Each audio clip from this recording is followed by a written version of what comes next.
No, my lord. My lord, on 29/7/2025. You said unlisted matter Yes, my lord. Or listing. or listing. On For what? my lord, the matter, my lord, old pending case, my lord, matter of 2015. And matter pertains to, my lord, punishment and promotion. Both prayer are there, my lord. Let it come in the week beginning from 11. 11. 12. You can have it on 12. Yeah. 12 August. 12th of August. Obliged. May it please your lordship. Lordship, I beg to mention for listing of a writ petition for orders, lordship. Next week, any date, lordship. Next week, Monday. If it is a prayer for Obliged, listing for more admission, lordship. This matter is about dismissal from service. The last Pleadings are exchanged. Affidavits filed. affidavit yet to be filed. We'll have it on 30 13/30. Lordship. 30 July. Yes. 30 July, lordship. May I please your lordship. Lordship, with the consent of the other side, I beg to pray for upgrade of the matter item number 36 and 37 and 38, my lord. What is It is the a covered case, my lord, for promotional benefit of the You make a mention in the second half. second. Yes. Obliged, If my it does not read. Yeah. My lord, this matter relates to retirement benefits matter. On 13/6/2025, the applicant sought 2 weeks time to serve instruction matter, not listed matter, only tomorrow. Not tomorrow. Let us have it on 30. Right. 30 July. Monday or Tuesday, Why? Anything auspicious on Monday, Tuesday? 30 July matter. And this is in the same ground. This is also a family pension matter. Right. May I please your lordship? I beg to mention for listing WPC on Monday. Why?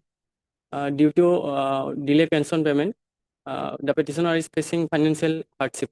Lordship. Monday, all right. Obliged.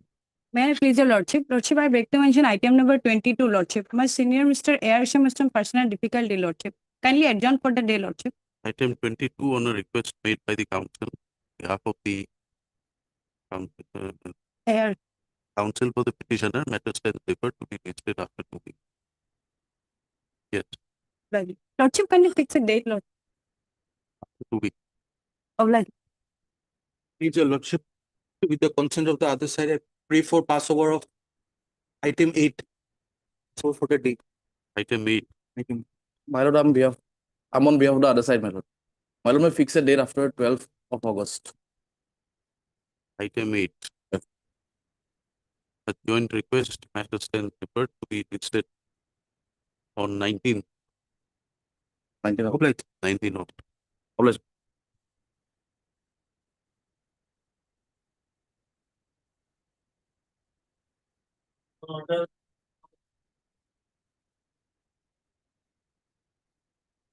May I please, lordship, my lord, kindly for some time. Lordship, let it be some other day because I have some other matter fixed, Lordship. Partner matter. Yeah, my Lordship. time. Yes. Water matter, Lordship. After some time, my lord. All right. This is back meeting. Yes, my Lordship. lord. Tuesday. Lordship. Tuesday, Lordship. 29th.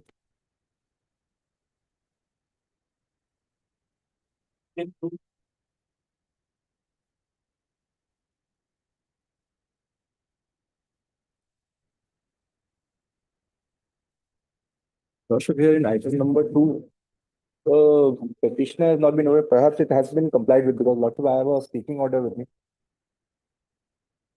Page number 13 of the contempt petition, Lordship, the direction has been given to consider the case of the petitioner for promotion from deputy accounts officer to accounts officer, Lordship.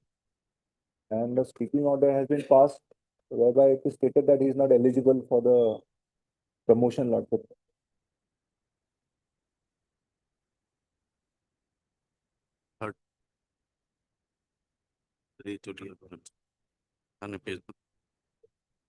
Contempt petition is filed alleging willful disobedience of the directions contained in the order dated 3009 2022 passed in WP 655 of 2020 by the sealed order.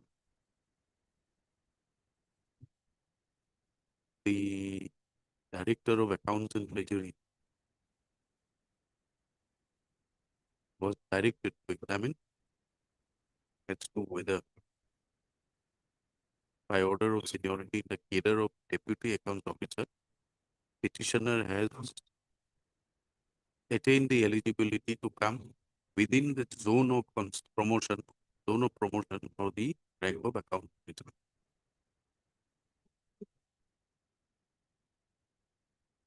If it is found that the petitioner comes within the zone of consideration for such, then the director will do the needful, constitute the department of promotion committee, which will examine the claim of the petitioner under the rules and eligibility for promotion. If upon examination of the record, it is found that the petitioner is yet to reach the zone of consideration for promotion, appropriate reason order the department, and the petitioner be informed.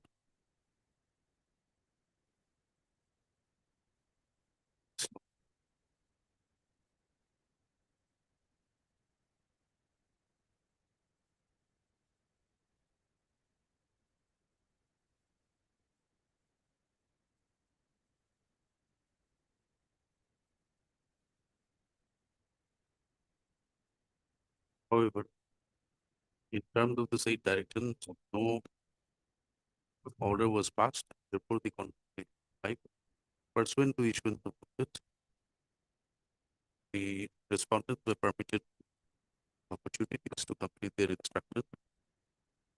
And today, when the matter is called up, the counsel appearing for the respondent, Mr. A. Julian,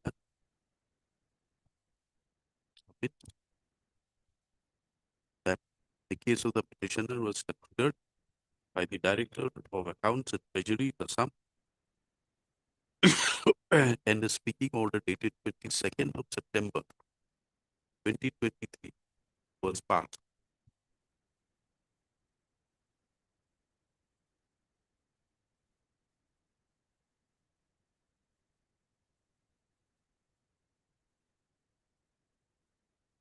By the said order,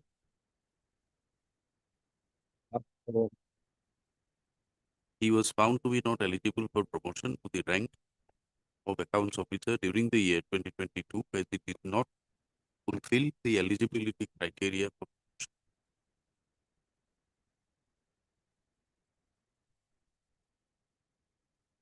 A copy of the speaking order is before the court.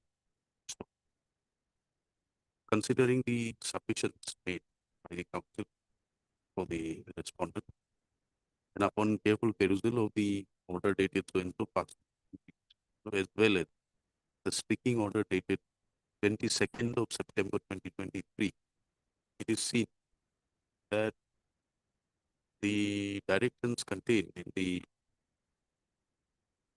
judgment in the order dated so and so passed in WPT so and so stood complied as far back as in September 2023. And this fact, however, was not brought to the notice of the court, and consequently thereafter the contempt proceedings continued. So, taking into consideration the order placed today, this court is of the view that further continuance of this proceeding is not called for. The contempt proceedings are therefore closed. Notices issued stand.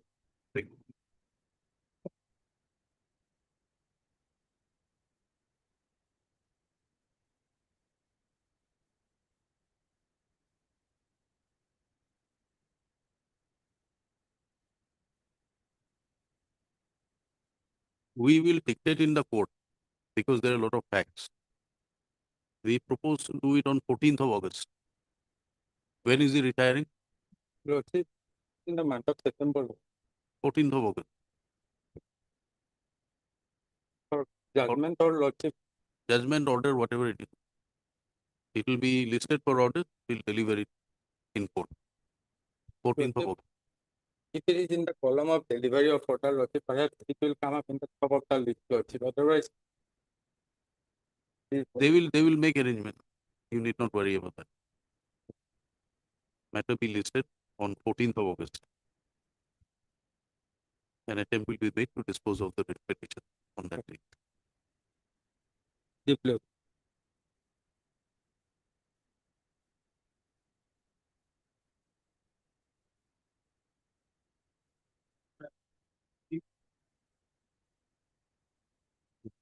Happy to law. Already gonna be-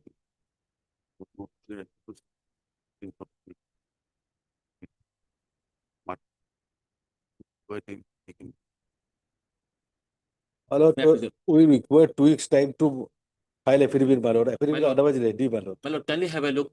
I'd like to draw your lordship, my lord, two orders, two twice license given. Yes, yes, I Temporary- admitted, my lord. My colleague sent a letter. I will personally take it up, my lord. I will sworn it. How much time? 2 weeks time, my lord. Date may be fixed. 2 weeks time.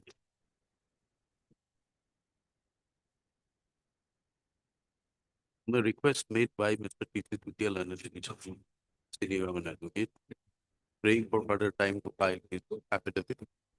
Matter stands deferred to be listed again after 2 weeks. Mr. Teka, counsel for the petitioner, submits that the respondents have been given, respondents have prayed for time repeatedly, but have failed to file the affidavit. He submits that the matter be listed on a fixed date. Accordingly, let this matter be listed again on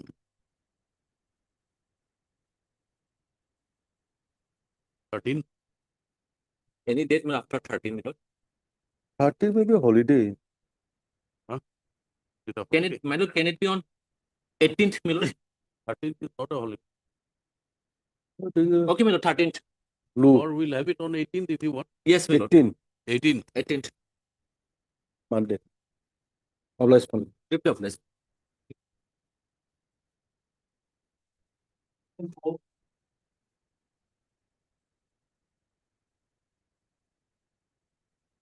I would have to file a amended post title lawsuit. It has been filed. And lawsuit, our case is that lawsuit. I was born on 1969, but in my admit card and all documents, it has shown on 31/09/1965 lawsuit. And my retirement is due on September, 30th September this year also. And we have approached the respondent for correction of the date of birth in the year 1982 itself, when I have passed my matriculation. But what they have done, they just correct the day, that is, they have written as 31/09. As because the September month is consists of 30 days, they have just corrected as 30 in the year 1995. And when we approach the respondent, there is no positive result. Hence, we are before this honorable court. And Lordship, at this stage, my humble submission is that if Lordship is direct the respondent to dispose my representation, if they correct, then Lordship matter will be solved.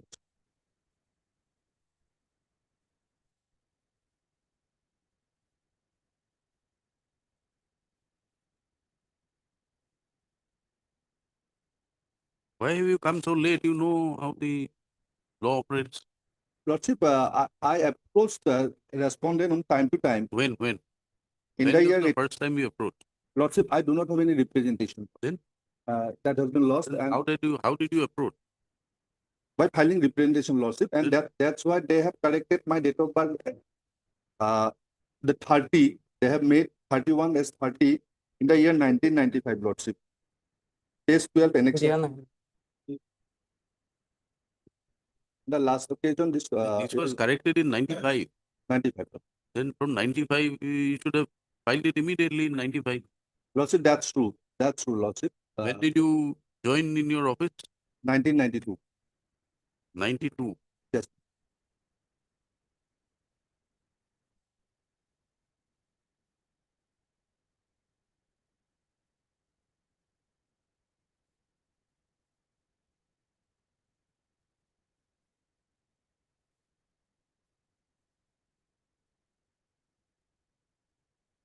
So what representation do you want? They've already, Yes, my lord, no The- representation found in the office of the board. no representation. No.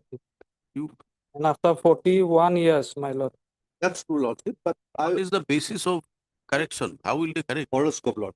Horoscope. Because Lordship, at that time I born in the at Nalbari.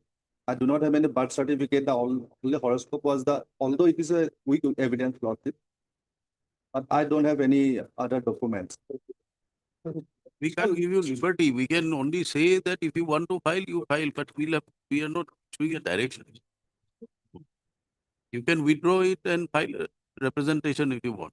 Lots of a direction so that they can dispose the petition within 2 weeks like that, Lordship. Otherwise, it will be lingering, Lordship. No That much, Lordship. representation filed by the petitioner, my lord. Hmm? On what? On no representation filed by the Uh, petitioner, my you lord. should have- File a fresh, Lordship, if they you should have filed it. that much, Lordship. And Lordship. Counsel for the party. It is filed with you.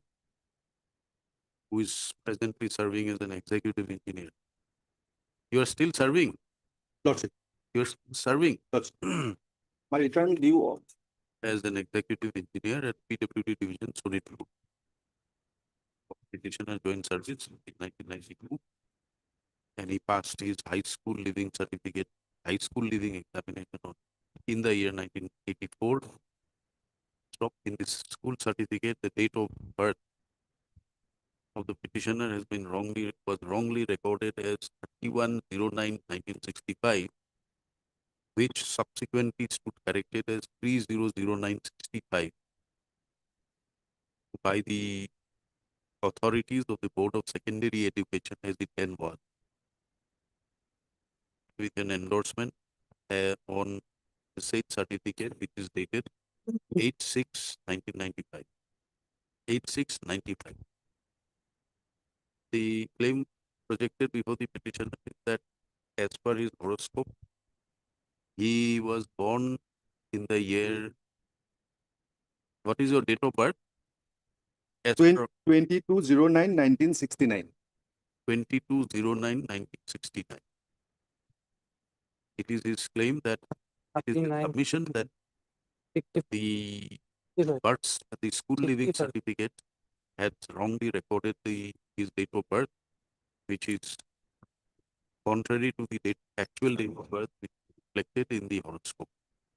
So it is his submission that, in spite of reaching the authorities concerned, they have failed to correct his date of birth.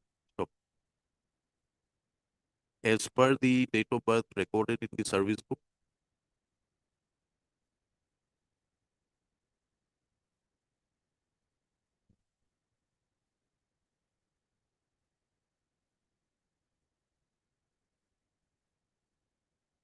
it is seen to be the petitioner will superannuate on 39 30/09/2025. 30/09/2025. Therefore, it is submitted that the court issued direction to the respondents to correct his date of birth. Mr. Roy, on the other end, has placed before the court an instruction received from the Assam State School Education Board, which was the erstwhile Secondary Education Board of Assam. Stop. On the basis of the instruction, he submits that the petitioner has approached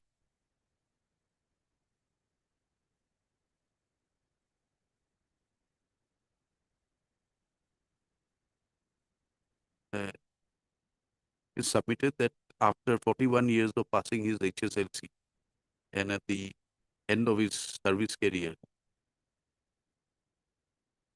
correction of date of birth cannot be accepted.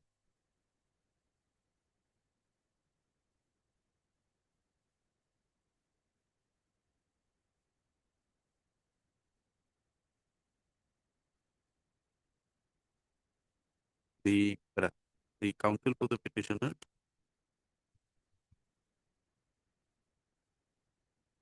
submits that the be granted liberty to file a detailed representation before the authorities. And if such a representation is filed, the authorities will look into his grievance and pass it to payroll. They are considering the submissions made. This court is not inclined to issue any direction to the respondent authorities to consider the claim.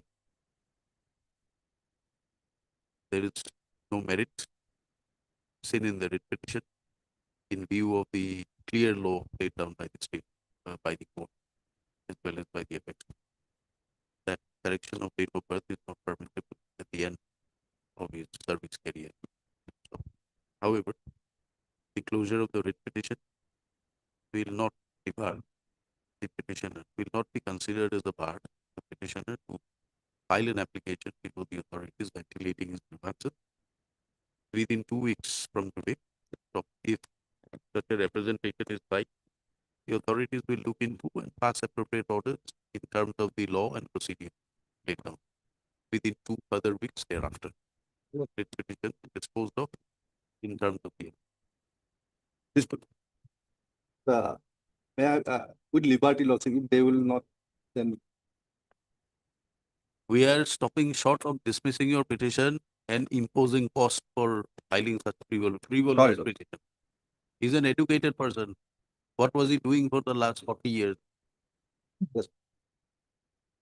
deep level. Beyond that, we don't want to say anything more.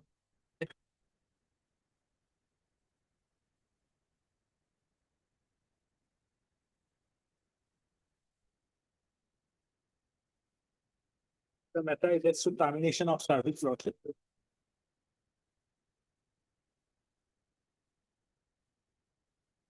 Not, I'm appealing for the respondents.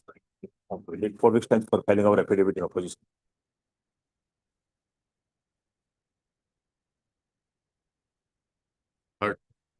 Mr. P. Bortolo, the petitioner, Mr. G. Jalan, or the, what authority is that? Which respondent? State Bank of India, my lord. All respondents. All the respondents. So Four the respondents. State Bank of India, representing all the respondents. Mr. Jalan, please for, how much time do you want? 4 weeks time. 4 weeks time to file his counter affidavit. Prayer made is not objected to. List the matter down. Declaration. Can you get me pick? Get me pick? No. Obligation. File it.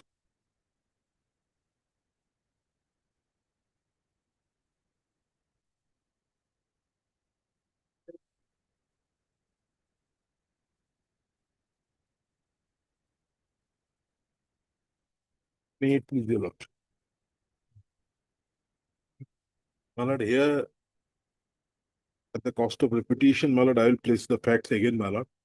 The petitioner is challenging the respondent number 4 appointment as an administrative officer in the Department of District Commissioner's Office. They were both working as My lord, senior division assistant. I was working in a post as a senior divisional assistant. As also the private respondent. Yes, same. But I was So according will to be a senior too. according to you, the next promotion is what? Administrative office. And for which the criteria is experience in establishment, Esther, my which you have and he doesn't. well, my only submission before your lordship, subject to all my humility and correction, my lord, I am placing that the appointment order is in pursuance to a minute cell. The minutes has been placed and has been decided in the respondent number 4 on a non-existing fact. By a document, I have placed that he never worked in the establishment branch. Never. He just worked in the accounts department. And that is a non-existing fact where the minute cell. So that is a malice in law. It's not a malice in fact for which I have to add parties and others. It's a malice in law. Administrative decision taken on a non-existing fact. My lord, because page 30, your lordship will find.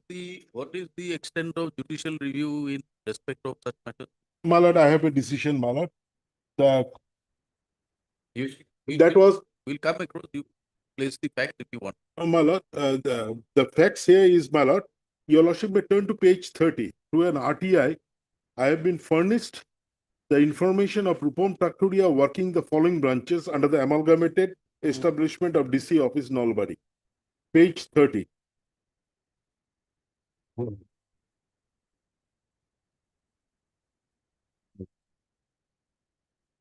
Your Lordship will find serial number 4, personal account section branch DC office Nalbari. It does not say anything accounts establishment. And the minors, they have stated accounts establishment.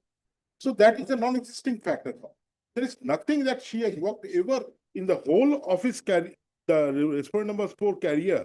That was only account section, personal branch account section. And in my case, it was establishment.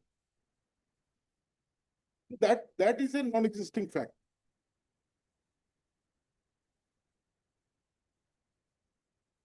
And that is a malice in law.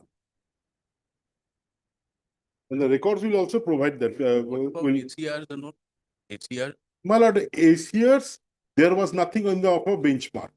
Nothing was there that, and in my case, my lord, your lordship will find that in my case, regarding one show cause and others, it was set aside and it was revoked. And ultimately, the order of, my lord, the punishment in title suit initiated against her direct to deposit 300, which was ultimately quashed by the order from the High Court. That was already, everything was quashed. And, my lord, your lordship, if regarding very good, good, very good, and very good, in heart and the respondent number 4 case, it was 122-21 excellent. Just one.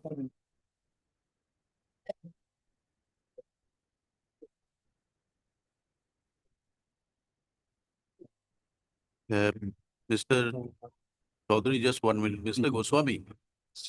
Mr. Goswami. Yeah, are you for that matter? That excise matter? Yes. We have fixed it on 14th. All right. For orders in court. All right.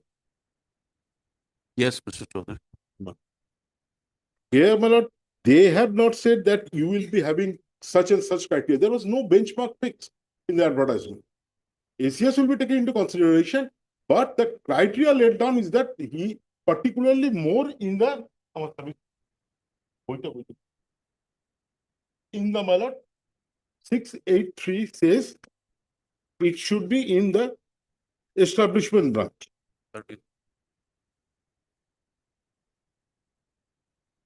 8-1. Yes, Mr. Islam, you take your seat. Complete. We'll hear you. My case is that much, my lord. Your lordship will find in one of the cases I found, my lord, it has said there are two kinds. Is it district established? District. What was the route? 6, 8. 8-1. 8-1. And how is to be appointed is in 3.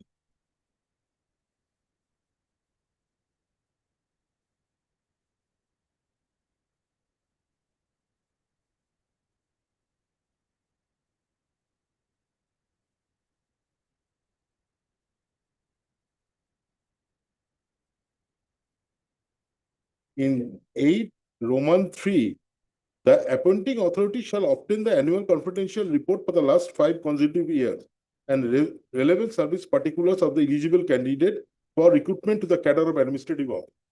My lord, here they will collect the ACR of the eligible candidate. If he does not work in the establishment branch, he is not eligible at all. The ACR will come after he gets to the comes in the zone of consideration. And my lord, in your lordship judgment that your lordship held into. I don't think that is an interpretation you can. My lord? I don't think that only your persons working in establishments are eligible.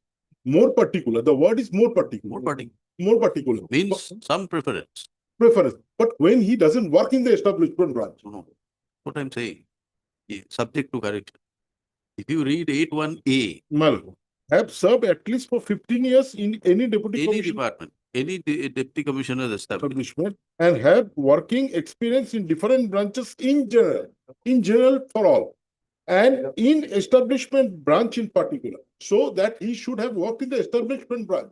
My submission, he never worked in the establishment. But there is no establishment branch. Malad, there is a, because the language is personal branch and there are two sections. One accounts and other establishment. In the establishment, Malad, they have put in the minutes at page 26, accounts and establishment.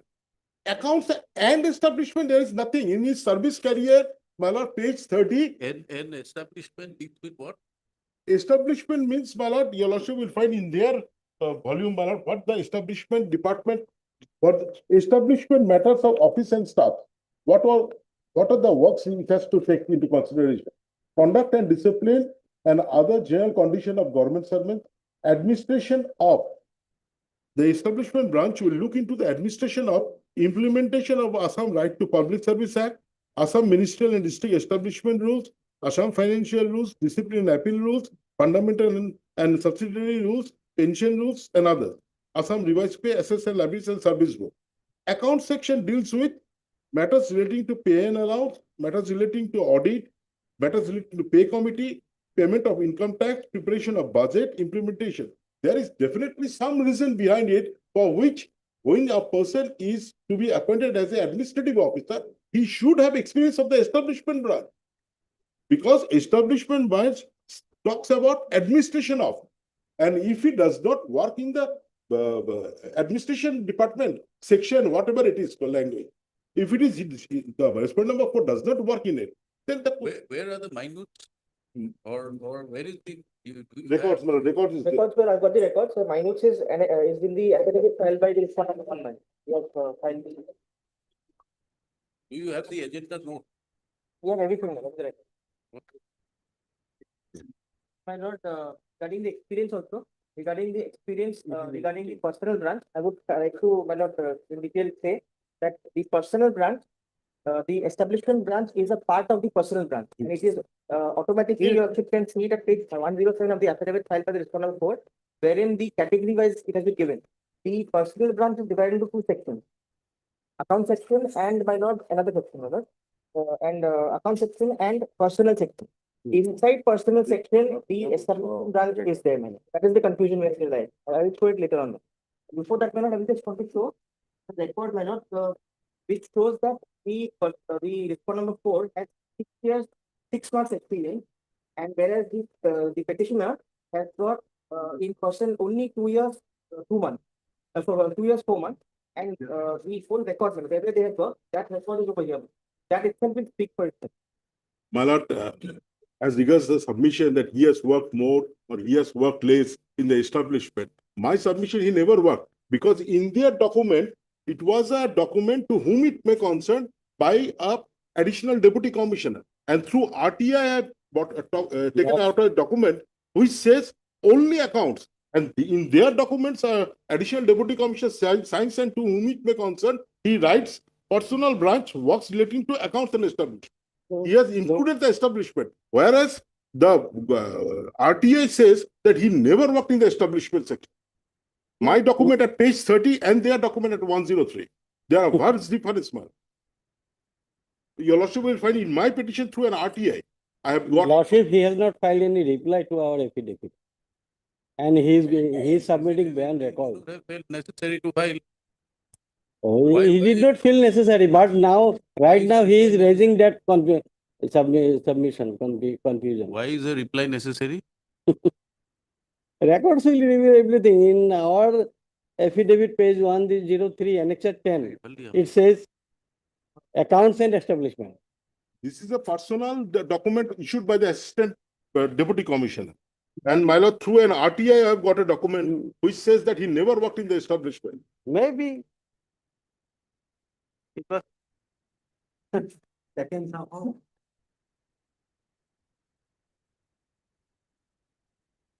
No, we are asking for the agenda note. Well, it's on the first page, right after the minutes one.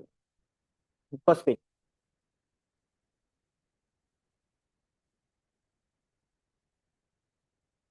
That is the minutes, my lord.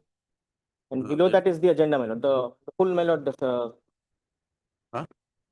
Below that is the lordship sees the statements, all the statements and agenda, my lord, in the meeting. along with the minutes of the meeting.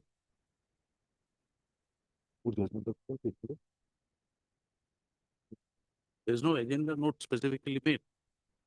In green, my lord, the cartridge paper. Lordship, please.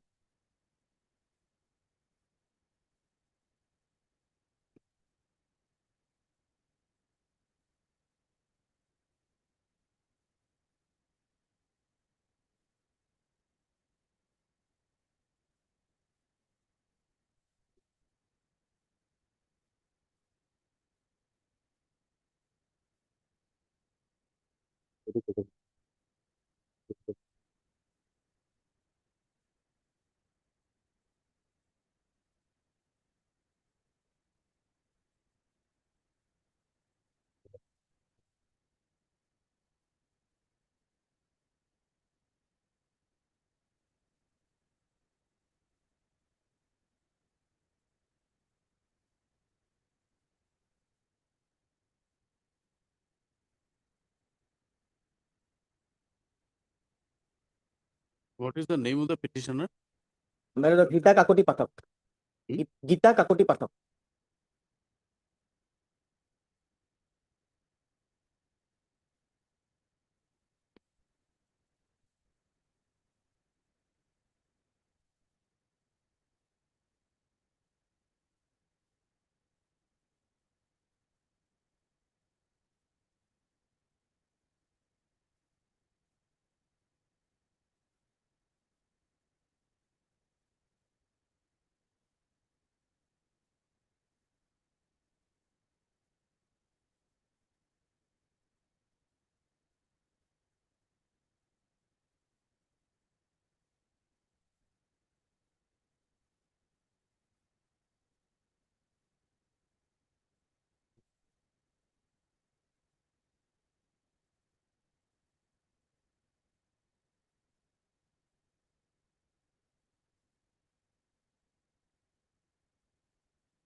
Is there an establishment branch? Lordship, establishment branch as a this thing is not there. It is a part of the personal branch. So Lordship comes to. Minutes say that it is establishment branch. My lord, I'll showcase, my lord. Kindly come to the, my lord, the CV of both the. I have given the CV, my lord, mark the CV of first the petitioner, my lord, CV.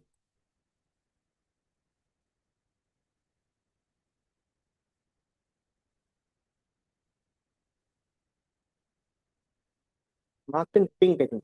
The Gita Kakoti Pathak. Yeah. Marked in pink. My lord, in Gita Kakoti Pathak, if your lordship sees, this is submitted by her herself, and it's been verified by a gazetted officer. My lord, here by a senior planning officer who is a gazetted officer. My lord, if your lordship sees the first this thing, my lord, personal establishment branch for experience. So personal, within the personal, there is an establishment branch. So her experience is from 27/3 to 1987 to 31/7 1989. That is the only experience. 2 years 4 months. That is the experience she has got in the establishment branch in particular.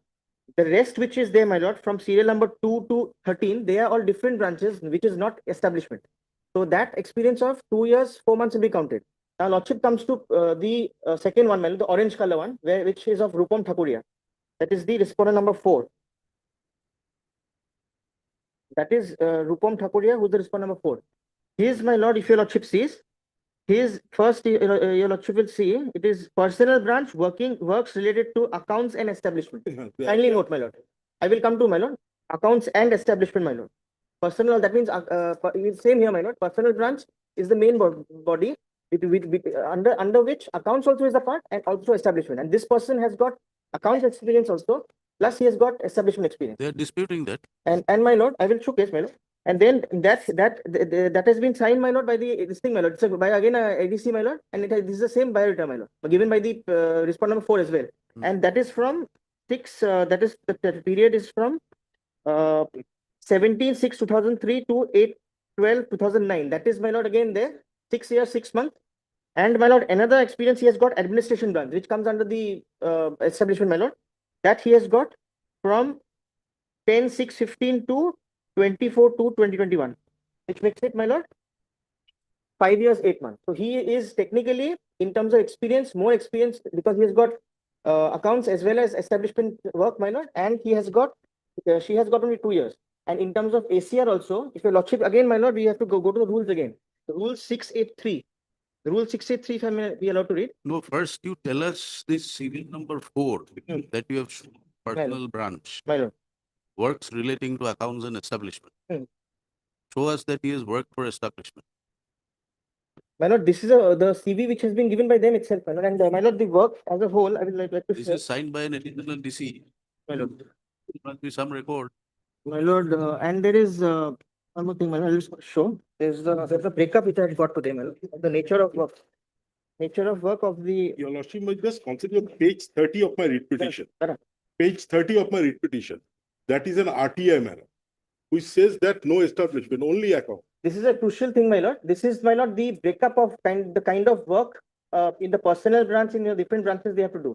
I have got hold of it, my lord. Why don't you bring all this in the record? My lord, this has got later, my lord, subsequently with the record, my lord. So that's why I wanted to show it. Here, my lord, will kindly see the checklist, my lord. Checklist, my lord, 1.2, my lord, personal branch. The personal branch, these are the works they have to do. Service books, gradation lists, roster registers, summary career record, details of postings with duration, educational qualification, etc. Competency of framework for different categories of employees, record of. You just have to show us that he has also performed works in the establishment section as per the certificate given. That's true. My lord, because it is your bytooth which have categorically held the criteria of establishment branch. That is what we wanted to see. It's there. And my lord, if your lordship sees the. You understood? I have understood, my lord. You are asking me to showcase basically as to he has worked in the establishment branch or not. What I'm saying, my lord, is that he has worked in the establishment branch because. Saying will not help because my lord, the person. Your bytooth. If you look in carefully to the bytooth, it says very carefully. It says very clearly, considering their experience, ACR, then their the service rendered in the establishment branch. So establishment branch is the criteria. And my lord, that thing is given in the record because the CVs which they have given attached along with the CVs, there are a lot of documents there, which shows that they have worked them. If you have understood the question and if you have the answer, show us. If you do not have the answer, you find out if it is there and then show us. My lord, I'll see to it, man. Then I'll get that instruction also. It will be there in the record, man. Because based on the CV, that is also given. This is the minute clearly say. Hello. Length of service rendered in establishment branch and particular. Exactly, my lord. And also in general, my lord. And also in general, my lord. Also in general, in 681, and also 683 is the thing, my lord, which has to be applied. Page number 30. My lord. That you say that is sorry. Not page 30. That document you pointed out that establishment, personal accounts and establishment is work. They're disputing with page number 30. Is it? 30 of the writ. They're disputing it. That is the only account. Service in the accounts department under the account section. So if you have any counter documents to show that oh, he has also worked, I will show that. I will bring that on record, my lord. Just one thing I just want to show once, just once, my lord, will come to page 107 of the affidavit filed by respondent number 4. Just once I want to just show one thing, my lord. yes. I will bring that on record, but I will just want to show this. This itself shows, if your lordship sees at page 107 of the affidavit in opposition filed by respondent number 4. Here, if your lordship sees serial number 12, personnel branch. Personnel branch is divided into the following section: personnel section and account section. Personnel, my lord, consists of the establishment branch, and accounts also is a part of the personnel branch. Now, the personnel branch, my lord, the job which they have to do is establishment matters of officers and staff. So this person has done both. Then, my lord, conduct and discipline other general things. Basis are you saying both? I am saying on the basis of, my lord, of both the CVs and the CVs. I will know that I will are submitted by themselves. Yes, my lord, and the CVs are also annexed with the description. So that I will bring it on record. That is what I'm saying. So in telling with this, with 107. So what I'm saying is, I will bring it. State what is your material in response to 107? My material is, my lord, the record, my lord, and also which part of the record, which the specific document? the CVs first of all, and I will, my lord, additionally show. Okay. CVs do not reflect the how much experience he has in. No, my lord, the CVs with the where he's worked, there are certain things, my lord, which I'll show it, my lord. I'll need some time, my lord. So my lord can have it on some other day, my lord, because that part will have to be gone into.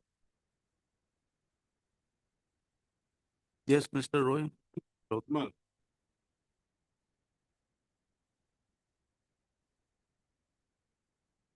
On the request made by the council appearing for the GAD, Mr. Recruitment, enabling him to complete his studies in respect of the record which is produced before the court regarding the work, regarding the experience of the private respondent number, Four. In the establishment branch of the Deputy Commissioner's Office. Branch/section of the Deputy Commissioner's Office. Matters 10 deferred. We listen it again on Tuesday. Tuesday is not possible. Tuesday is very far. Let it be on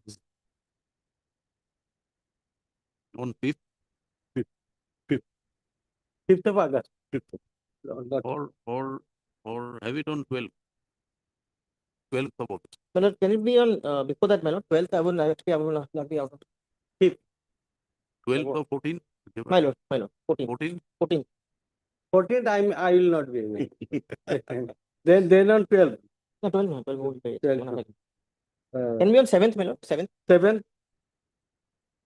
19th. My lord. 19th August.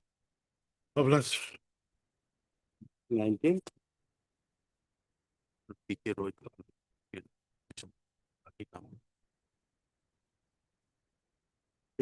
এখন দিয়ে দিব না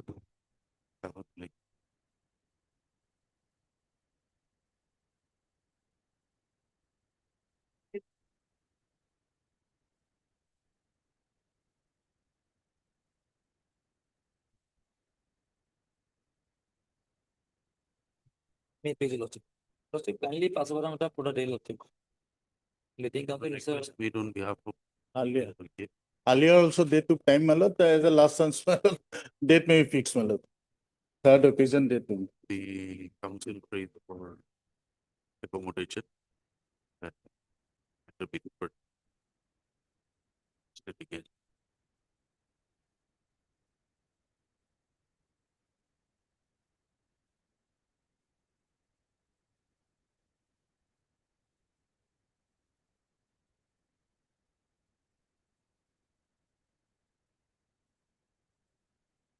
They have challenged the promotional avenue in respect of fire service, my lord.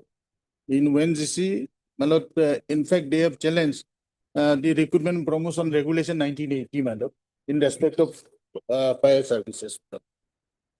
You are appearing in the matter? For our ONGC, lordship. And we have raised the issue of maintainability here. Anyway, he prays for some time. I have as there is no urgency on our part, lordship may be pleased to grant time, but not a very long time. Kindly fix the matter of 21st of August. 21st of August. On 21st of August. Is it all right? I have no objection. Any request made by the council for the party? Matter stands delivered to be listed on 21st of August. That's great. Mr. D. So yes, any accountant appears for ONGC. Yes. Highly obliged.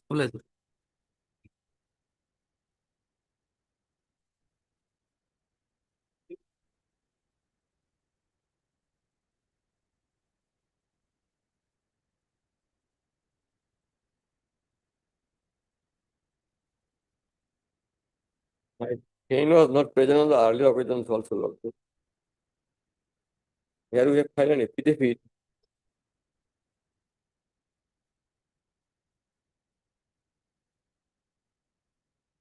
None appears for the petitioner.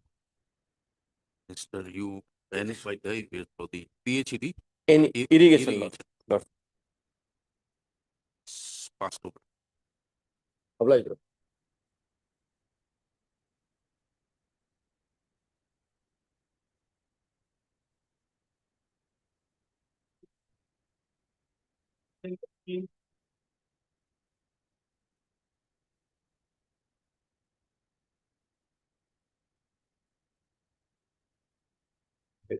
Prayer is at page 39. Little unusual prayer, and they are praying for a declaration for status of regular employee. At page 39 of the report. Yeah. Now, for your lordship convenience, I'll be. Are we hearing the matter? My lord.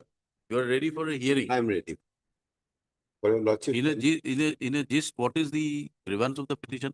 Grievance of the petitioner is basically their mode of appointment, advertisement was, language was that in the 3F mode, it was issued by the Agriculture University. Written test was held. Hyvabosi was done. Then the reservation, that roster points were fixed up and they were appointed. The matter continued. Altogether, there are in the cadre of Agricultural Development Officer, there are altogether 449 posts. Out of that, 135 already working. And they have issued an advertisement. As against that advertisement of 195 posts, we are not challenging that. We are restricting ourselves that our appointments which took place in 2021, it should be treated as regular. Because now I am coming to my, I will be referring to only two or four paragraphs. You are appointed at under 3F. Actually, it is not under 3F. What? That was my advertisement was under 3F. Normally 3F comes from, its origin is from Article 320. 320 has 3 sub-articles, 1, 2, and 3. Now, two things appears that it, Article 320. Article 320 provides two things. Yes. First, I will argue against myself that it will be the duty of the state government. It will be the duty of the Public Service Commission to conduct any examination for regular appointment. Yes. If I take a look into Article 320 language. If my recollection is correct, 320 has 3 parts. I can't see 1 point. 320 and 320 Article 3, it provides that if it is for a sanctioned post or likely to last for more, then there is a consultation necessary as a logic. Very clear. 320. It shall, as a logic. It shall be the duty of the Public Service Commission to hold the exam. And my first point that I have to try to satisfy your lordship, that my examination was held by the Agriculture Department. So definitely it appears to be in violation of Article 321.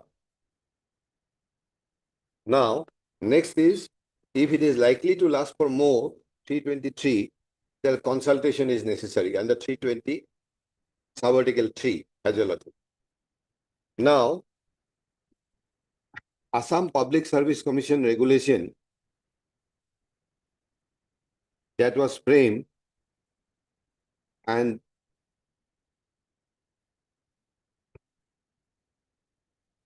the 3F provides, the 3F has 3 parts in it.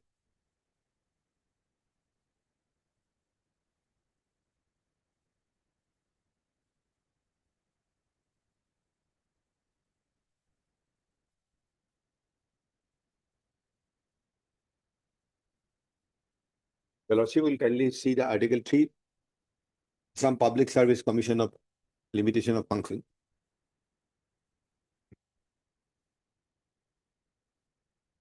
I have given a photocopy. We have. My lord, 3F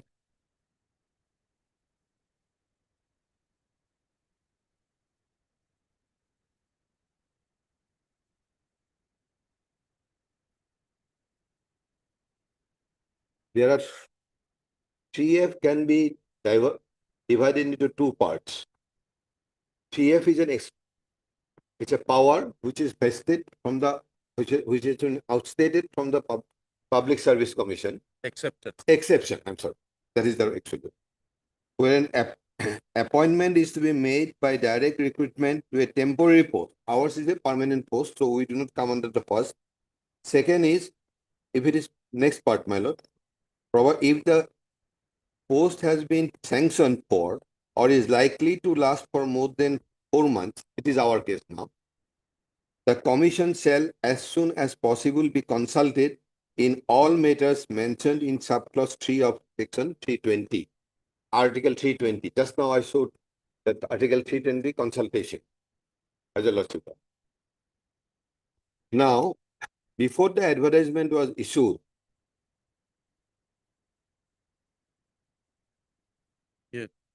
and notification was issued in the name of the governor. This is the copy of the notification.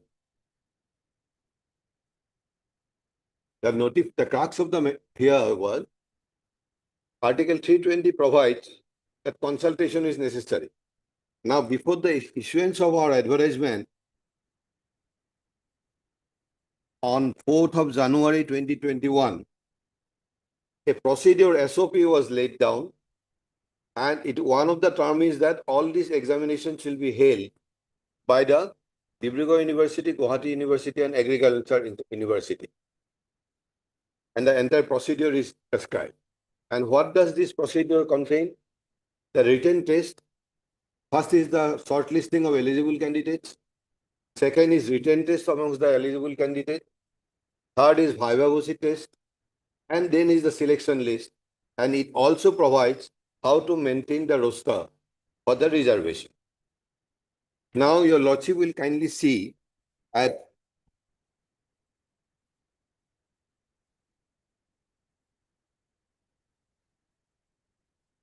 page 43, your lordship will kindly see at page 43 of the advert petition.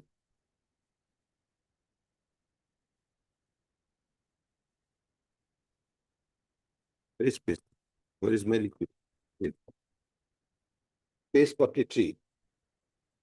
This advertisement has been issued by the Assam Agriculture University. If I pose a question to myself, that how against sanctioned post, Assam Agriculture University gets the authority to issue an advertisement. The authority, the source of authority is that governor's notification. So, let us go through the notification again. My lord. With the SOP later.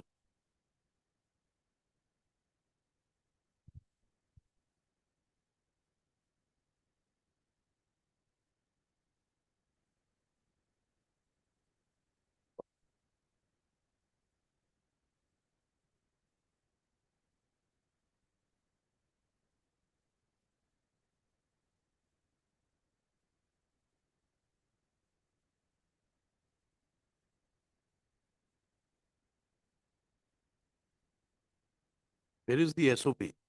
SOP is in that notification file. That notification I have handed over just now. It says. So it talks about an SOP. The SOP is the next page, my lord. Next page is the minutes. In this minutes, your lordship will see rules of annexer. What is this written? Annexer B to the notification. Then its role of the department, then rule of the university, then financial terms and conditions. Then memorandum of understanding was signed with the universities. Basically, pursuant to this resolution, the universities were, it will be another question whether this notification goes contrary to Article 320. Because where is your appointment order? My lord, Show us an appointment order. appointment order is, they say that it is under 3F. Appointment order, your lordship will get at page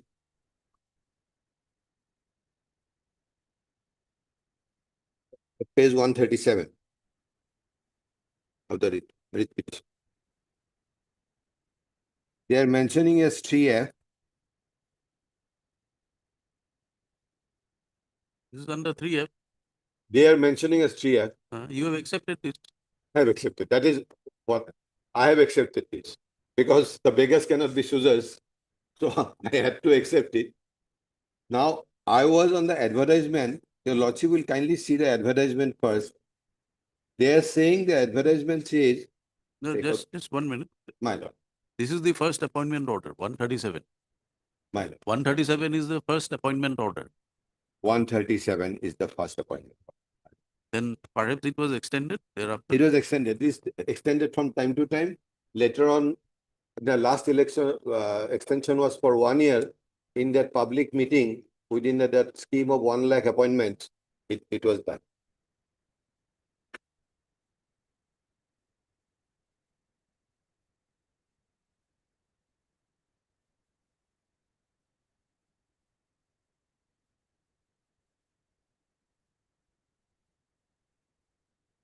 If I haven't indulged. So your petition essentially is seeking a direction to give you regular status. Regular, only declaration for regular. Only there is a procedure. I have prepared a very brief note, if it is, my lord, the relevant only one and a half page, my lord, or 2 pages. एक मोरखन दिला बोलते मोरखन दिल photophone दिल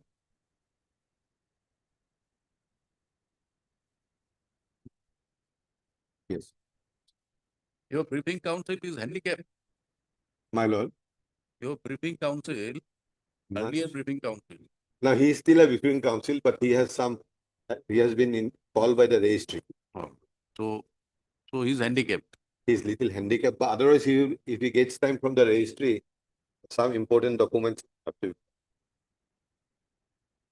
Therefore, we say he is handicapped. Little handicapped today. But he's from tomorrow, the handicap will repeat one. And again, he will be there for. My lord, I have prepared this for your lordship's convenience. Page 82, first let us go what is not disputed, because page 182 of the additional officer 449 total sanction post. On the left hand side, your lordship will get a block. 135 are already working. 195 has your lordship got that block. 195 has been advertised now, for which we are not coming to this honorable court challenging the advertisement. Now, 135 plus 195 comes to 330. Now, from 449 total cadre strength minus 330 is 119. This 119 advertisement, I am taking a lordship to page 43. This advertisement at page 43 was done on 8/10/2021. No, I am just trying to understand your demands. Actually, at the moment, my lord, I can be very fair enough. It's a grievance arising out of confusion and anxiety. Nothing I have You're told. still working. And this is the block. Your grievance is that in view of the advertisement which has been initiated, you may be released. That is the only grievance. That is your grievance. My lord. And our cases So your grievance is that you have been given 3F, you work, you rendered service, Now there is a fresh recruitment. So all that, how Basically, many your persons lordship has are, come to, how many petitioners are there? they are remaining 119. 119. So these 119. Please block, the block there, clarified. there may not be necessity to retain them. Even though they are appointed against the sanction. Because you are under 3F. And only one thing, my lord, your lordship has correctly pointed, I am obliged for that.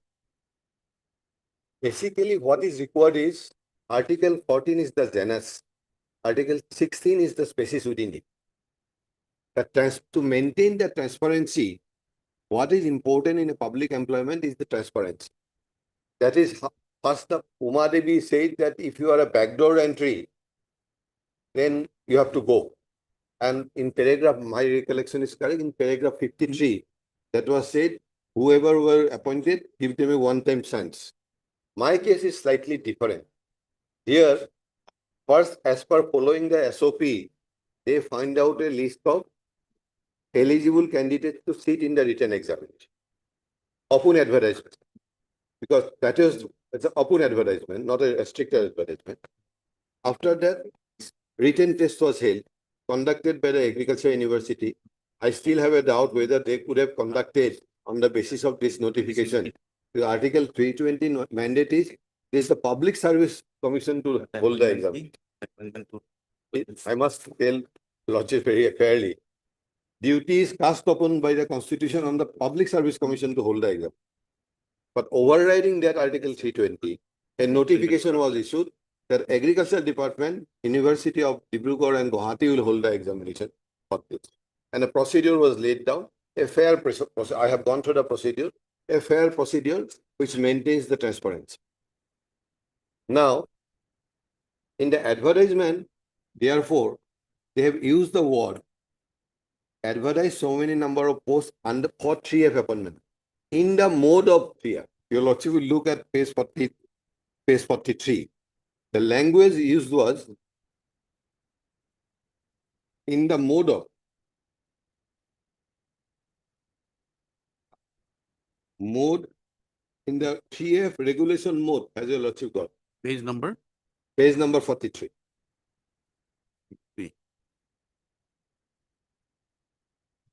The word mode was used because of the notification issued by the government of Assam in the name of the government.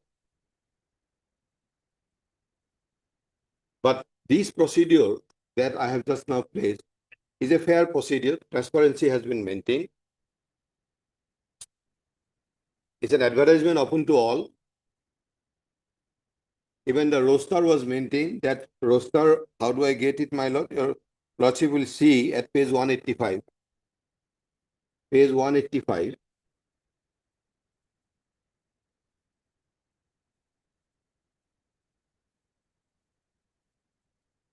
As your lordship got 185. Even the reservation,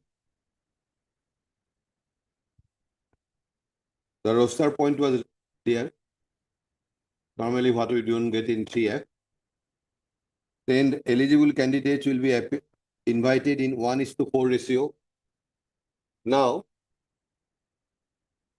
at this juncture, the anxiety, I call it an anxiety, that in spite of following the transparency, Article 14 and 16, no, there is no violation. Only one apprehension is there, that there is a government notification, which to be very fair enough, is in contravention of Article 321. 320 sub-article 1. This. Which notification? Complication is, my lord, the mandate of the Constitution is that it is the duty, your lordship will kindly see the language is, it is the duty of the Public Service Commission to hold the examination. Did you apply in this advertisement? Aye. In this advertisement? Okay. Have you challenged this advertisement? My lord. This advertisement is not under challenge. Not under challenge, and I am not also challenging the recent advertisement. Your lordship will kindly go into the block, the 195. No, so why are you on the interpretation of 320 for? At least it is my duty, my lord, that notification, if there is a question of notification vis-a-vis the Article 321. So let us understand the facts. You were appointed under 3F, you are still working. In the mode of 3F. in the mode of 3A. This was the advertisement under which you had been appointed. Now subsequent advertisement is also there for regular post, Regular post. sanction post. Is that also under the mode of 3A? No. Regular post, that page number 42 will clear it.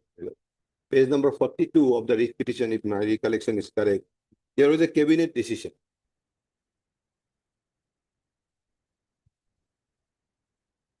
Yes.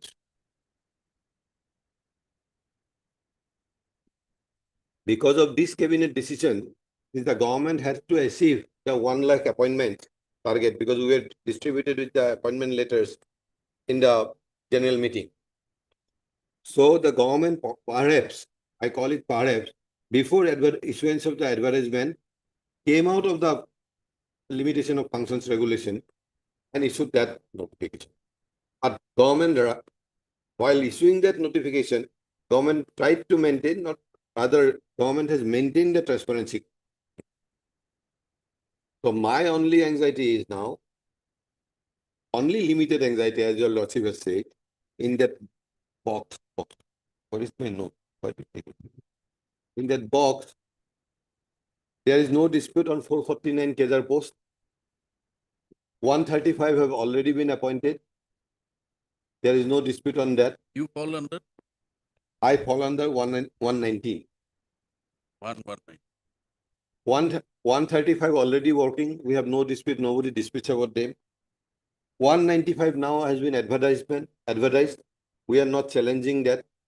That plus together it comes to 330. So 449 minus 330, 119. These are also appointed in 2021 advertisement, which is advertisement not under challenge. Only my anxiety is, that's why at page 30, page 39, page 30, I may be correcting. Page 39 in the prayer portion. The prayer is at page 39. The language is to give for a prayer for declaration of the status of regular.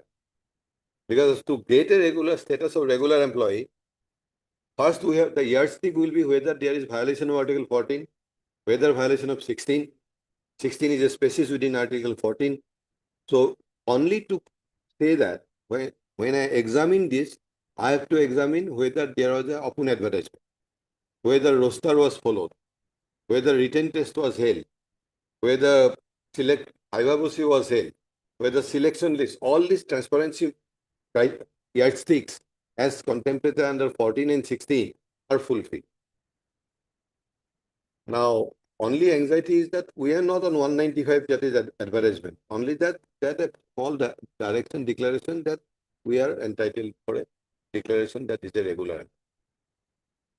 And here, my lord, I must point out, other 2 months back, I appeared in a case, Assam engineering case, my lord, that unsuccessfully I appeared before division bench. There the case was little different. In Assam polytechnic colleges, there are many colleges who were established by the government of Assam. And Assam, there are engineering colleges who were also established. Since it was suddenly established, they were purely 3A. And in that case, this honorable court has, although it is in an SLP and before the apex court, in my considered view, that honorable Guwahati High Court has rightly held that your 3A appointment was because of urgency. Now here, the question is that these are already sanctioned posts. We have advertisement in the mode under the notification of 21. So that's why in my written note, my lord, I have pointed out that there are cases to be distinguished also, 2 cases. First, there are cases, 4 cases I am relying on, but 2 cases, 1 case I have appeared unsuccessfully, that is engineering college case. Has your lordship. The second case. The first case is a peculiar case. The second case, Pranjit Kumar Das, State of Assam. It is my duty to point out. There are the petitioners, they were unsuccessful in 3F selection. 3F appointment were done, then there was a method at that time, ad hoc appointment. He got into ad hoc appointments and asked for regularization. Court said you were unsuccessful in 3F. Now your entry is through an ad hoc mode. Now you cannot ask for regularization. So I thought it is better that I point out. These two cases, and one case, my engineering college case, is because of establishment of different engineering colleges, requirement or urgent requirement was there, they are purely 3F. And my here case is that because of this government notification, laying down a transparent procedure, which is not in violation of 14 and 16, we all participated, we are all qualified, and Haibabosi test, written test, everything was held. Then now, therefore, the declaration we are praying for, that we should be treated as regular. That is. I am not on the recent advertisement that is going on. Let that be appointed. My lord, I close. I'm little handicapped, really handicapped today. They're anxious. Why are you making them anxious? It is for the final disposal, then I can make my arguments. Or if it is for any other purpose, Lord. So there is no other purpose when the matter is Final disposal. but No, he is my learned senior friend said that I am little bit handicapped, so I thought he may be for today. Because if he I'm wants to handicapped in two ways. In the absence of my learned colleague, number one. Number two, another handicap is that extension is most probably expiring in 30th of July. That is the anxious about the extension. extension. Let him, if he wants to continue tomorrow, let him continue because I am going to finish it at one go. In fact, the third handicap, which he has not because he has a very bad case. That is a third handicap. Tomorrow will be a handicap for this court. Tomorrow or maybe Monday, whenever. I am not conceding that the extension may be granted thereafter. So they are 3F appointees. They are 3F appointees for 4 months. Extension was given. Now we have started the regular recruitment process. The law is well settled, not only in the case which my learned senior friend has just from 1988 onwards, this honorable court in division bench as well as single judges.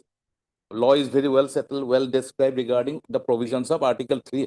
Did they apply for regular process also? Some of them have applied. There is a standing bar from the honorable court's the judgment of course of the Supreme Court also, that a 3F appointee which falls under the category of ad hoc appointment or temporary appointment cannot be given regular appointment. In a very innocuous way, my learned senior friend is saying that there is a lordship, they want a declaration from this honorable court that their appointment was regular appointment. What does it signify? That means their regular appointment, that means they want regularization, which is not permissible in my humble submission because of the law as laid down in the statute, as well as the various interpretations given by this honorable court from 1980 onwards. Very well settled, well cemented principle has been laid down regarding the provisions of 3F of the 1951 regulation of Assam Public Service Commission regulation 1951. So if the other side wants to continue and complete the arguments, let them continue, Lordship, on any day according to their convenience. But my submission would be that I would like to finish it off at one go. Is it under 3F or 3E? 3F. They said it's a mode of 3F. These are 3F for 4 months. I have to place 3F regulation first. And in the advertisement, that was the first page which my learned senior friend has produced. But the detail of the advertisement has not been laid down. If Lordship is pleased to take up my the writ petition. In the writ petition itself, what is shown to the Honorable Court is page 43. And harping on the word mode, on 3F regulation mode. What is, which is the advertisement under which they were appointed? Yes, this is the advertisement. 43. 43 and terms of reference page 44 onwards.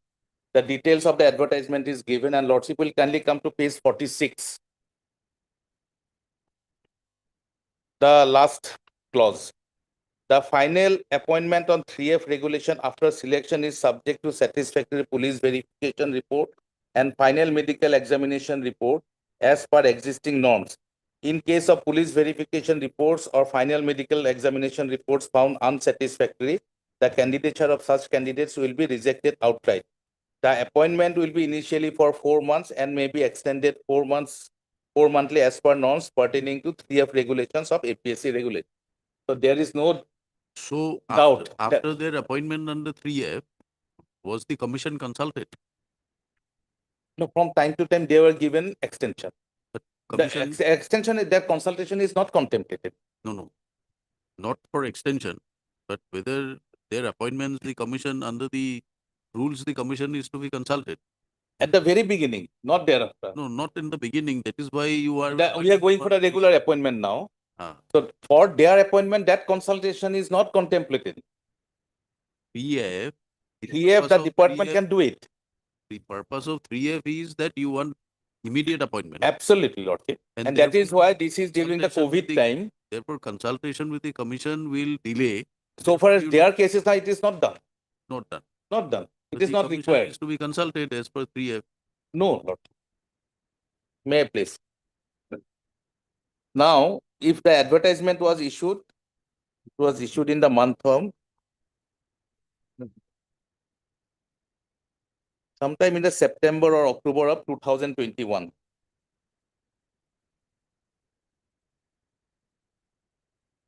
Now, 3F, may I place it, Lordship? When an appointment is to be made by direct recruitment to a temporary post created in a service, if it is necessary in the public interest that the appointment should be made immediately and reference to the commission would cause undue delay, provided that if the post has been sanctioned for or is likely to last for more than 4 months, the commission shall, as soon as possible, be consulted in all matters mentioned in subclause 3 of Article 320 of the Constitution. So this is regarding the post that where consultation is contemplated. That is precisely we are doing now in the regular appointment. No, but their appointment is under what? 3F.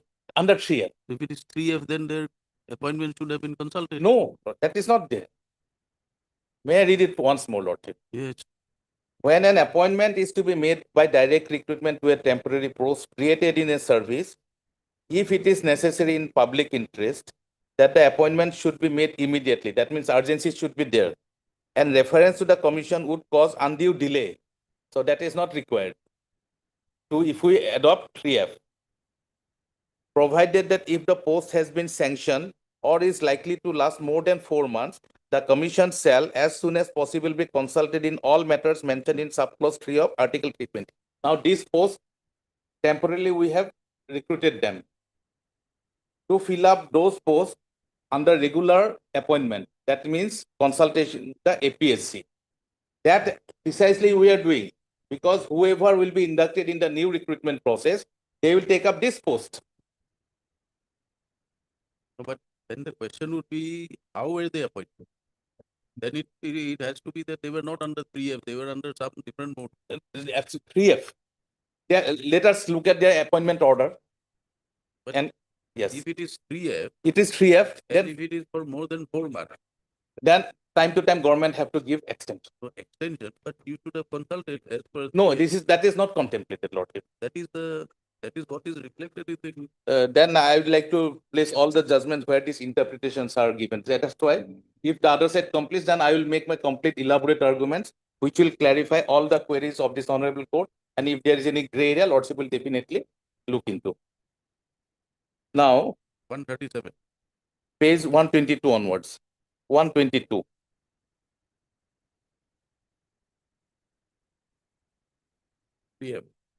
This is extension. The appointment order, just 1 second. Appointment order, appointment order, it is in my affidavit. Appointment order, Lordship, will find at page 199.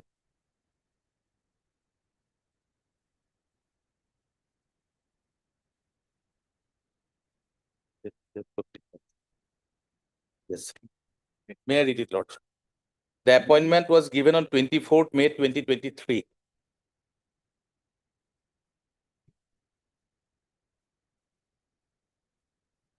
The assistant engineer case is identical to this, Lordship. May I read it?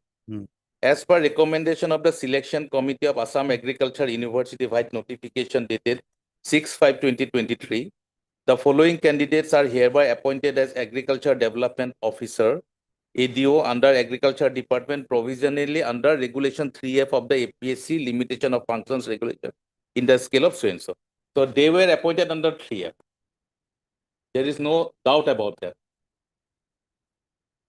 May I read it further? Plus other allowances from the date of effect of joining of posting as indicated against each for a period of 4 months from the date of issue of this letter. So they were appointed for 4 months. The whole list is there. Therefore, and subsequently, once that 4-month period was over, Lordship will kindly come to page 231. 231. Page 231. In continuation of the department letter dated 24/5/2020, which I have just read, so and so, the governor of Assam is pleased to extend the term of appointment of following agriculture development officers for a further period of 4 months. There are subsequent extensions at the expiry of every 4 months. That way they are continuing, and 30th or 31st July is the last date of their extension. We are not going to extend because our recruitment process is at the quite advanced stage.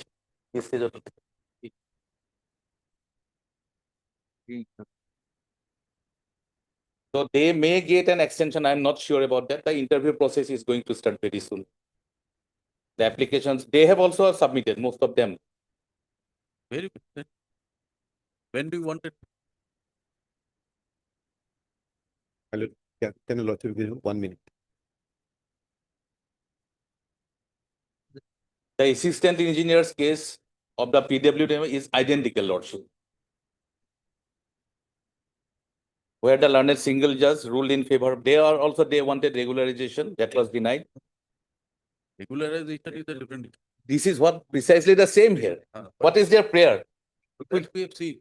That we have seen. His prayer is to get regularization. Prima facie, don't want to express, but prima facie, perhaps regularization in situ may not be possible. Because in view of Uma Devi and so many other judgments.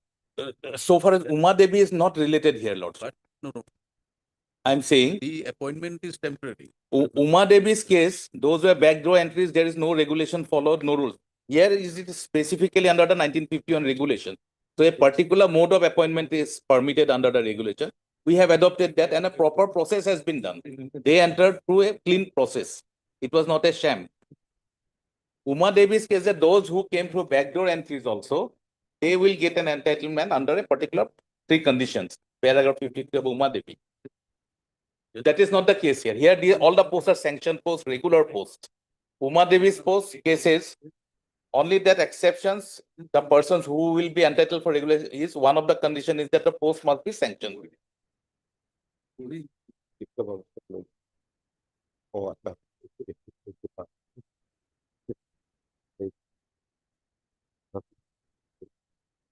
keep it on 28. 28. 28 is Monday. Sorry. 29th is Tuesday, Lord.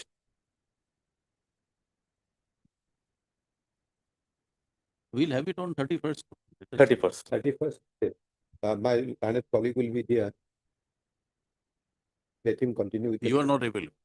I am not available because the interest of the clients are also important.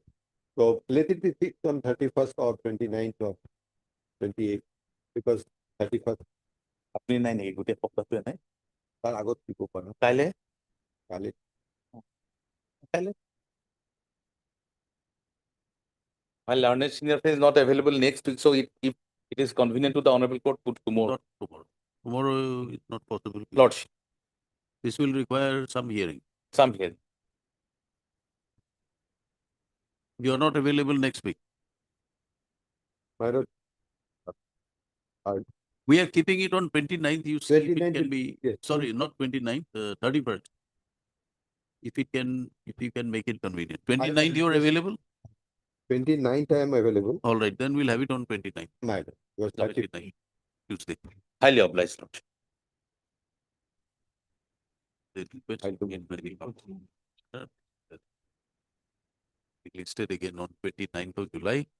Mr. Deputy Koikia, Advocate General, State Representative responded.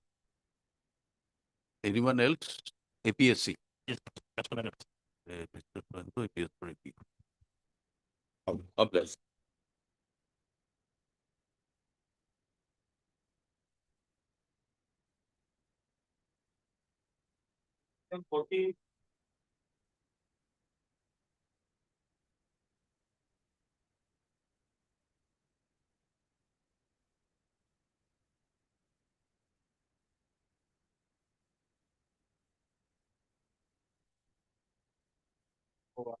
Biết qua gọi là tôi còn đọc ra.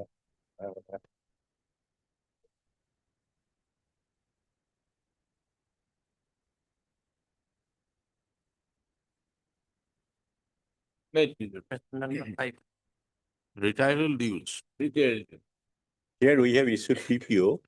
DCRG could not be issued. There is a departmental letter. This he had is to recover 1,15,466 rupees.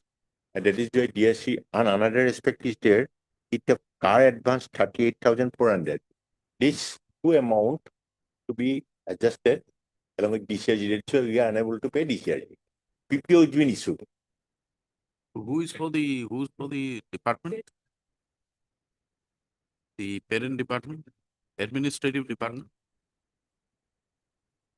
My lord, MM Kotoki for animal and husbandry. Her name has not been shown in the cost list, but someone inform her she's coming, my lord.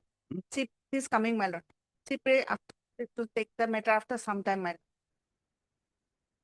The referral matter others can be referred. For reference, Yes, very referred matter. we'll refer it.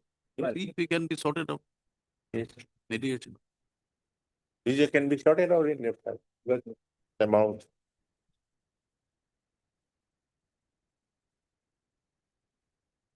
Right,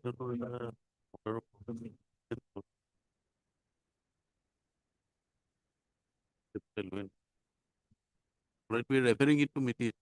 I'm for 5 million. Mr. M.K. Sharma, petitioner, Mr. C. Purva for Accountant General. Accountant Engineer. You are appearing for veterinary. My lord, I'm praying for MM Kotoki, my lord. Yes, MM Kotoki for the veterinary department. Yeah. Right. How are you? A2 format. Right. Telephone number somewhere. May I pay the lordship? Yes. I am appearing on behalf of the respondent number 8, my lord.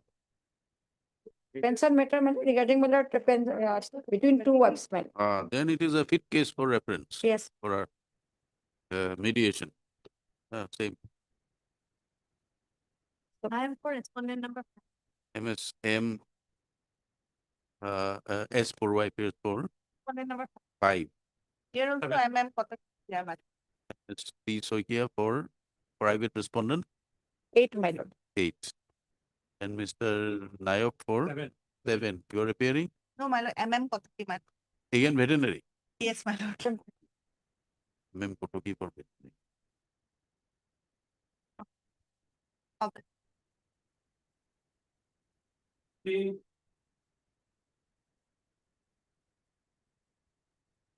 are just listed under referral. Here.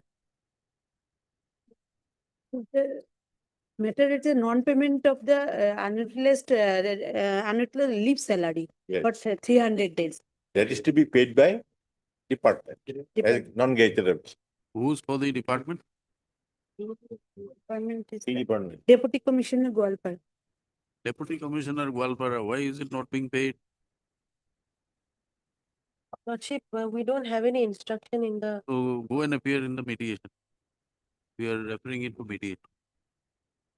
I am for 2, my lord. Yes, council. For 3, Lordship. You give your names to the court master. My lord.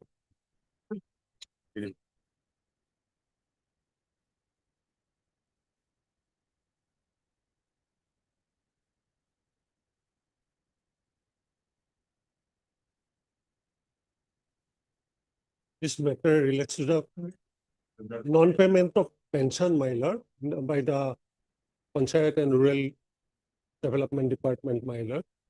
Why is it not being paid, Mr. Kumar? Your lordship, the For tax collector. tax collector, your lordship, his service was regularized in the year 2013. And he was the regular contributor of the NPS account. There is a cut-off date 2005. Cut-off date is there. He has opted for New pension scheme. My lord, that is the point of dispute, my lord.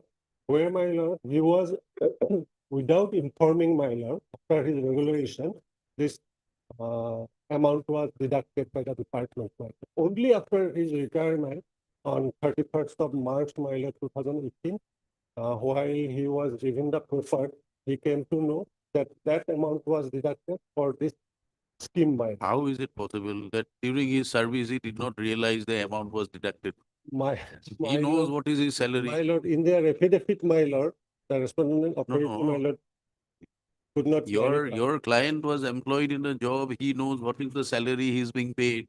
How is it that he doesn't know that a certain amount is deducted? That is my lord, one point, my lord. Another was, my lord, another person, my lord, Dibakar Talukdar, who was retired, who was similarly situated person, employee, my lord.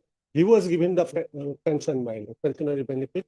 He is regularly getting the pension, my lord. That is the point, my lord, in this case, my lord, what is to be. Where have you referred to the other persons? Yes, my lord, I am.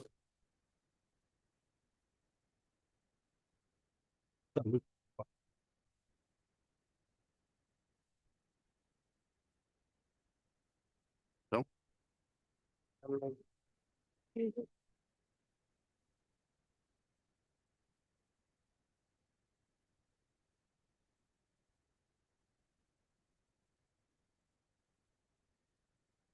He is the he is the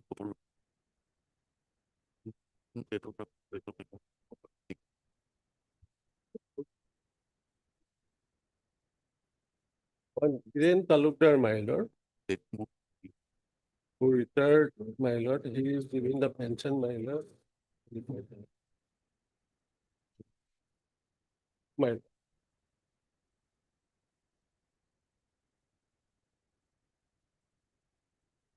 My lord, in my affidavit. If you come to page number 38. Yes, my lord.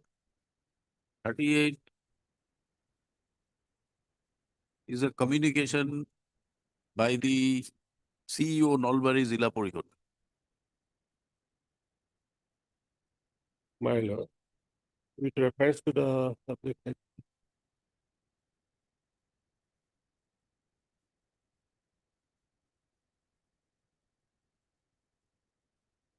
Yes, my lord. Initially, he was appointed as ad hoc. Thereafter, he was regularized, my lord. No, there is a statement that you contributed to NPS since December 2016. 2016, yes, that is right, my lord. That is right. That is right. But without any knowledge, my lord, he was contributing, my lord. That is the point, my lord. And another point, that is, my lord, where I have mentioned in my reply to the affidavit, my lord, where one Hiren Talukdar,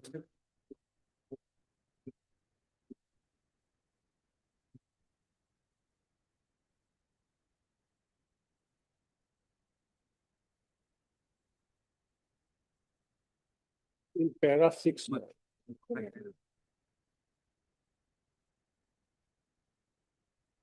Oh, very good.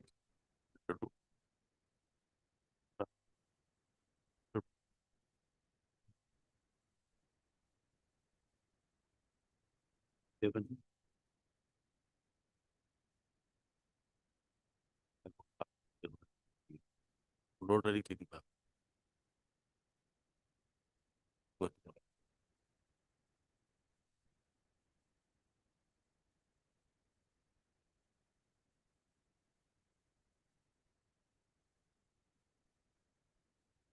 In my lord, reply to the affidavit, my lord, in para 5, my lord, I have stated, my lord,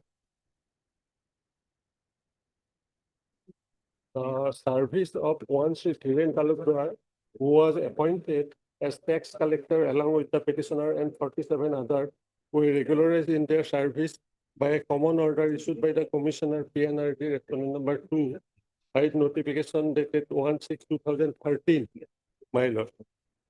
Here the tax collector as Dhiren Talukdar, who worked under Jila Parishad, retired on 31st of January 2019, my lord.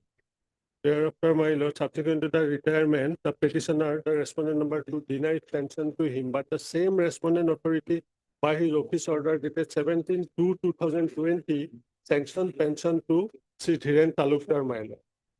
The Commissioner PNRD office by order number so and so dated 17/2/2020 accorded sanction to the drawal of provisional pension fixed at 14,190 to Sri Dhiren Talukdar, retired tax collector under Kamrup and Jila Parishad with effect from 1/2/2019. So he is regularly getting pension, my lord. Where is that order of regularization? Order of regularization, yes, my lord.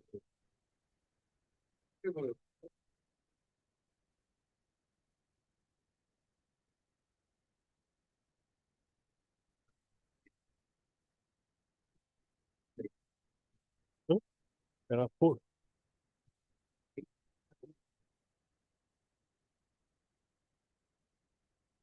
There are 4.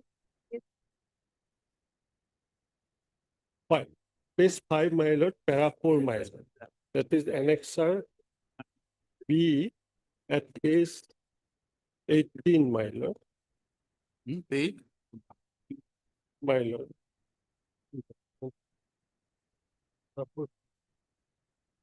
Regular.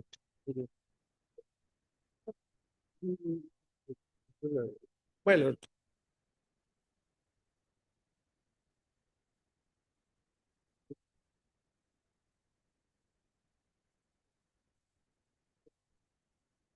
My lord, at page 36, my lord, annexer E, my lord.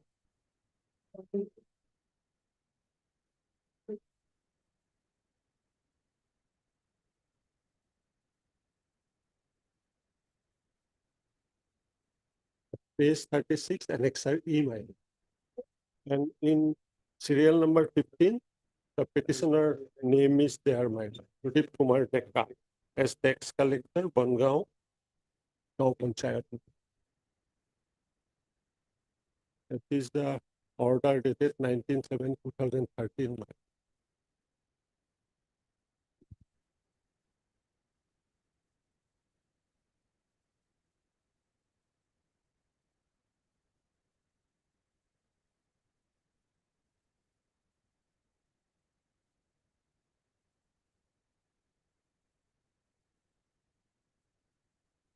Dhiren Talukdar's name is reflected at serial number 8, my.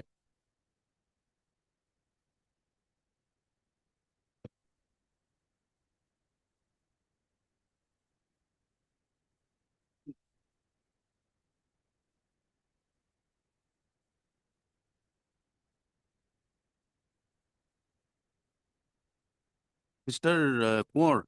Yes, your lord. Please come to page number 38, annexure F.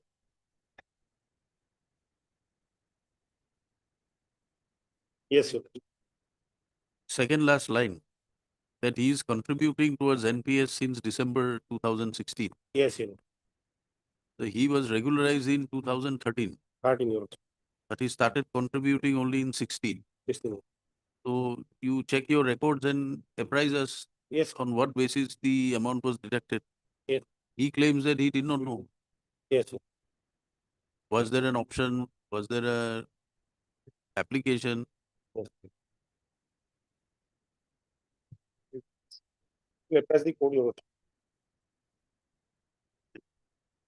Let him get the instruction. Right. Heard Mr. T.K. Burman, counsel for the petitioner, Mr. K. Korn, and additional AG appearing for the respondent. All the respondents. Top the grievance of the petitioner before this court is that he rendered service as tax collector under Nolbari Jila Parishad. And pursuant to his retirement, he's and during his service, with effect from December 2016, an amount was deducted on account of NPS, and the said amounts were deducted from his salary without his knowledge. Is the grievance of the petitioner that he never opted for the new pension scheme, and without submitting any option, the authorities unilaterally continue to deduct the amount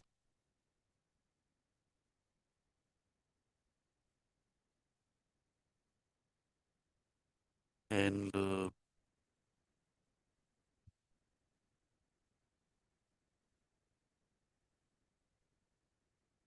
pursuant to his retirement, petitioner was granted provisional pension and his pension proposal was under consideration. However, by order dated 8th of April 2019, the provisional pension was cancelled as the sanction was stated to have been accorded on 7th of January 2019. So, being aggrieved, the petitioner is before this court, where the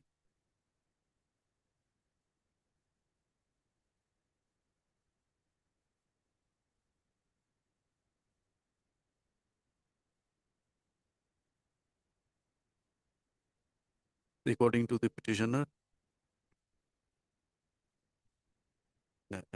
the learned additional AG submits that petitioner had been contributing since December 2016, and therefore he has opted for that, and therefore his case is covered under NPS, and his claims made in the present petition is not maintainable. So, Mr. Moore, however, is not able to address the court as to whether he had opted for the NPS as his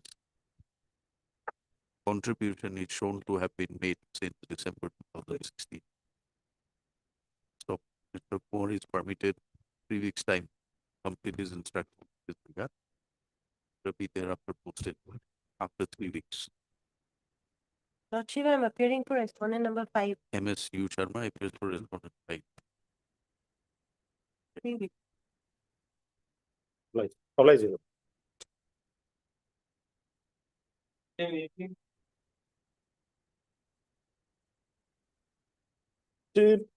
Matter become infractious.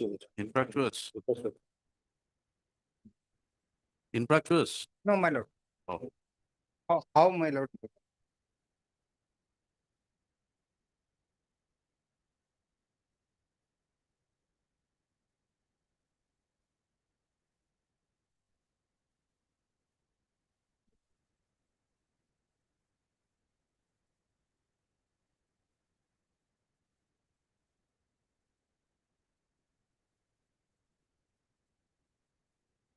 PPO has been issued.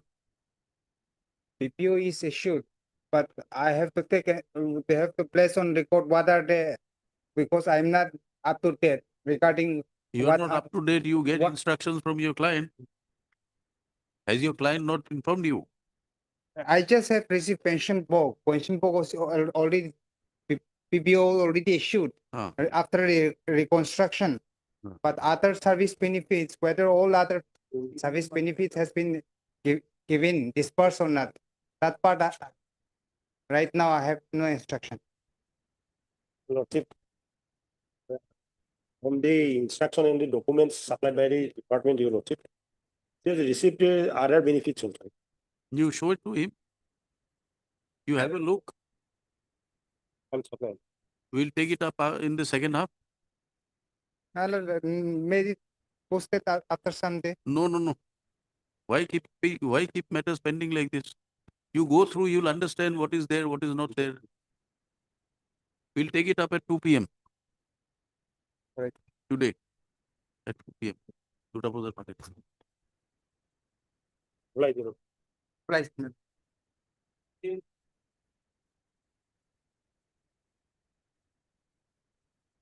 May I? For regular pension, my lord,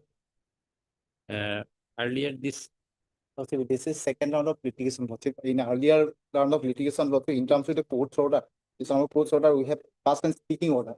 That speaking order is under surveillance. Lordship, however, Lordship, after issuance of the notice, this second time this matter is listed. Lordship. Somehow we have also not filed affidavit. Lordship. Lordship, may Where grant is us, the earlier order? Lordship, page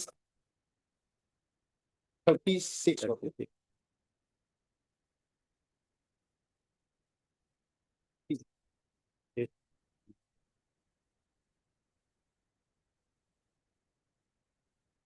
need to reconsider, my lord.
We passed speaking order on 21/06/2019, case 40.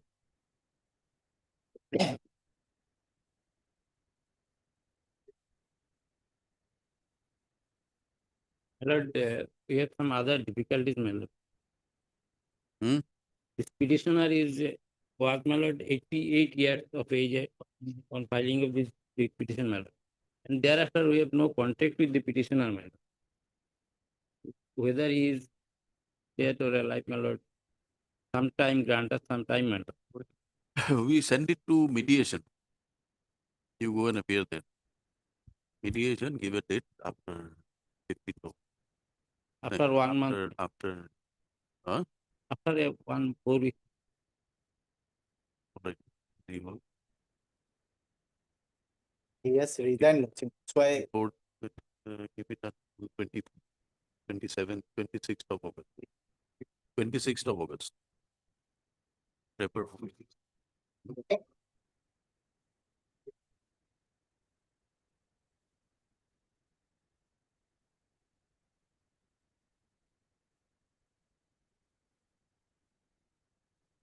There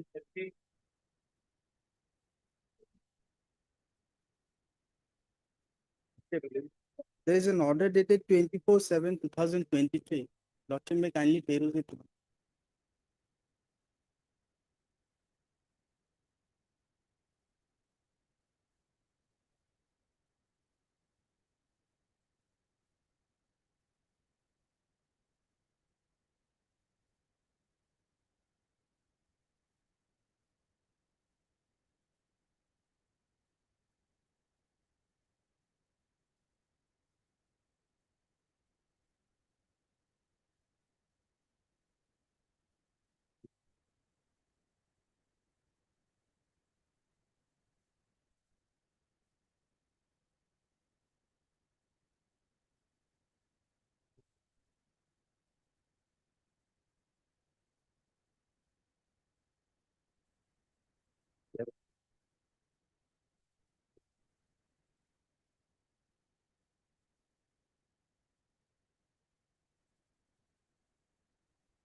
Yes. Lordship, pursuant to this order, I approached the Assistant Director of Sericulture, Dorong, Lordship, and I submitted all the papers. And it was found that there was some discrepancy with regard to my date of birth. Lordship. Now, thereafter, at that point of time, the documents were processed, but Lordship, in the meantime, the data portal was introduced and all the documents were uploaded there in Lordship. And lastly, Lordship, at page 25, Lordship will find this is a communication to the Accountant General. After 24/7, there was an order date 38. Lordship. 38, there is a submission recorded that your pension, provisional pension has been paid. You are receiving it. Yes, Lord. There is no mention of any dispute regarding date of birth. Yes, Lordship, that's why I'm referring to page 25. You did not point out before the court. Lordship, I was, at that point of time, I did not know that, Lordship. 20? Page 25, Lord. This is from the Accountant General. Accountant General. Yeah. Lordship, I'm reading. As per service book and pen, the date of birth of the incumbent is 1/1/1960, whereas it is mentioned as 2/1/1960 in pension papers. Further, as per his HSLC admit card found attached with his service book, his age is mentioned as 20 years 11 months 0 days as on 1/3/1975. Accordingly, his DOB should have been 1/4/1954 instead of 1/1/1960. However, as per DOB mentioned in the pension papers, it appeared that his DOB computed as 2/1/1960 in terms of OM dated so and so by considering nil days in his HSLC admit card.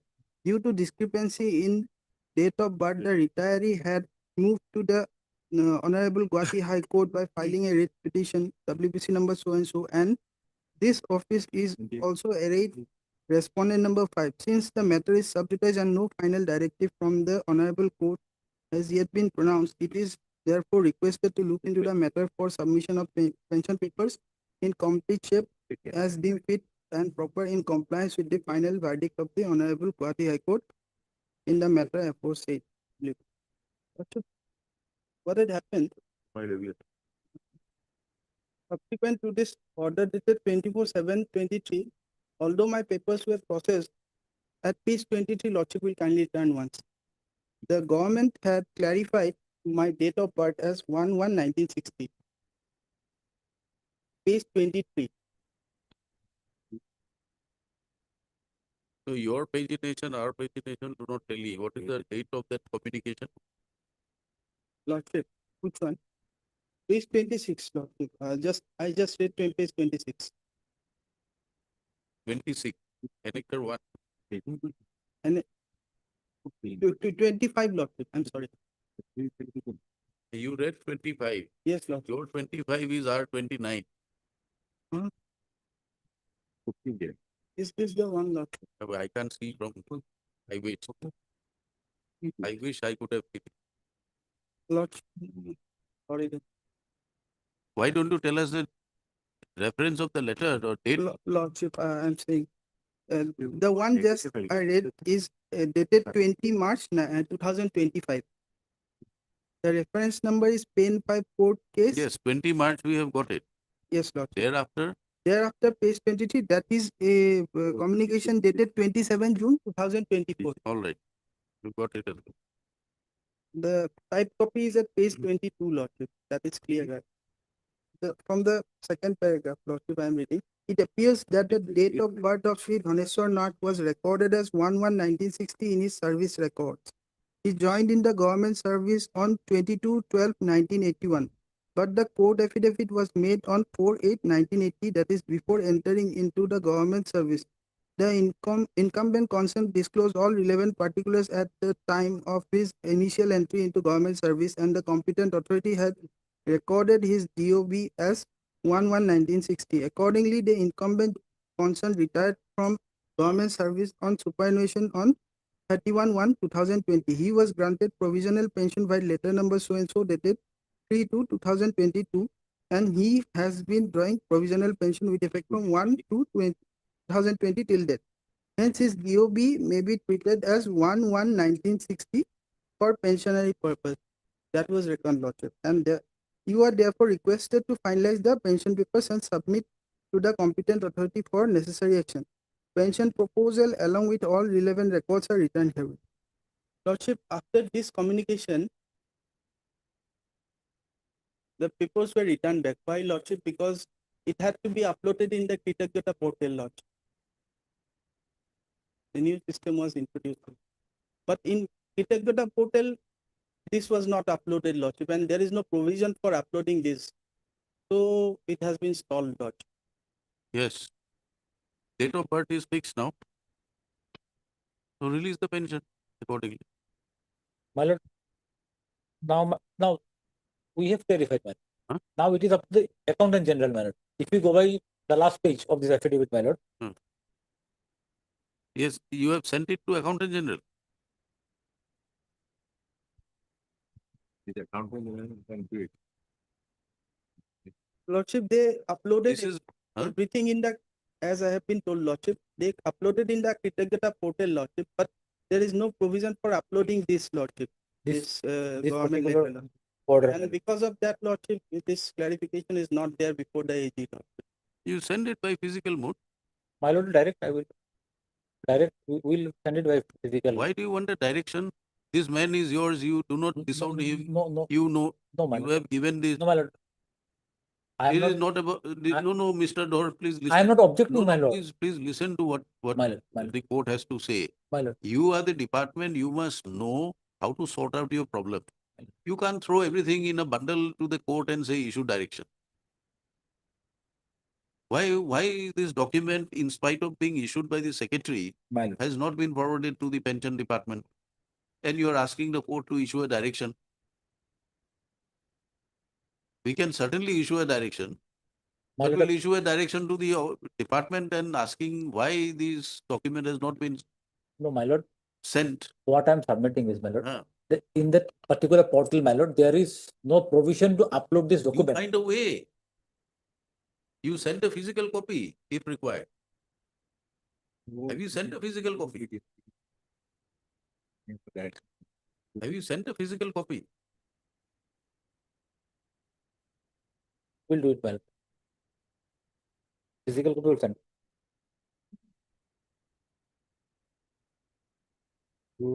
Somebody has to take initiative and send it. You are keeping the man hanging for last so many years. No, my lord, this AG's letter is of 20th March 2025. Our clarification is, my lord, of 2024, meaning thereby AG must have received, my lord, but this document was not there. Okay. If this document was there, AG would not have raised the clarification. No, my lord, AG is giving some other explanation here, my lord. That is the problem. That explanation they are giving because these documents are not there. You should have sent it immediately.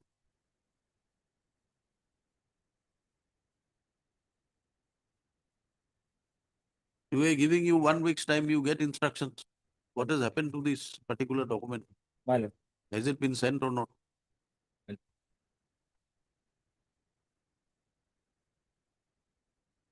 Mr. Borua, you also get instructions whether it has been received after clarification set. Definitely. Heard Mr. MP Sharma, counsel for the petitioner. This and Mr. R. Dhor appearing for the Department of Sericulture. For respondent 1, 2, 3, 4. Mr. P. Borua for respondent 5. The petitioner served in the Department of Sericulture As a UDA. as an LDA.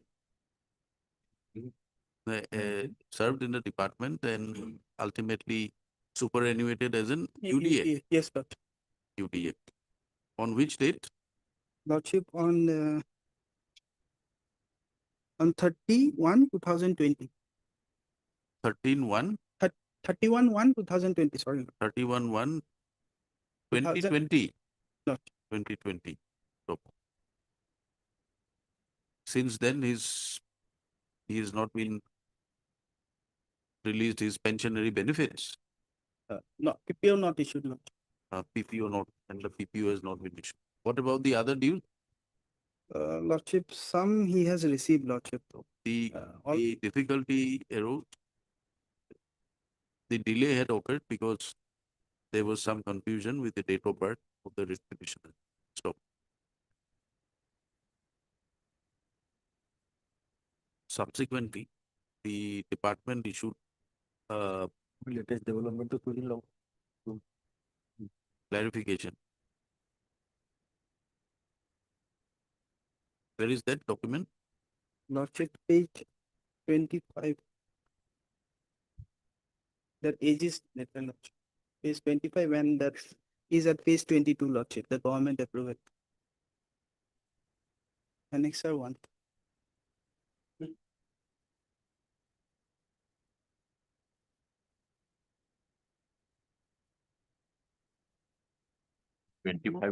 No, the letter of the secretary.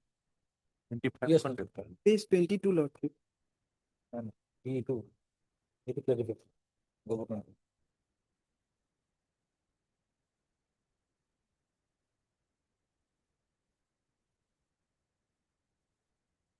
Letter dated 27 June 2020. And by communication dated 27th of June 2024, the secretary, the government of Assam, Handloom, Textile and Sericulture Department informed the director Sericulture that the date of birth of the petitioner be treated as 1/1/1960 for pensionary purpose. Stop. However, the pensionary benefits, the pension papers, although forwarded to the Accountant General's office, perhaps this communication has not been forwarded or forwarded to the Accountant General's office or uploaded in the web portal. So, consequently, the Office of the Accountant General sought clarification by communication dated 20/03/2025 regarding the date of birth of the petition. So,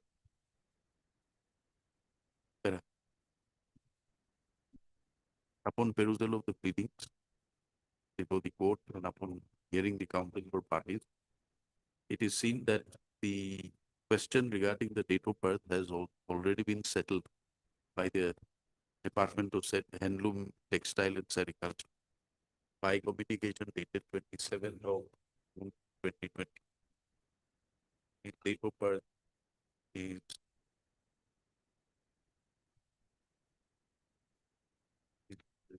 of birth is according to the clarification, the date of birth of the petition is to be treated as 1/1/1960 for pensionary purpose.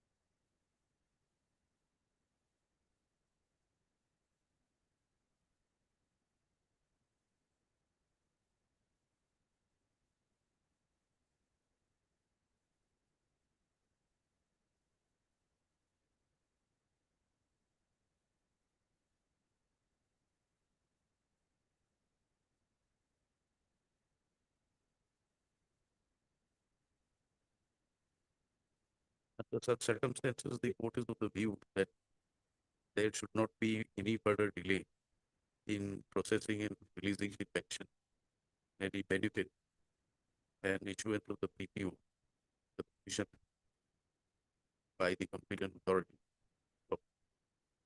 However, whether this clarification has been forwarded to the Accountant General's office in the meantime is not known to the Learned Counsel for the response. Accordingly, we permit Mr. R. Ford, Standing Counsel, Department of Sericulture, to apprise the court as to whether the instant document dated number 22 has been forwarded to the office of the Accountant General, and if not forwarded, the same be forwarded forthwith. Stop. The Accountant General, upon receipt of this document, will immediately process the pensionary and pension proposal of the recipient. Considering the fact that the petitioner has been deprived of his pension since the date of superannuation, let the matter be listed again on 29th, sorry, 31st August, 31st July. Can you get it by 1 week? 31st July. Obliged, Lordship.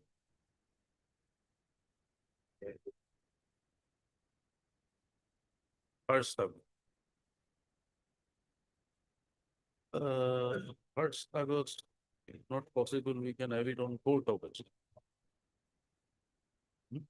4th. Obliged.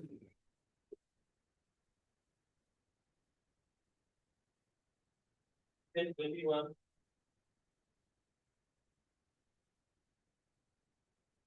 please, Your Lordship. Lordship, matter pertains to non-payment of family pension, Lordship.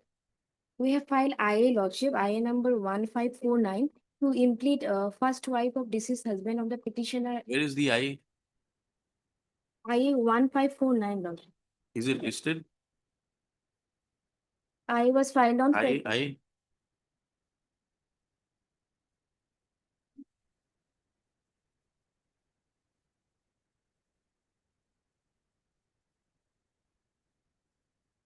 Is there number 154925.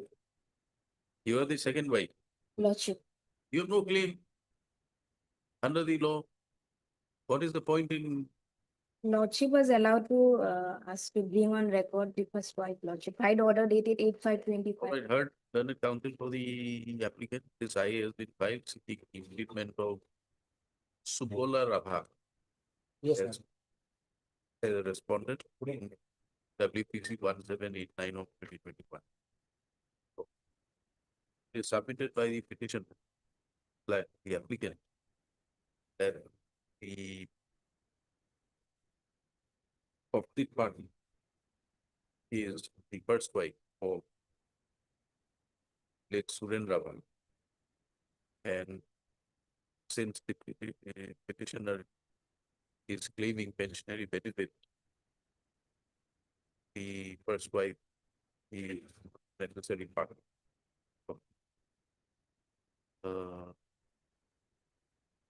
Therefore, submit that what is the past first wife as a party respondent. There are Mr. R. Gore against the PWD. It does not apply to the fair mate, Mr. He does. He does for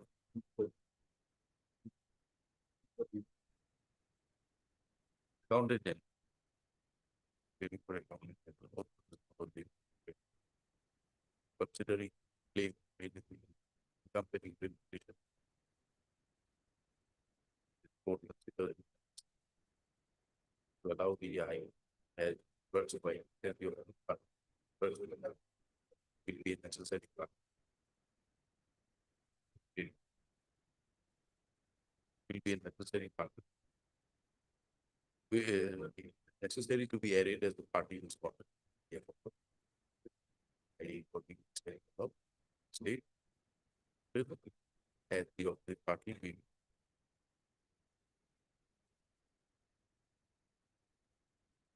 have opportunities to take case presented by the by filing city affidavit. I accordingly allowed the opposite party thing to improve. Carried the party respondent number. Nine. La- no. Nine, Lordship. 9. WPC number 2. Petitioner will file amended post title to the party. Copy of this order will be made with the case record of WPC number 2. In the review of the order, dated to pass the higher. So in 2022, he carried the party respondent number 9. No. And petitioner will file amended post title within 1 week. Okay. That notice issue.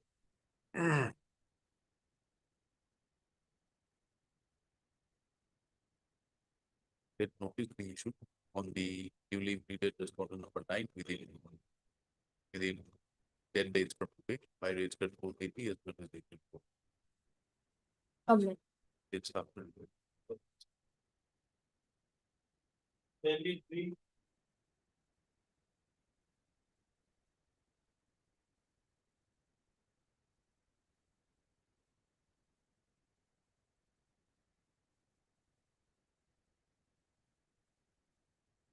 Lordship में pass over the matter for timing, but single counsel is only late.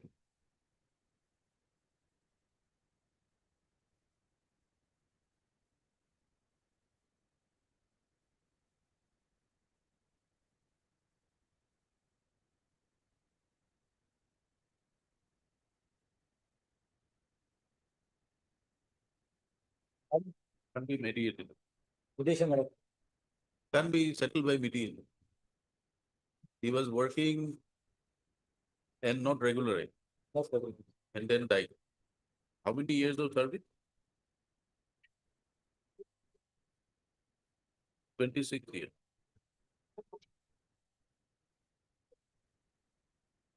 Right. That will be listed next week.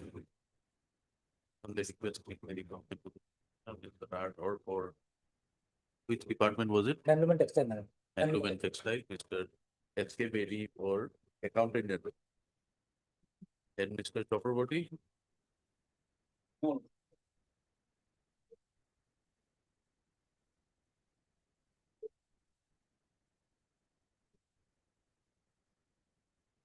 Wait, Your Lordship.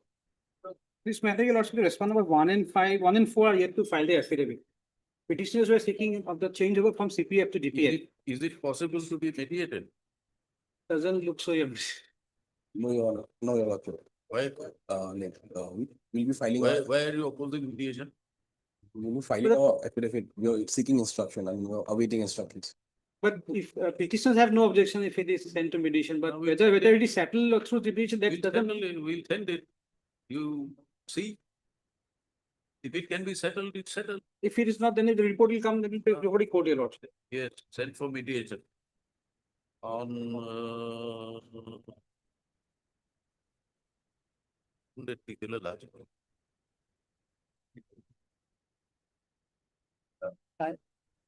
August 30, na?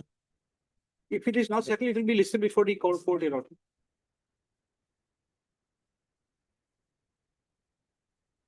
11th of August. I'm appearing on behalf of Mr. S.S. For 1 and 5. Mr. 1 and 4. 1 and 4. 1 and 4. S.S. Roy.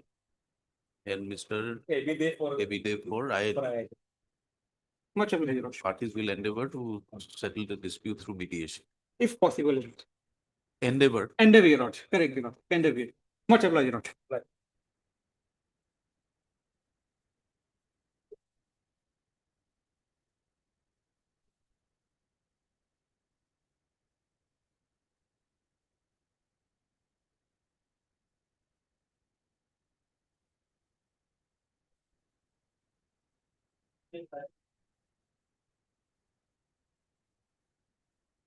Yeah, please, Your Lordship. My lord, we were informed, my lord, that the original suspension order was informed But the review orders, my lord, they were not informed because guidelines, my lord, do not prescribe that. Because Ajay How thought will you know whether he is suspended or not suspended? the original order was informed, my lord. Original, then why did you review it? What is the stage of the disciplinary proceeding? No. Enquiry officer has been appointed, my lord. Where is the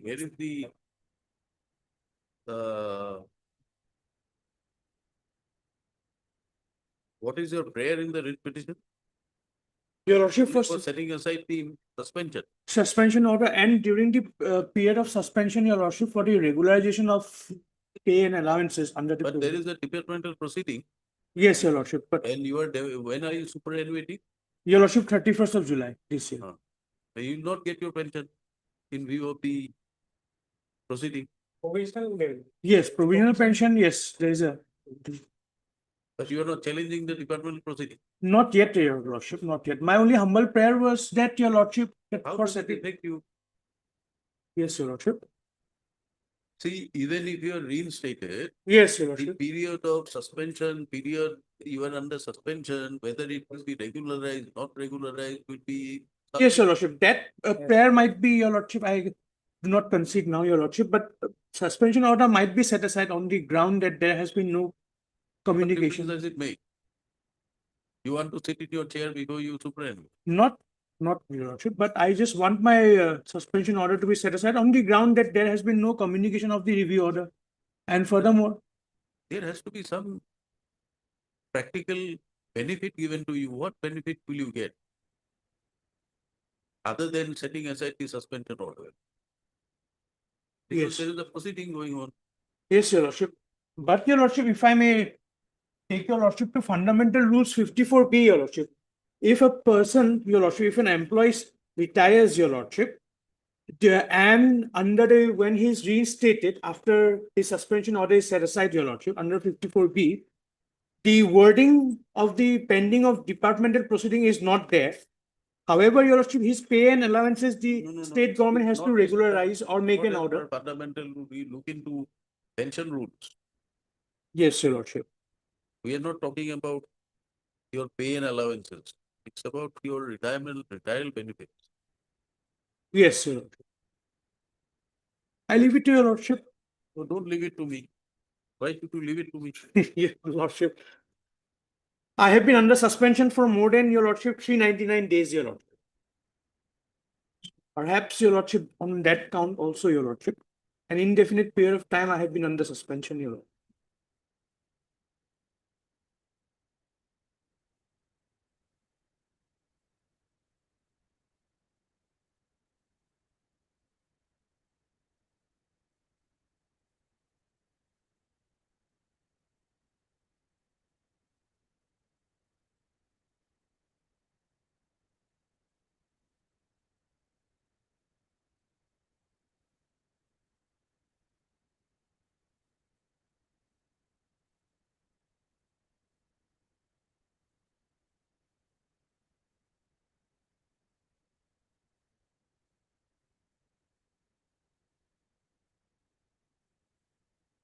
Yes.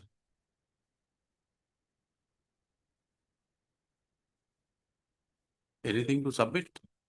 My lord, our submission is that review was done as per the prescribed guideline, my lord, whatever had to be done, that was, my lord, done by the. That is.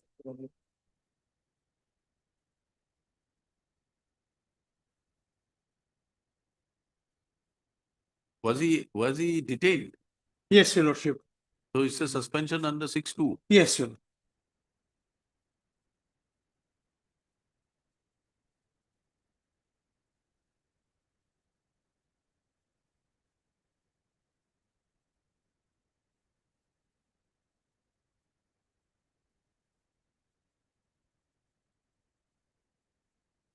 Where is the suspension order?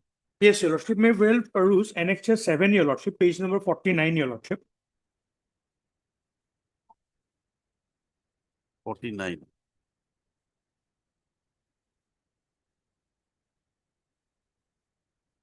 Then, when was show cause issued? Yes, Your Lordship. Annexure 9, Your Lordship, at page number 58 to 64, Your Lordship. Show cause was issued on 28, 2024, and which the petitioner has received it on 31, 8, 2024 at his address, Your Lordship, which was also being communicated to the petitioner.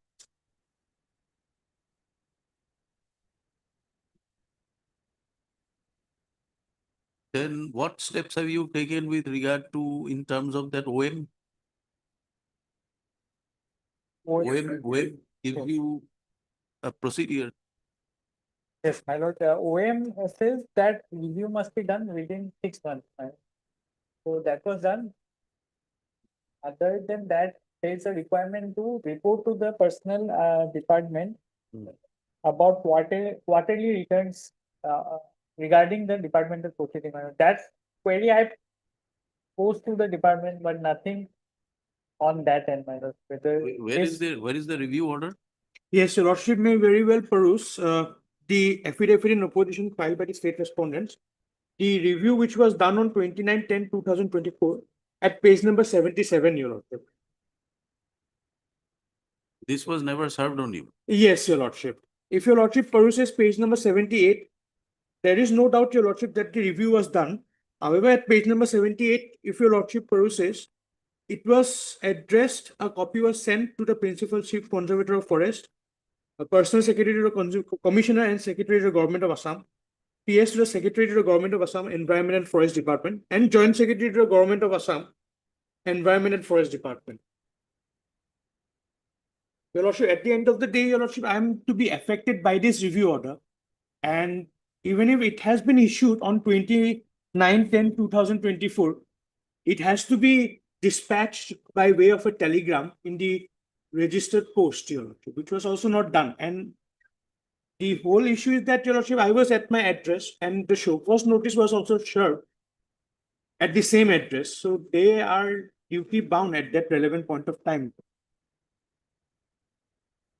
All right, we'll come back at 2. Yes, Your Lordship. My learned friend has some difficulties at 2, Your Lordship. Perhaps, Your Lordship, his colleague can appear in this matter, Your Lordship. Mr. Gogoi. When he has not expressed his difficulty, why are you putting word in? No, Your Lordship, he was expressing it to me prior to this matter. There's some matter fixed that to another. Perhaps his My colleague presence may be recorded, Your Lordship. To my lord, if my colleague doesn't come, then We don't know what is your submission. Whatever submissions you have, you come and make it.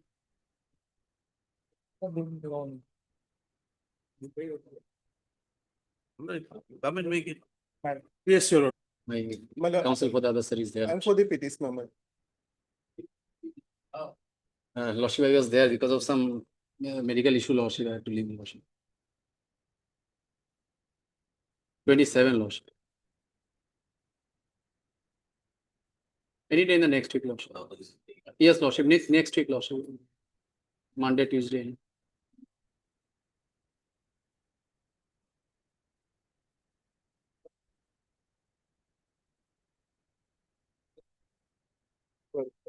Obliged.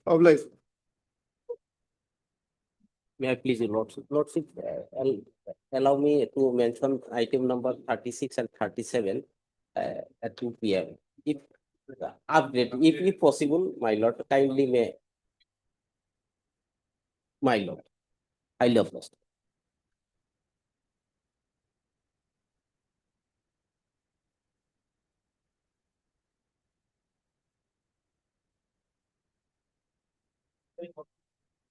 Yeah, please, Your Lordship.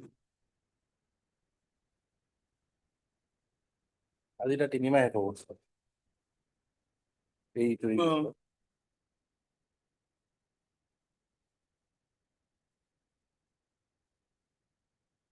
My lord, this suspension was reviewed thrice, and today it ends. Yes, today, yes, I had this instruction. This the procedure was the government reviews it, and the directorate has to, the PCCS has to communicate. It does not communicate. We are giving an inquiry into that. But my lord, even though not informed also, these 23/4/2025, today it ends. It becomes 3 months today. Lordship can allow this. Have to be fair, my lord, he was not communicated.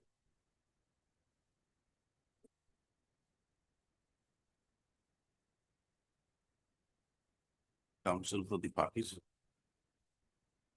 The petitioner before this court is aggrieved by the order dated.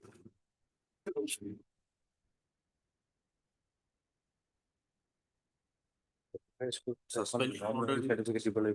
Where is the suspension order? Yes, your lordship. Annexure 7, your lordship, page 49. Read by the order dated 1/7/2024. Whereby the petitioner was released with effect from the date of his arrest on 2006, as well as the subsequent review for extension of continuation of it. The case present protected before the court is employed as a forest ranger under the forest department in connection with an FIR.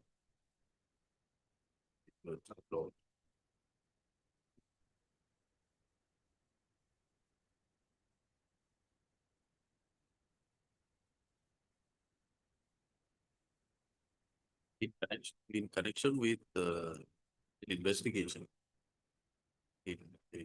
uh, by the Directorate of Vigilance and Ethnic Productions. The petitioner came to be arrested on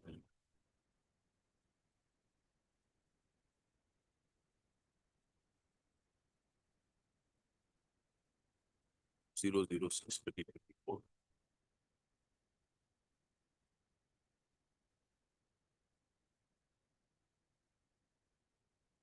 And has been 2006/2024.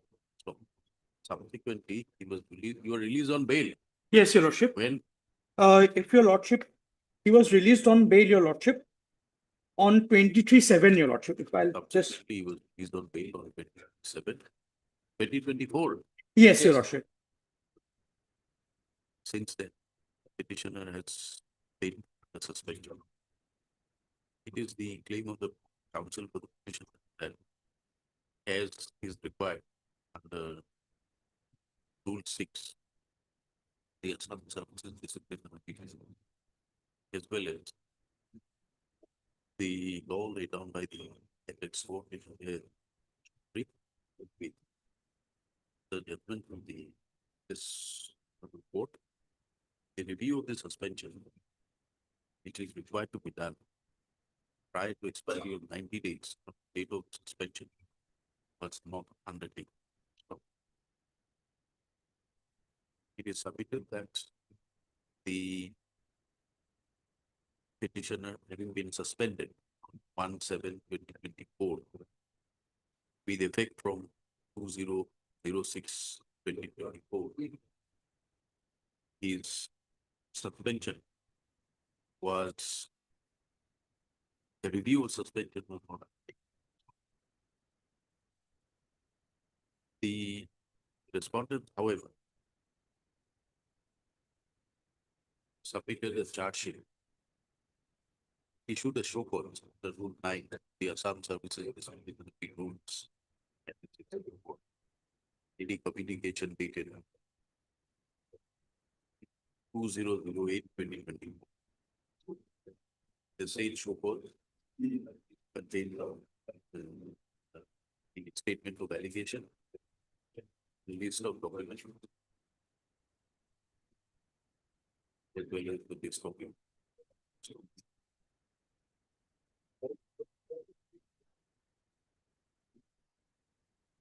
It is submitted that pursuant to the proceedings initiated. Did you file in a reply to the proceedings? Yes, your lordship. Yes, fine. Pursuant to the show cause issue, the file reply. An inquiry officer appointed. Inquiry going on. No, my lord, inquiry officer is appointed, my lord. Inquiry is going on, my lord. DP is Pursuant to the proceedings have been initiated, but not completed. So, however, the suspension, which will never extend by the authority, had lapsed by a flight of time for the petitioner ought to have been extended. However, that hasn't been done. Petition. Mr. D. Gould, counsel representing the forest.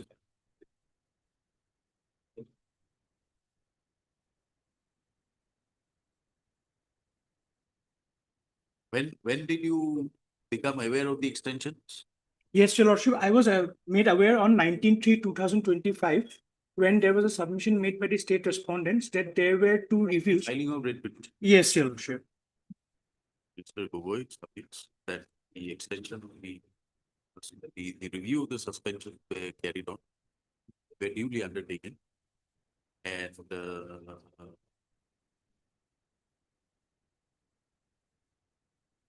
the first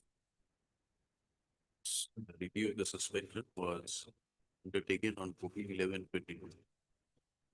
Subsequently, the same was further extended on 27/1/2025. These orders are enclosed the affidavit filed by the respondent authority.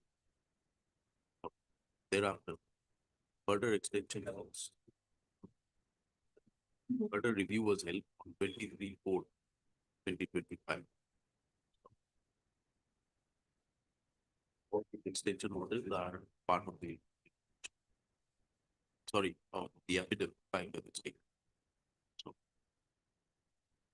the counsel for the petitioner submits that it is only upon filing the affidavit and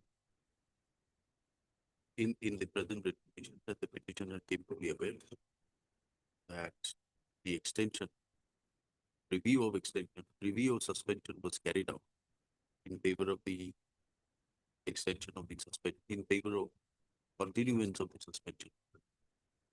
However, none of these suspension orders were served on the petitioner. As a consequence thereof, the petitioner, besides being unaware of the steps taken to review the suspension, the same review orders cannot be considered to be treated lawful in the absence of the petitioner being intimated by proper service review of suspension. In support of his contention, he is definitely going to rely on decision rendered by the apex court. Your Lordship, I have a judgment. Your Lordship, I have a judgment which I have researched as regards suspension, Your Lordship, which has relied on Khemiram, Your Lordship. Communication. What is the citation of that? Yes, Your Lordship. I'm just placing a copy, Your Lordship. 2008 5 SCC 438. Union of India versus SP Singh. 17th. Yes.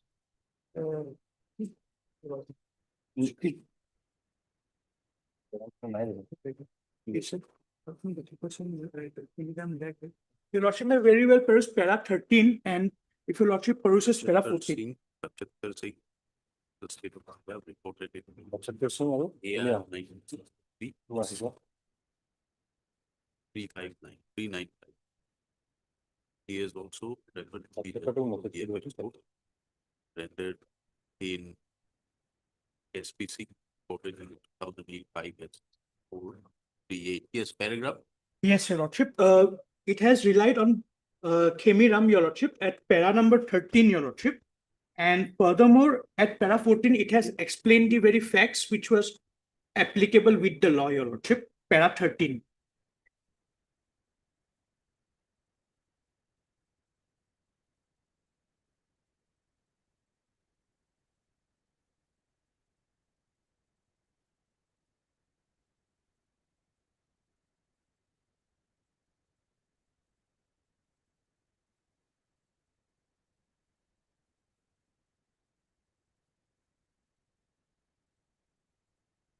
learned counsel for the that the suspension order therefore will have obligated and frequent the suspension, the review of the suspension order. Therefore, these orders are not valid. The suspension, petition and all that as the same was not extended as per the procedure prescribed. Mr. Gogoi barely submit in his usual bed things that from the pleadings received as well as from the instructions of the team, see that the review of suspension, the orders passed on review of suspension has not been served on the bench by the department. Yeah. Upon careful consideration, sufficient date or consideration of the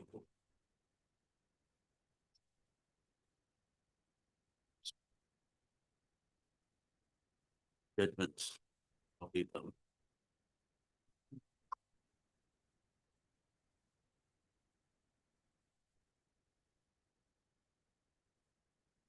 that a suspension of the retribution was effective under Rule 6 of the Assam Services Disciplinary.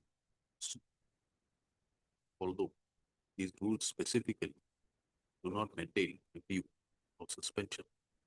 However, following the judgment of fixed court in Ajay Chaudhary, reported in that several judgments have been passed by this court, both by the division as well as other court, where it has been held that the review of suspension as prescribed under 6.1 is also equally applicable to the provisions of Rule 6.2, and therefore review of extension of suspension is mandatorily required to be amended by the authority.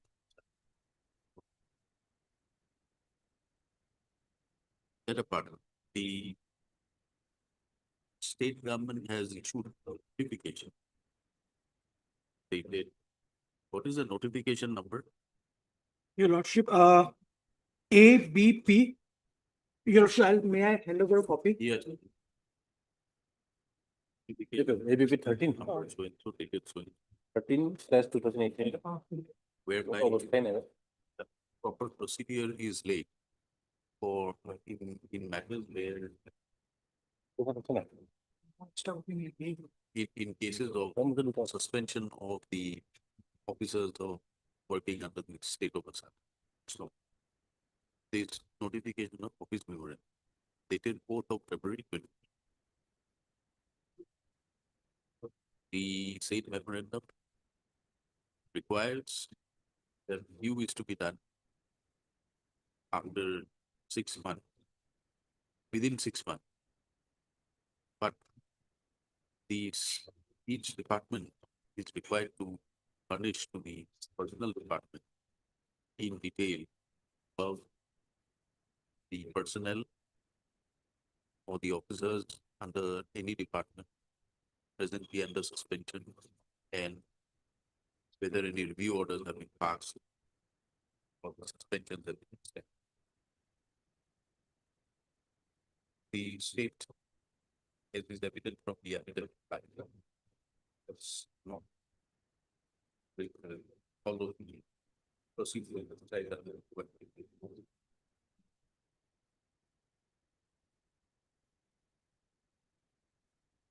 as to whether the non-communication of an order of review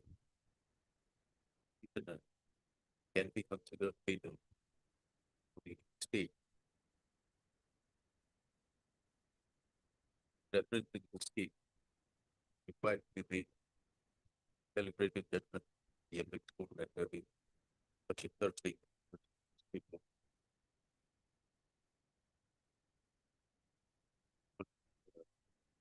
State of already clear.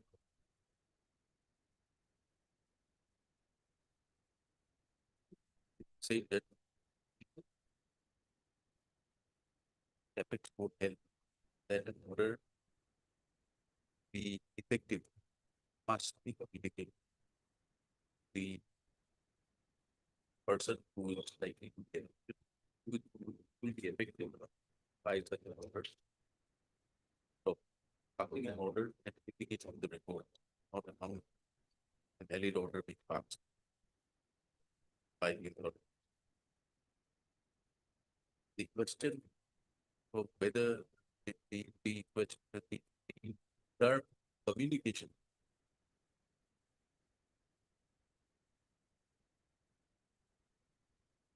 the question as to what is communication was also had also come up in the event of heavy raft.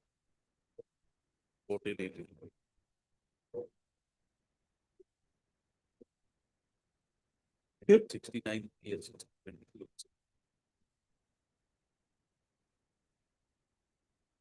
It is contact.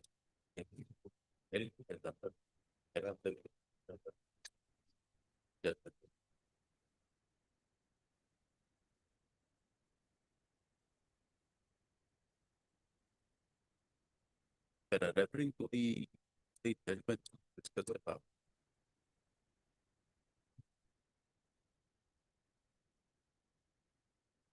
What is to be noticed is that once order passed by competent authority, more particularly by an officer of government, the same is required to be mandatorily served on any employee, any person against whom this order has been passed, so that the person concerned or the person affected may take necessary reports for calculating the in the event of person considers this order adversarial nature. In the facts of the present, while the suspension order was passed on to it was communicated from the statistics file of the court, it is seen that the review of the suspension to undertaken right.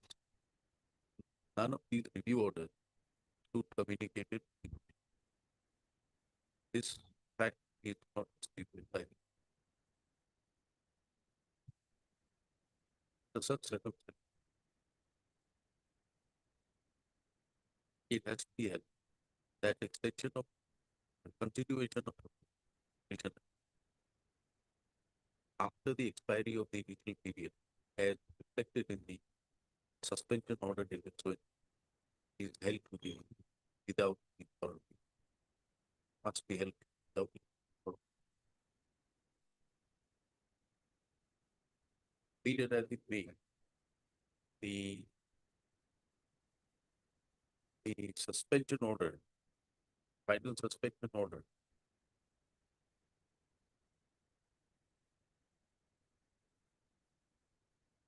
the last order of review or suspension was carried out on 23/4/2025, and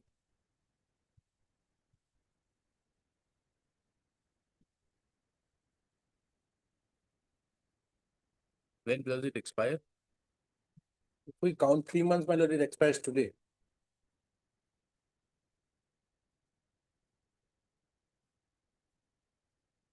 When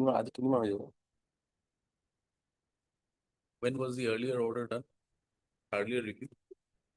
First review at 29/10. 29/10. 10. Then 27/1/25. Which is 3 months. Yes, 3 months to 3 months. And then again 23/4/25.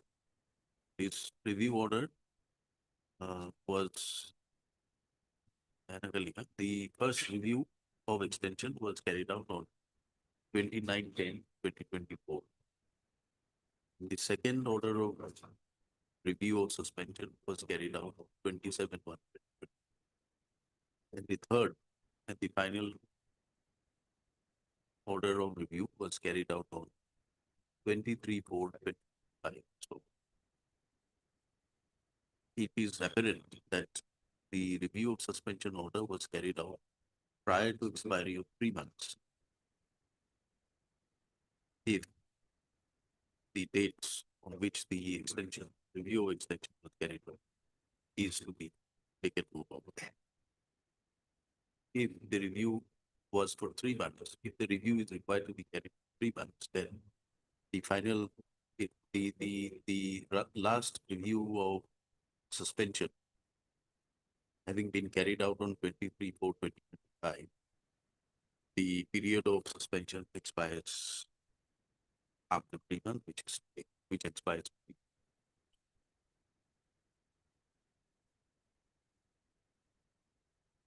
The as discussed above, the state has also not followed the parameters laid down in the office memorandum by filing the periodic particulars before the personnel department with the details of the suspensions carried out against the officer and the extensions thereof. Under such circumstances, there is no material to suggest that the review of the extensions carried out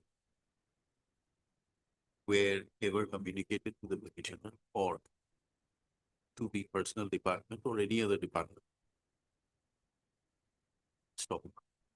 In other words, the extension of review, although stated to have been passed or issued by the department, remained with the concerned file.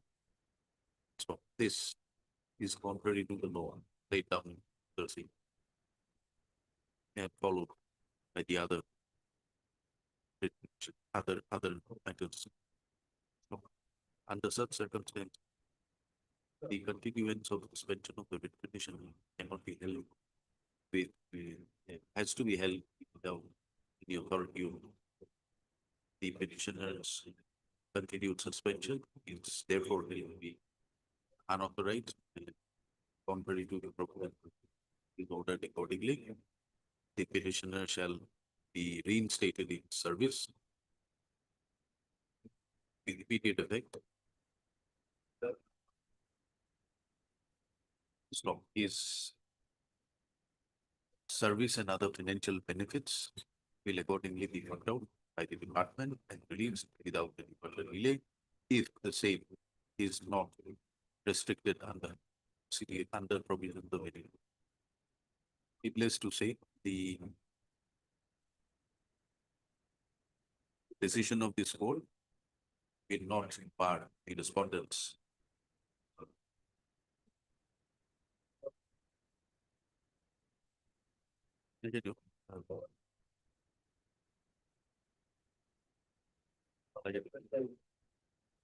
Writ petition accordingly allowed.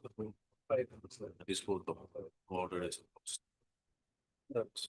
Well, my lords, one indication that is DP should, if it is made clear that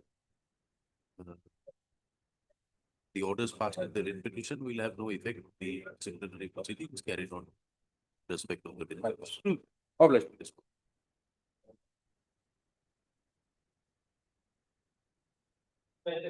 Much obliged, Your Lordship.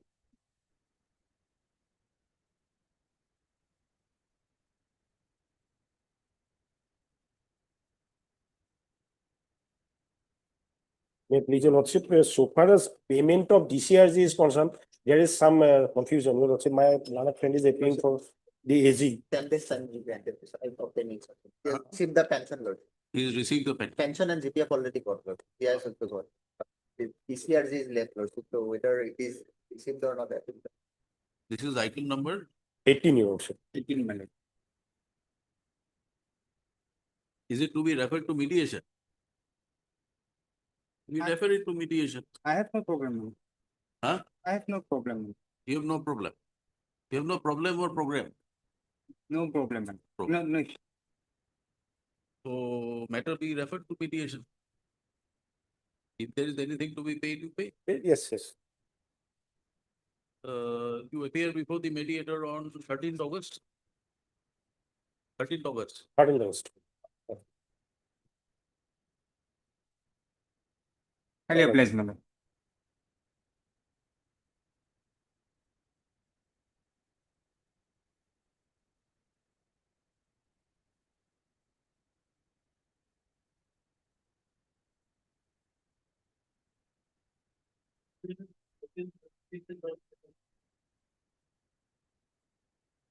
Yes. Yeah, please, your lordship. Lordship, regarding item 36, your lordship. In this case, though the present petitioner was initially appointed as the junior engineer in the year 2009, and he was after completing his 5 years, he is entitled to get his promotion as per the provisions of Assam Town and Country Planning Orders 1990 plus 76, your lordship. But after completing his 5 years, though there is a vacancy available, the promotion was not considered, though he submitted some representations before the concerned authority, and some representations that already similarly situated. Many cases the department has allowed for the promotion, but in case of present petitioners, it was allowed, my lord. In this case, one similarly situated case, your lordship may kindly peruse that page 51, annexure 12, your lordship. So what is your prayer here?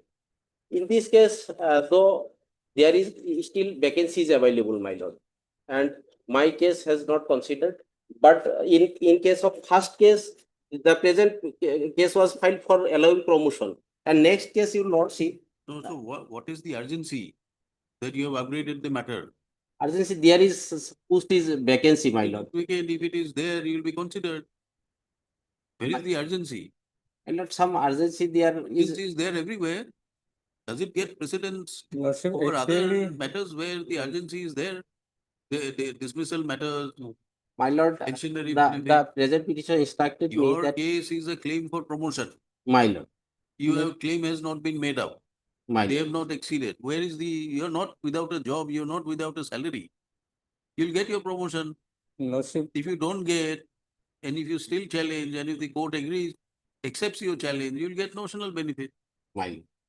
may I please, Lordship. Lordship, I'm for the respondent number 7, Lordship. From my client's Lordship, it is informed that the department actually suggested them to finish that case as well as, because they are going to amend the earlier Lordship. Department suggested. Yes, Lordship, as my client informed me. And the thing is Respondent that, 7. Lordship, In which writ petition? I have a prayer, Lordship, in 5971, Lordship. 5971, respondent number 7. Lordship, I have a little submission, Lordship. Lordship, actually, the conflict of this case, Lordship, there was one vacancy under this category, Lordship, when the case, this case has been filed, Lordship. But Lordship, applicants are two, Lordship, in this case. And the petitioner and respondent number 7, Lordship. Lordship, the petitioner saying that the departmental authorities preferring the application of respondent number 7, Lordship. Both are the applicants, Lordship. But the department preferring the respondent number 7, that is Pranab Sarkar, Lordship. The selection committee also considered Pranab Sarkar application, Lordship, for direct recruitment to the post of assistant engineer from the JE, Lordship. Lordship, it is also written in the synopsis of my case, that is 5971, Lordship. It is clearly written in the last paragraph of the synopsis, Lordship.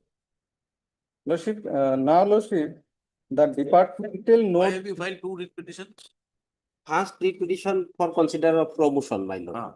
And second writ petition, during the pendency of the first writ petition, the department initiated to give the promotion to the junior than me, my lord. That is the Pranab Sarkar. What is there in the first writ petition? First writ petition, though he submitted some representations, before the department, the department, in spite of having the sufficient vacancy, it was not allowed. So for not consideration of the representations, the first petition was filed. And second, Is there any other vacancy other than the one where the private respondent has been selected? my lord, Any other vacancy available? available vacancies. At present, two vacancies, and RTI, as per RTI. No, recent, Latest RTI report, Lord. Ah. There are two, No, there are two four vacancies. posts are vacancies. The additional affidavit that the petitioner. Now, in view of the promotion of the private respondent, My lord, what remains to be considered in the first writ petition? a writ petition in the second writ petition, that No, is no, in 597. In the second writ petition, you are challenging his recommendation for promotion, My lord, saying that not he, but you should be promoted. my lord. So what remains in the first writ petition? First writ petition, the similarly situated persons, my lord, may kindly, in this writ petition, We are closing your first writ petition. my lord, Second writ petition will hear. There is no urgency. my lord. Heard counsel for the party. Petitioner is aggrieved by the consideration for the post of which post is it? Assistant engineer. Assistant engineer. From In JE. Department of Town and Country Planning. My lord. Petitioner is presently At junior engineer. junior. He submits that candidature. He fulfills all the eligibility criteria and notwithstanding the election being available, his candidature was not considered. So, being agreed, he had filed WPC 33437 of 2023. During the pendency of the writ petition, the private respondent number 7 in WPC 5971 was recommended for promotion to the post of assistant engineer. Town and Country Planning. Petitioner being aggrieved has filed a subsequent petition. Considering that the petitioner's demands in WPC 3437 of 23 was to consider his candidature for promotion. And in the meantime, the private respondent in WPC 5971 of 2023 has been recommended for promotion. And his promotion and recommendation is under challenge in WPC 5971 of 2023. No further cause is seen WPC 3437 of 2023. The same, therefore, disposed of as infractuous. Interim orders, if any, stand vacated. Yes. Monsieur, actually, Readings are complete here. yes, sir, I want to say, Lordship, the departmental note, it is saying that actually, Lordship, completed that is clause number 73, Lordship, of the Country and Planning Act, service rule 1990, Lordship. Clause 73, it is said that the candidate who has acquired his or her degree on his service period with the permission of the concerned department is eligible for the promotion as direct recruitment, Lordship. But the petitioner, he has completed his graduation before appointed as a JE, Lordship. We'll hear that some other day. Okay, Lordship. Today. Obliged. Let it come and start. There is no urgency. My lord, actually, I have not mentioned with urgency, but your lordship, the present petitioner. If you have not mentioned because of urgency, you will wait for your turn. There are other council waiting for their matters to be called up. Sorry, my lord. Matter be listed Much obliged. again after 2 weeks Well, for admission. Lordship, may fix a date. Fix a date. Tell me what date is suitable for you. Obliged. 36 is closed, 37. Well. Here.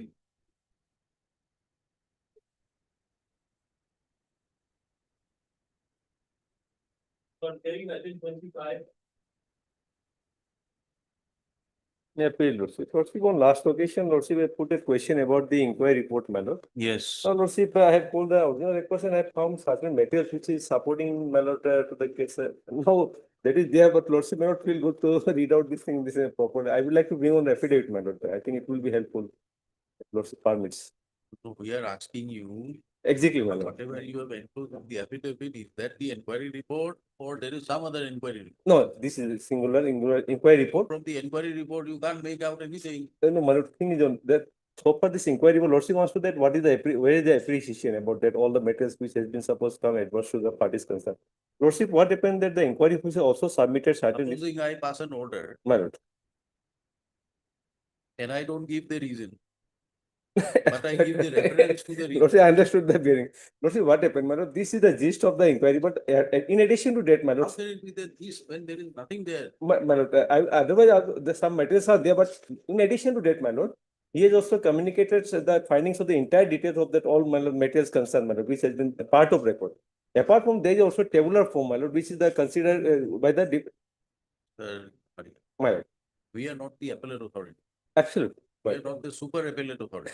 I know. We are only examining whether the inquiry was conducted as per the rule, whether the evidence was properly appreciated, and having done whether the inquiry report was furnished. Yes, ma'am. My lord, so Now, far if this. the inquiry report was furnished, but nobody can understand what is there, Yes, that's good as not furnishing it. If Lordship see that so far the inquiry report is concerned, Lordship put a quite right question that whether this appreciation, if not there, what is the meaning of that inquiry? Quite right, my lord. But Lordship, can you see for a moment, my lord, the whole case is centered on the documentary evidences. The documentary evidence has been properly taken into consideration, and on the basis of that, because the findings is that proof, like one word is there, one. But there are 131 allegation that different sets of, my lord, allegation has been considered different way, my lord.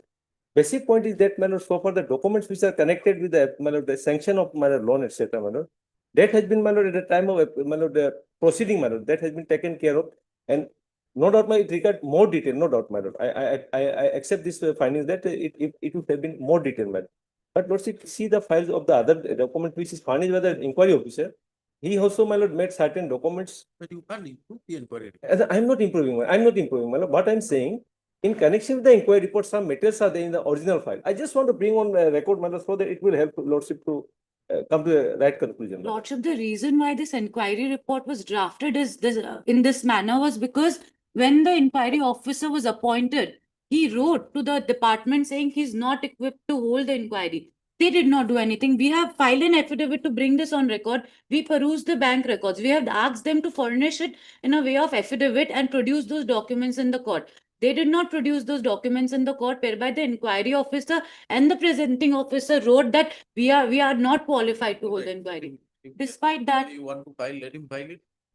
We'll see what additional documents he wants. Yes, ma'am. Some matters, my lord. He can't improve on the inquiry report. No, absolutely, I'm not improving. they are just buying time. It's a 2015 matter. They have been saying they'll file affidavit since 2-3 years now.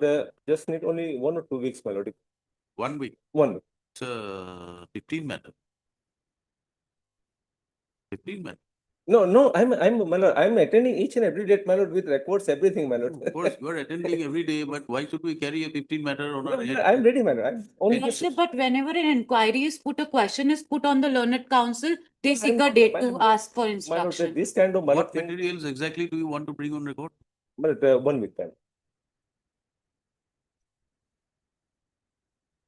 Although the court was reluctant to grant time, remember that the repeated request made by Mr. Samaria, the matters that referred to be listed after 1 week, enabling him to bring on record an affidavit which he says will be very necessary to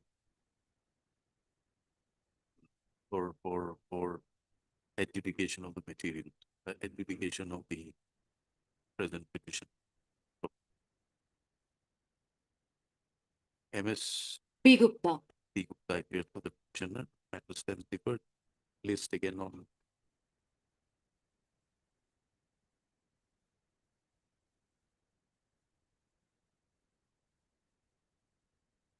Seventh Seventh August. Lordship, may I pray that an advance copy be served before the date of hearing so that we can peruse the same? We are duty bound, man. You can't file it without serving copy. That's the rule. Lordship, if they file it on 7th, then we will not get opportunity to go through Why it. this kind of submission is making, I don't know, man. You serve copies or? Yes, absolutely. It's my duty, man. Yes.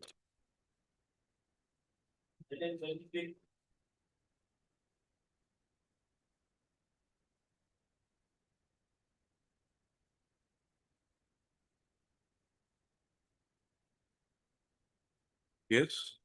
Your Lordship, the matter was relating to house rent allowance, Your Lordship. House rent allowance. Yes, Your Lordship.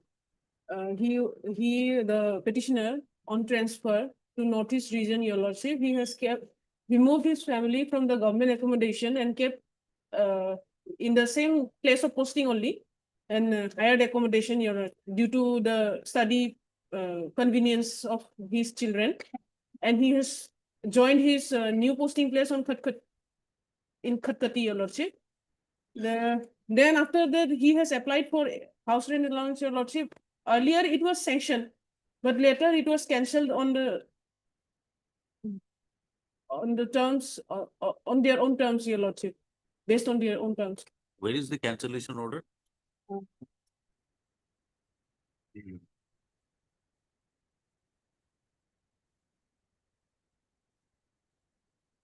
It is on page 29, Your Lordship. Oh, sorry. 27, Your Lordship. And 37, Your Lordship. 8. Page 37, Your Lordship.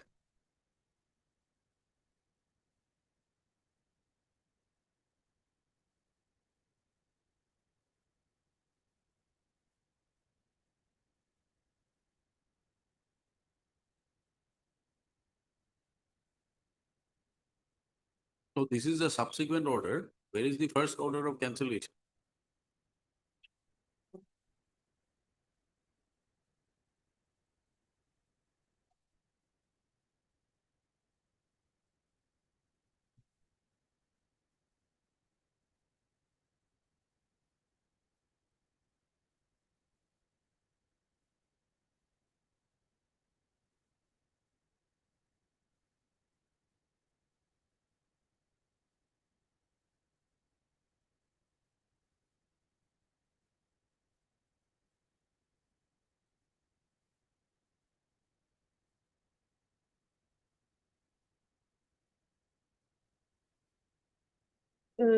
In page 24, Your Lordship. Cancellation order.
Where are the rules? What rules apply?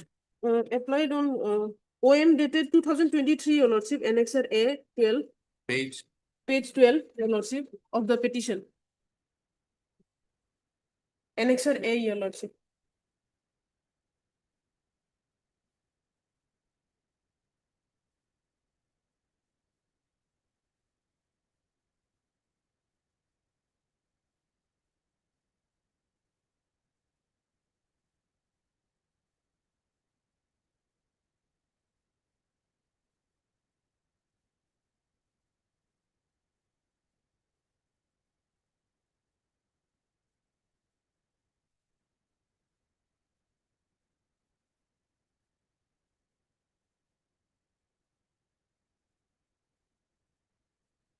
So it is clear. Why is it not released?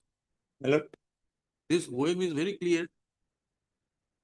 clear means, my lord, also officers, my lord, is himself, my lord, is vacated in the quarter, my lord. They are not. He vacated before his order or after his order? My lord, they are after order, my lord. After transfer After order. order. After order. Now see what your OM says. See in the, read the OM.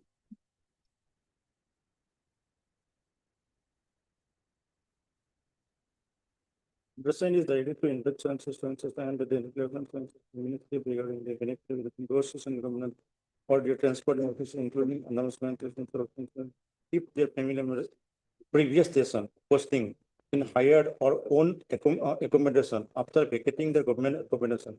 They were occupying and have to vacate after transfer to Northeast.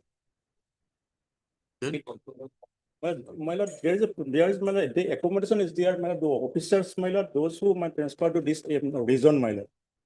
They can stay in the previous, my lord, the quarter, my lord.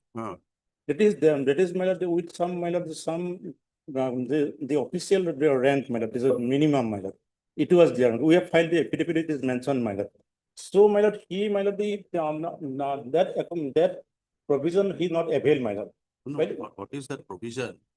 My lord, the provision, the OM is very clear. It says, if you keep your family in the previous station of posting, both in hired or own accommodation.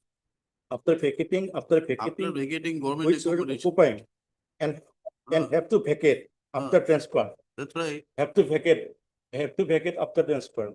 And Northeast region and has been. So he vacated the official quarters after his transfer. My lord, there is another provision is there, my lord. So my lord, that provision, my lord, if there is quarter available, my lord. Where is that provision? I filed my affidavit, my lord, and it is stated, my lord, in paragraph 8 also, my lord. No, where is that notification, rule, provision, where is it?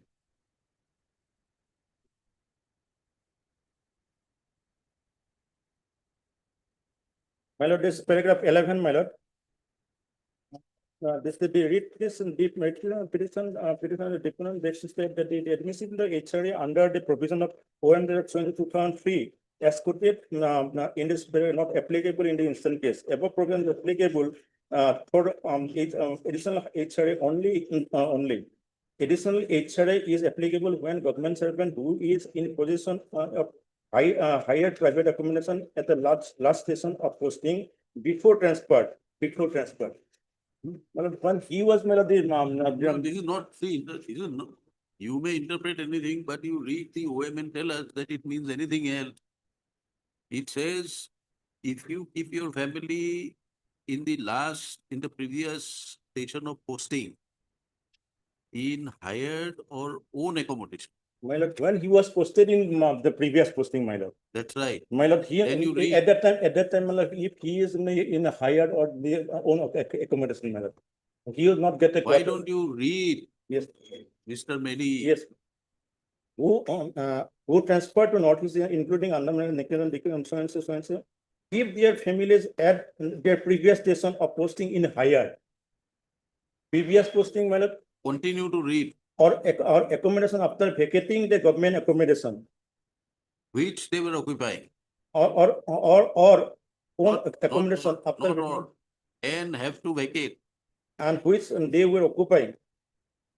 On own accommodation after vacating the government accommodation which they were occupying and have to vacate after transport so and so. And so and so. It has been decided the such officer would be entitled. So here, my lord, only this. So far this notification is, my lord, this is not applied as per this our affidavit is stated in. Your affidavit is interpreted. Your affidavit is not enclosed or referred to any other OM. I have filed one additional affidavit also, my lord. Show us any OM contrary to that or OM which is modified. Yes,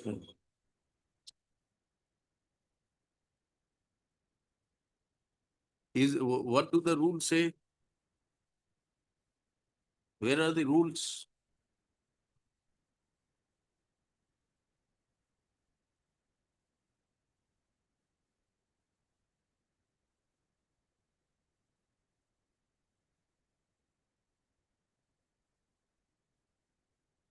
This additional affidavit, my lord, your lordship may turn, this page 5, my lord.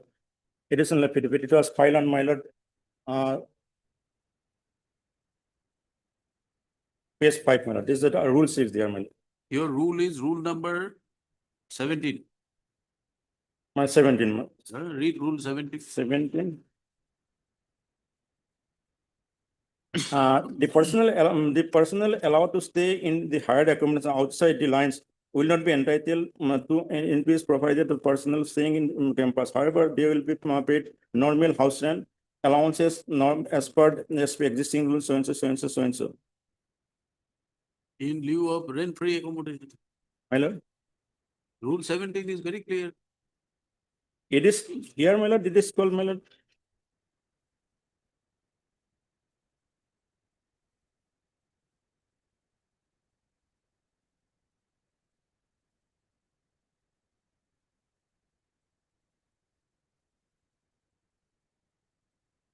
Additional, it's he claiming, my lord, additional,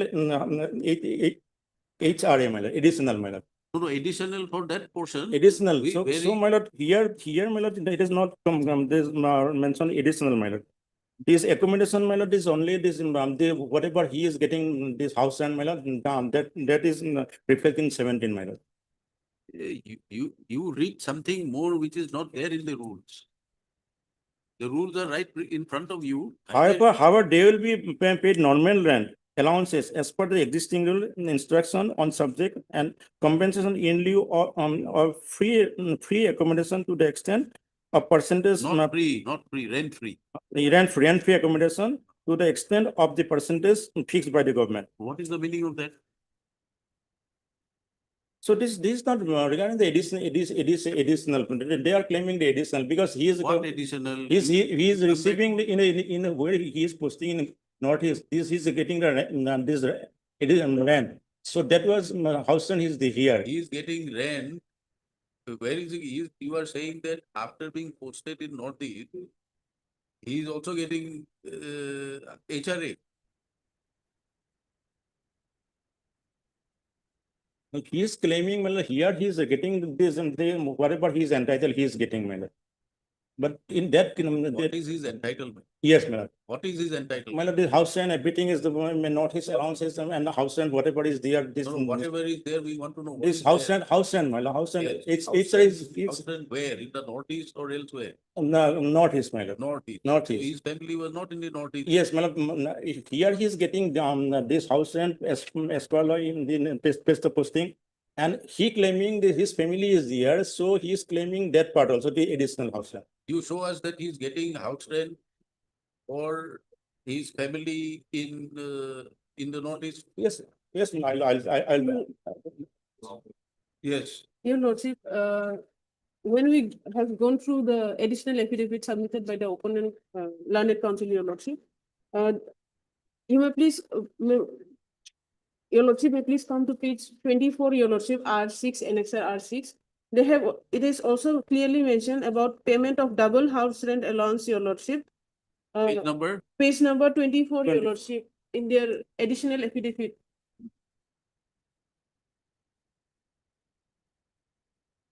Annexure R6, Your Lordship.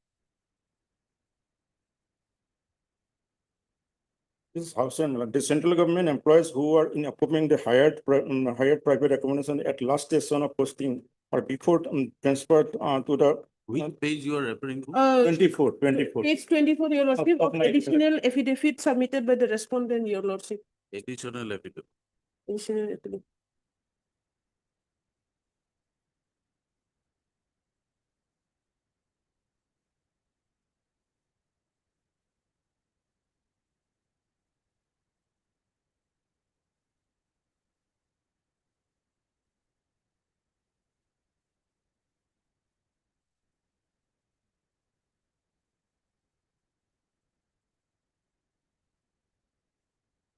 There is no page 24 here.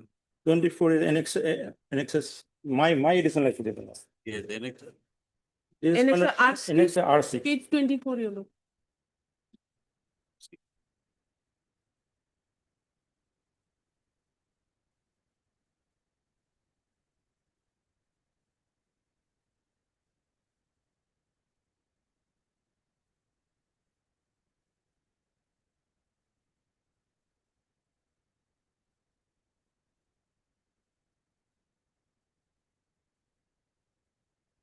Yes.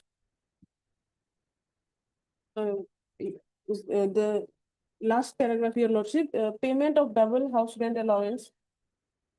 Here the point A is mentioned as central government employees who were in occupation of higher private accommodation at the last station of posting before transfer to any of the states, union territories mentioned above. We are not with you. Which page are you reading? Same page, your lordship, page 24. Last paragraph, your lordship. Last paragraph, read it. It says that the central government employees who were in occupation of higher private accommodation at the last station of posting before transfer to any of the states, union territories mentioned above may be allowed to draw house rent allowance admissible to them at the station. So they are allowed. They are allowed to draw. My lord, central government employees who are in occupation of higher private accommodation at last station, those who are in the private accommodation, my lord, last police before transfer to the union territory, so and so may be allowed to draw house rent allowance admissible to them at that station. My lord, at that station, if they stayed in initially not in quarter in the higher accommodation. Where do you get all these interpretations? This my lord is last occupation higher private accommodation. Meaning thereby, we see higher private accommodation. Where do you see the term that higher private accommodation but not in rent-free accommodation? Where is that term? Where do you see that in the rules? How you are interpreting the rules in a manner which is not discernible from a plain reading of the rule? Your lordship may kindly please come to page please come to page 27, your lordship, of the same additional. Well, this, then I'll clarify 29 this matter listed. I'll clarify. First point, your You lordship. find two affidavits and then you need better time to clarify. No, my this so far. Page 29, yes. Page 27, your lordship, the first line, your lordship, government servants on transfer to Northeast region who vacate government quarters and keep their families in rented or own house at the old station also eligible for additional HRA, house rent allowance. Same thing is those who are rented house, maybe earlier place of. It is said that they are permissible. Why? My lord, there's difference, my lord, two things, my lord. One thing is, my lord, if my lord, they are initially in a government accommodation. Yes, initially government they transferred to such area, my lord. My lord, then my lord, this if they accommodation is the private accommodation taken is on their own, my lord. That is there. And another thing is initial place of posting. If there is, my lord, they are not in quarter initially at that time place of posting, my lord. Where do you read all this from the rule? My lord, so far I understand, my lord, this my lord, the central government employees who were in occupation of higher accommodation, who were in accommodation at that time, my lord. Who were at that time, my lord, place of say that they can never in last station. It is clearly stated in last station of posting. Last station place of last station. Does it say anywhere that to be in higher accommodation, they can never be in rent-free accommodation prior to that? Where do you say that? I am submitting before this honorable court that is initially the person concerned, if there is no quarter is not available, he is in rented house. And subsequently from the said rented house is then transferred to the northeast area or the other area as mentioned. This is not a case where rent-free accommodation was available, but they decided not to go for rent-free, but decided to stay in a hired accommodation. Well, they stayed in rent-free while he was posted there. Not at that time posting, well, he was in the government accommodation, madam. That is rent free. But so, my lord, he himself vacated at the time of. He has to because he's been transferred. Yes, my lord. So in new place of posting, he is getting the house rent, my lord. But till the So, time, because of that that, interpretation is not made out of the rules and the OM. The government of India has further clarified that you are entitled to double. it is not there. So for my understanding is What is the concept of double nature? the additional. This is additional. Additional, Additional means my lord. There is no government accommodation in the last place of posting. So he was in rent. So then when he was in rent, his family was in rent. He transferred to some other the northeast place. So in that place of posting, there is no government accommodation. So he is entitled the additional house rent. Where is the rejection order? Rejecting his case.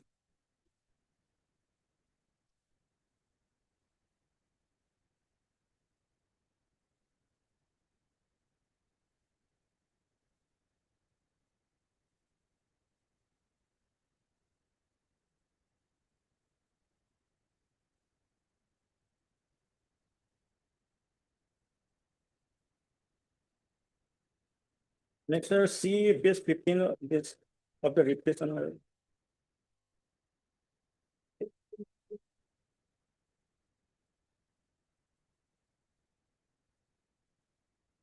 Page, page 15, Your Lordship, Annexure C.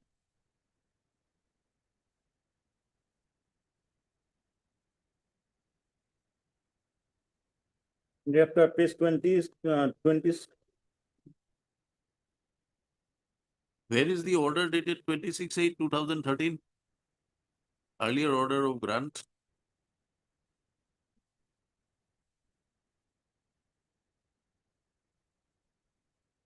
This secretary annexure B. Annexure B. Page 13. It was by the Deputy Inspector General of Police, and subsequently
There is no reason why it was cancelled.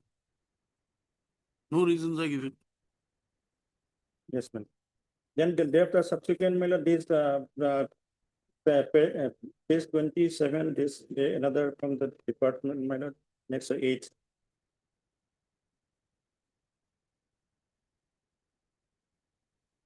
We are allowing the repetition.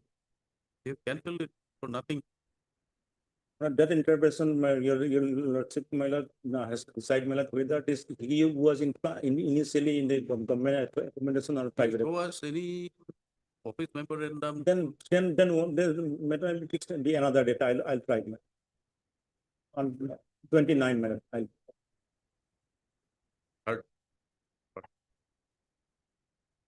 Hearing remain inconclusive before 29 for further hearing of the test of Mr.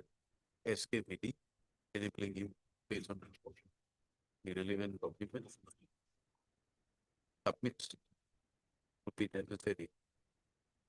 Support is recommended that the please for what is it? Additional HR. Additional HR. Perfect. Obliged, Your Lordship. Problem.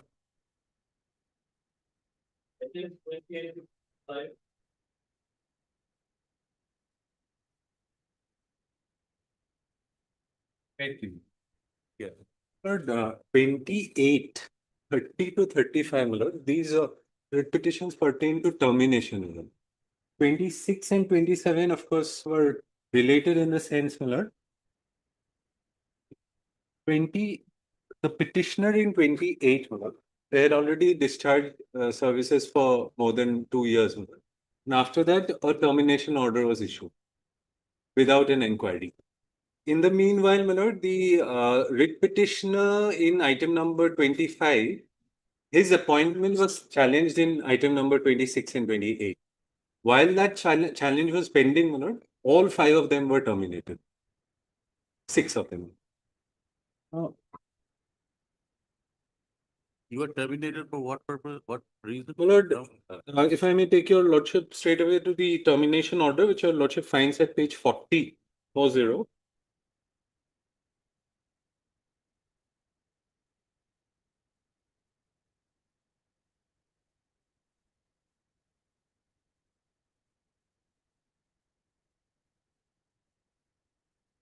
Annexure 6, my lord. This is dated 17 to 23.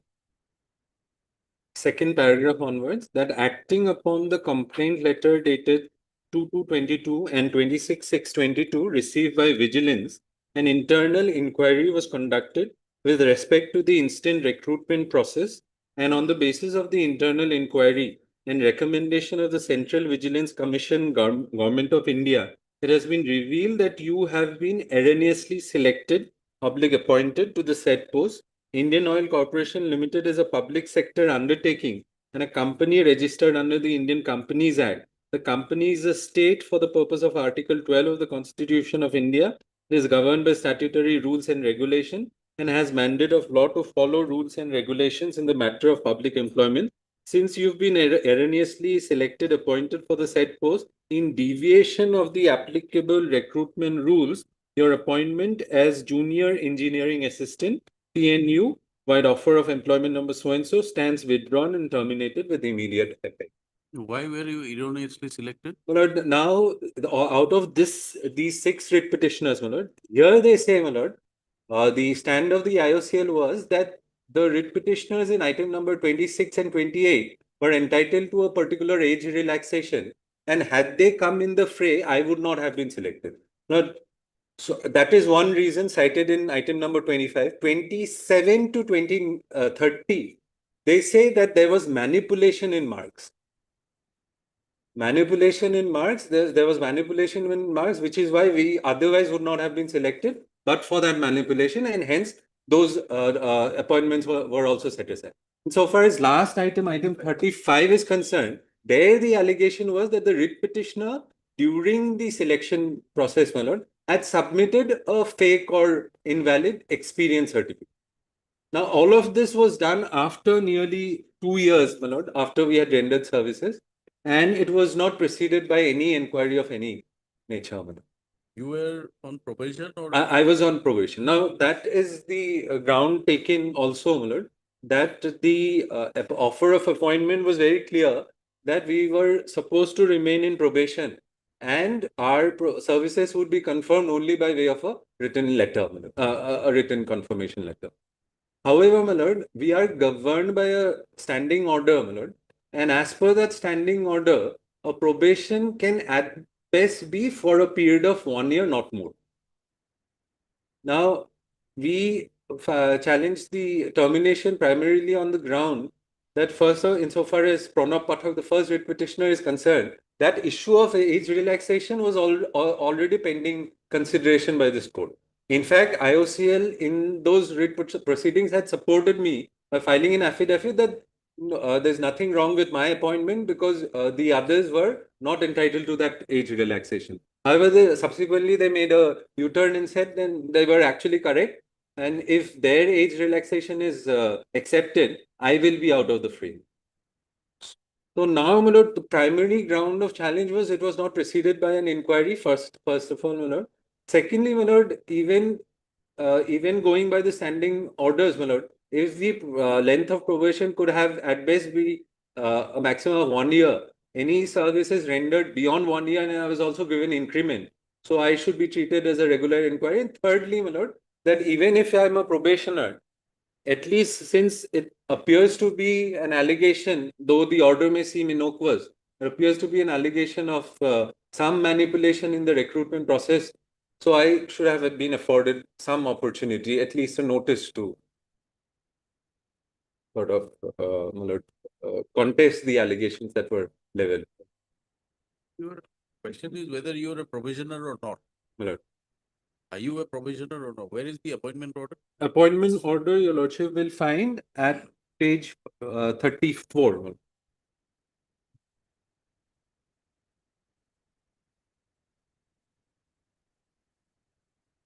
34, my lord, para 3, page 35 is concerning confirmation and probation, my lord.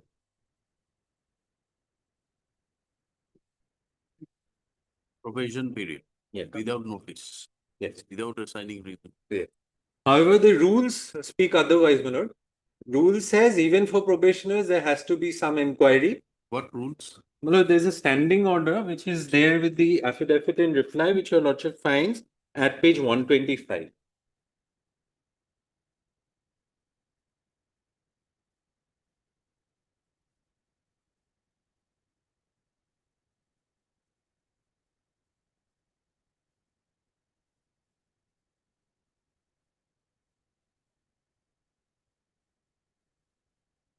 Yes. My lord, page 128, your lordship finds the classification of employees.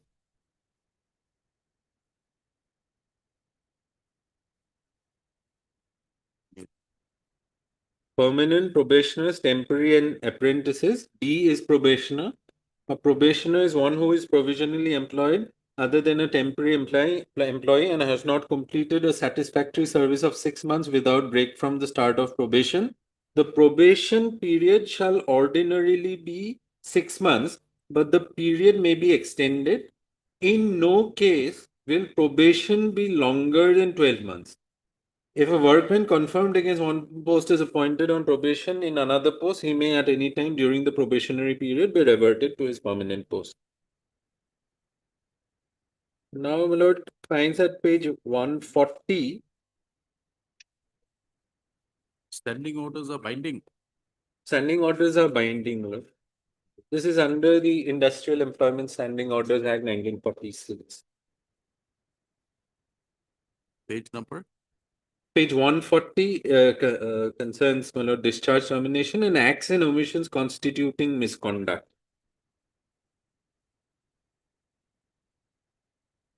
Now, clause 18, acts and omissions constituting misconduct. If your lordship may come to page 142 straight away. Serial number 21 would probably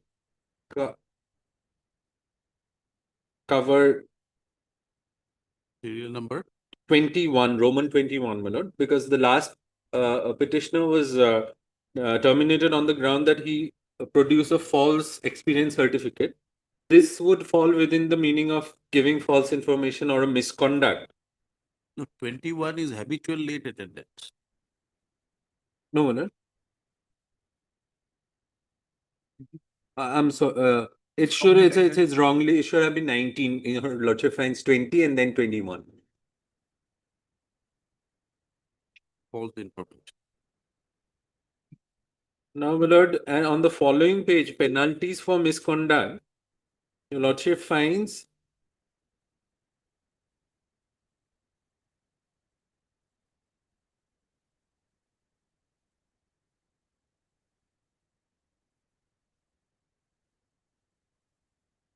Roman 3, no action under this standing order shall be taken unless the workman concerned is given a written charge sheet detailing the alleged misconduct, and the workman is given an opportunity of explaining the circumstances, an inquiry which may be conducted by the general manager or any other officer. Lord, Insofar as the writ petitioners were concerned, my lord, they did not have any clue as to what had happened because they were not served with any notice or charge sheet, nothing, my lord. However, my lord, some light was thrown when they filed the affidavit in opposition, my lord.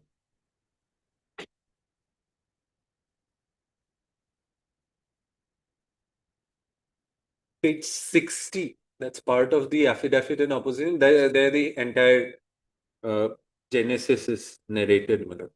What led to the termination action? 60. 60. That's part of the affidavit in opposition. It should be a spiral down. Yes. This is the stand of the IOCL, my lord. That on 2/2/22, a complaint letter was submitted by Prashant Kumar, for short Mr. Prashant, to the Chief Vigilance Officer, for short CVO of the respondent corporation, for short first complaint, wherein it was stated that Mr. Prashant had successfully submitted the online form, which only accepted details complying with the requirements. Admit card was issued after verification that all relevant documents were submitted on the written test, that is so and so. Mr. Prashant was entitled to age relaxation of 5 years, 3 years OBC and 2 years apprenticeship training, which wasn't allowed to him. There were reasonable doubts that some wrong had been committed in the recruitment process. The erroneous recruitment had caused irreparable harm and injury to Mr. Prashant, and respondents were requested to look into the issue. Then on 21/2/22, a writ petition being WPC number so and so titled Rahul Das versus IOCL was filed before this court challenging the appointment of the petitioner. Then on 28/2/22, a letter bearing number so and so was issued by Vigilance Department GR to Prashant requesting to verify the ownership of the first complaint. Then thereafter, on 7/3/22, a letter was issued by Mr. Prashant to Vigilance Department confirming the ownership of the first complaint. The instant letter was received by Vigilance. Then Q, my lord, that on 25/3/22, a case bearing reference number so and so was registered for an internal investigation by the Vigilance Corporate Office, and the Vigilance Department GR was advised to carry out an investigation in relation to the entire recruitment process, which stated that the same was an internal investigation in the nature of a preliminary inquiry to arrive at a prima facie satisfaction with regard to the allegations pertaining to the recruitment process.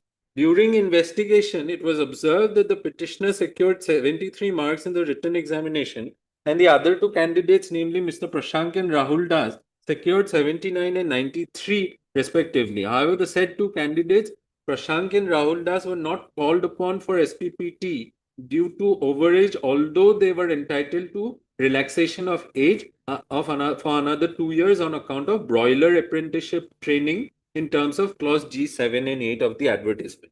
As such, the allegations contained in the complaint letter dated 2/2/22 submitted by Prashant was prima facie found to be valid, and based on such observation, it was concluded that the rejection of Mr. Prashant and Rahul Das was erroneous, and consequently the selection and appointment of the petitioner against the vacancy available for OBC NCL was prima facie found to be erroneous. Then on 7/7/22, letter bearing number so and so was submitted by the Vigilance Department, Guwahati Refinery, Respondent Corporation, to the CVO, enclosing therewith an investigation report pertaining to the recruitment of experienced non-executives at Guwahati. Then on 12/12/22, another writ petition was filed, and so on. Now, my lord, finally at page 66, my lord, based on the report of the investigation and further consideration of the entire issue on 21/23, and a memorandum, office memorandum bearing so and so was issued by the CVC to CVO to the respondent corporation advising penalties against the officers involved in the recruitment process. So the recommended penalties were also given. And finally, at page 68,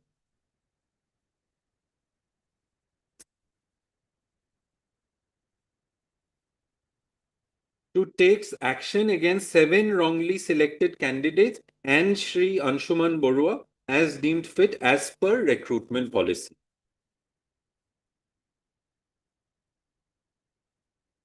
Now, my lord, at page 7, so basically, my lord, they say that the genesis was a complaint file that someone was entitled to a particular age relaxation, was not given that. And thereafter, there were writ petitions pending and they made an internal investigation regarding the entire recruitment process. What was the finding of the inquiry regarding the ownership or the authenticity of the complaint? Well, they said that he confirmed. No? However, investigation report, all the letters, the suggestions by the CVC, nothing has been annexed, my lord. All of them have been the respondents have sought leave to produce them. None of them that has been How produced. many persons were appointed? Six have been my lord, Several. terminated. Almost about- Otherwise, my lord, the total of them were There were about 7. 20.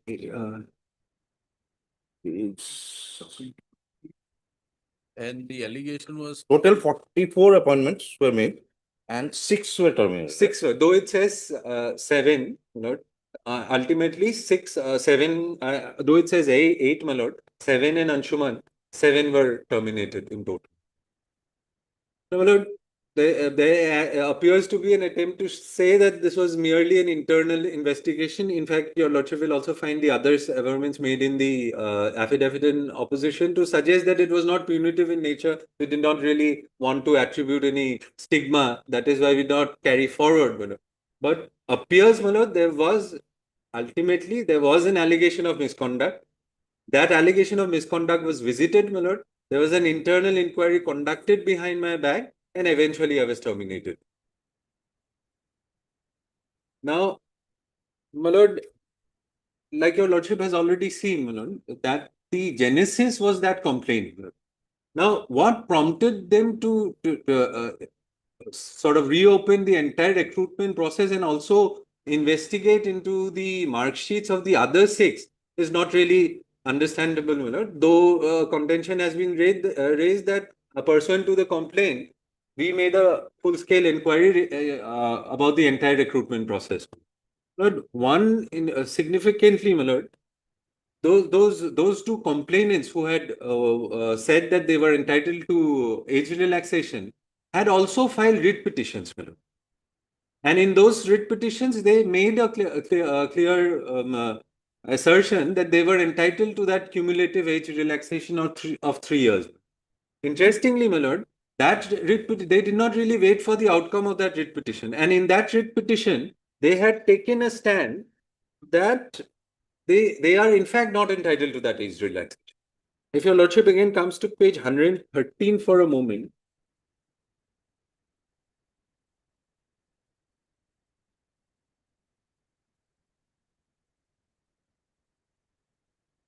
Hundred and 113.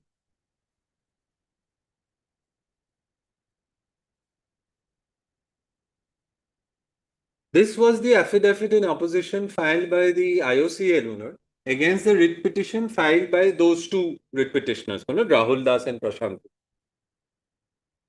That's item number 29 and 30. Now, here, if your lordship comes to page 116,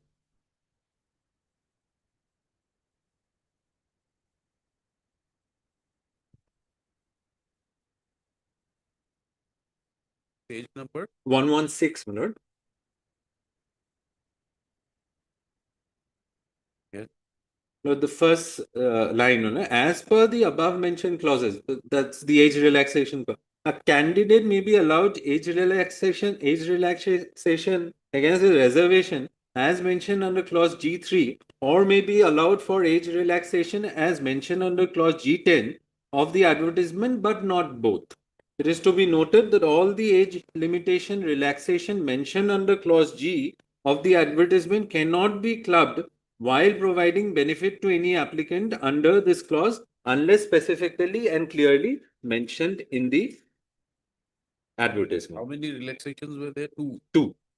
So their basic challenge was we are entitled to the cumulative, the add up both the and if they add up, then they come into the zone of consideration. Now, Lord, IOCL had maintained in their writ petitions that no, you are not entitled to both the relaxations. But here, my lord, the same deponent files an affidavit to the effect that yes, actually Prashant Kishore and Rahul Das were right. You were entitled to that age relaxation. That is at page 64.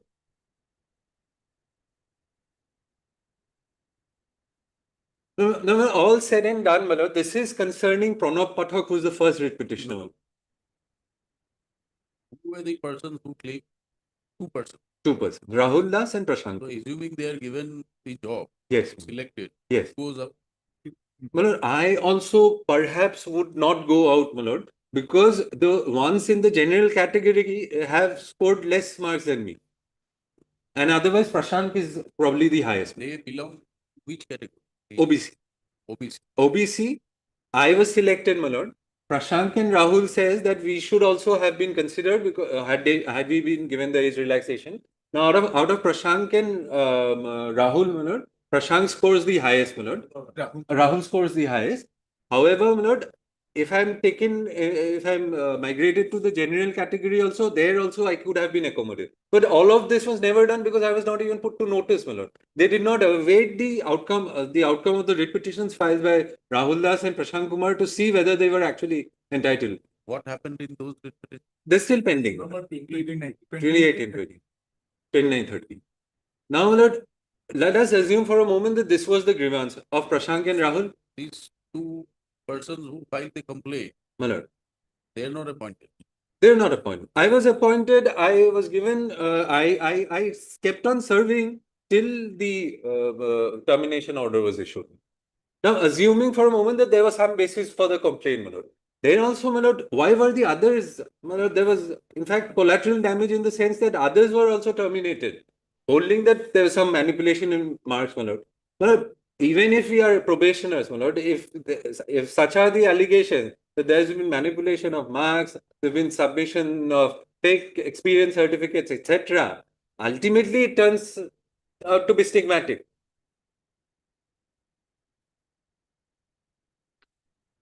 Yes. Of course, there's an argument from the other side that manipulation or whatever be it is not attributed to me directly. It could be on the officers who were involved in the recruitment process. But be that as it may, the moment one peruses the termination order, when allegations of manipulation, recruitment process, they've gone on to say that we are a public sector undertaking, we are state under Article 12, we will not tolerate. That is the tenor of the termination order. So, though no matter how innocuous it may seem, my lord, it is a stigmatic order. And in fact, now perhaps they want to say that it is not a punitive order, it was only an order of non-confirmation. But the order of termination has to be seen from the language, the tenor, and in fact, the entire history has been narrated where there has been a vigilance inquiry, there has been investigation, all of it was done behind my back.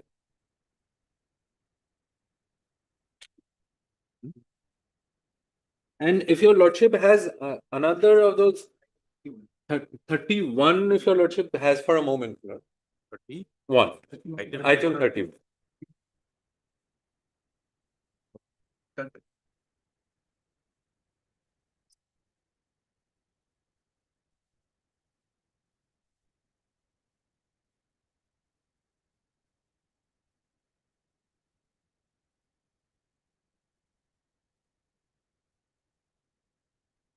Yes.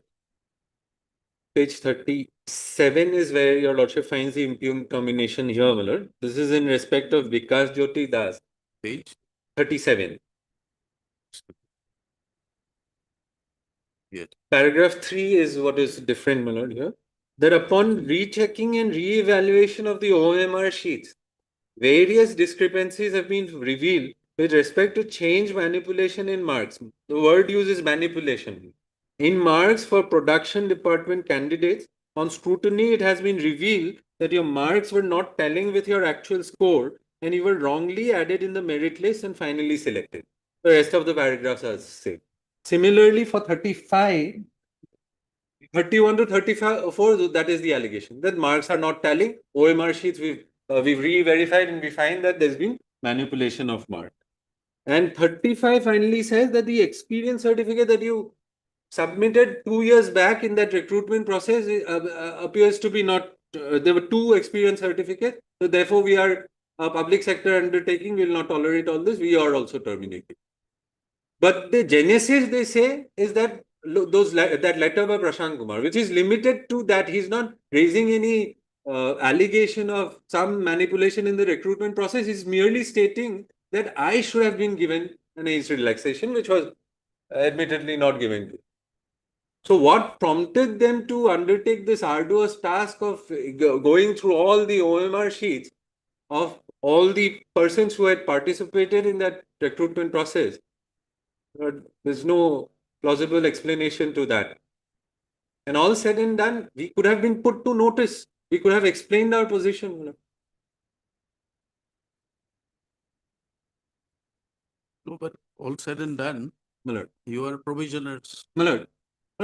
So far as probationer's ground is concerned, Millard, first I would argue, since the standing orders and rules do not conceive of a probation beyond 1 year, and I have made statements in my affidavit in reply that 31 item numbers 31 to 34 were also given increment, which the regular employee. If you rely on the rules, then you have worked beyond the permissible limit, permissible period. Because you are on probation for 6 months, was not extended. But of course, I will just rely on those authorities also, because some have said that it could mean extension of probation. But perhaps recently when that you give the benefit that already by default it is extension of probation. But can it be that you'll be deemed to be regularized? The recent judgment that was passed by the division bench in that APSA matter, they construed it in that. Division bench says so, we're bound by it. They said they. That issue is squarely covered way back. 1965 itself, Supreme Court Constitution Bench has made it very clear. There cannot be a concept of deemed confirmation. It has to be an express confirmation. I'll place the judgment. There's a Constitution Bench judgment directly on the issue. What is Division bench now? That also does not say that there is a deemed confirmation. It might be in the context of some rule somewhere, but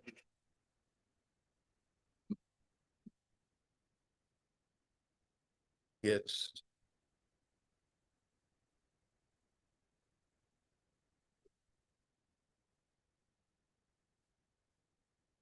The Lordship has 76. Malad Wasim Beg was relied. Para 76, page 85.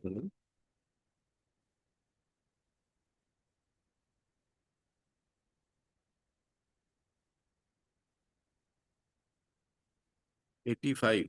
Yes. Page 85, para 76.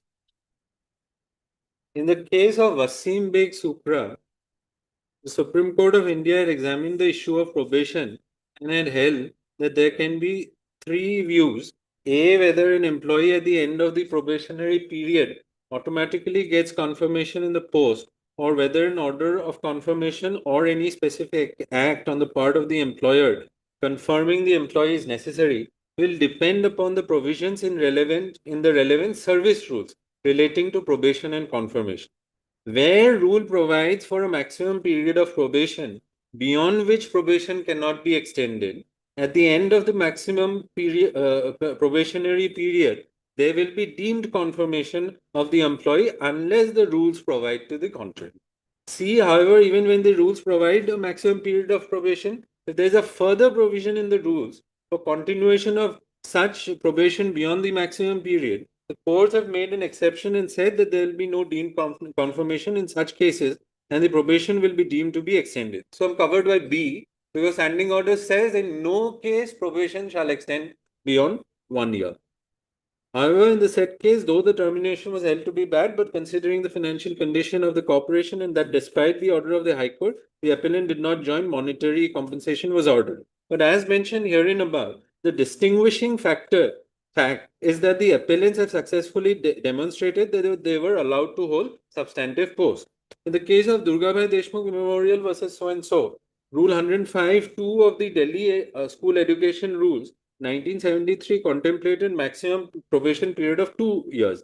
Rule 105(1) merely exempted a minority institution from seeking approval of the director for extension of the period of probation by another year. Under those facts, the High Court had held that the maximum period of probation is 2 years, which was approved by the Supreme Court. However, it was held that mere continuation of services of a probationer beyond the period of probation does not lead to deemed confirmation in service. In this case, the distinguishing factor is that the appellants were not only allowed to hold substantive posts, but they were also granted second pay increment, which they would not have been entitled to without being confirmed in service. Similar is the case for item numbers 31 to 34, my lord. They were given increment. There's a statement or note not disputed so far. Eventually, my lord, this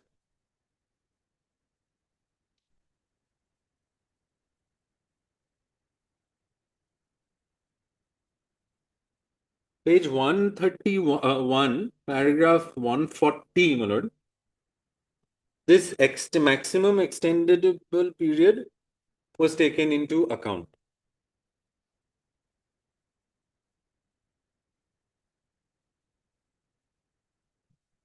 Para 140, numeric 1, Roman 1. 140, para 140, page 131. The subpara Roman 1. The appellants who have completed their initial probation of 2 years and by taking into consideration the maximum extendable probation period for their respective service rules under so and so, so and so, so and so are liable to be reinstated.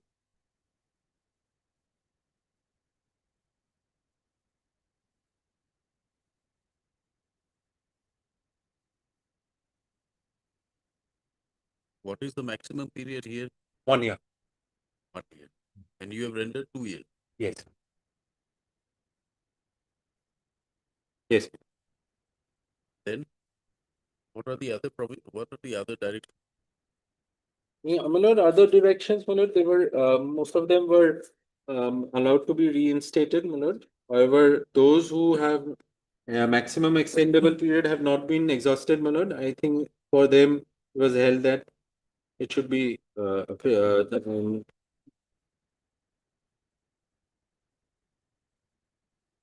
they can appropriate orders to be passed. Those are 2 and 4.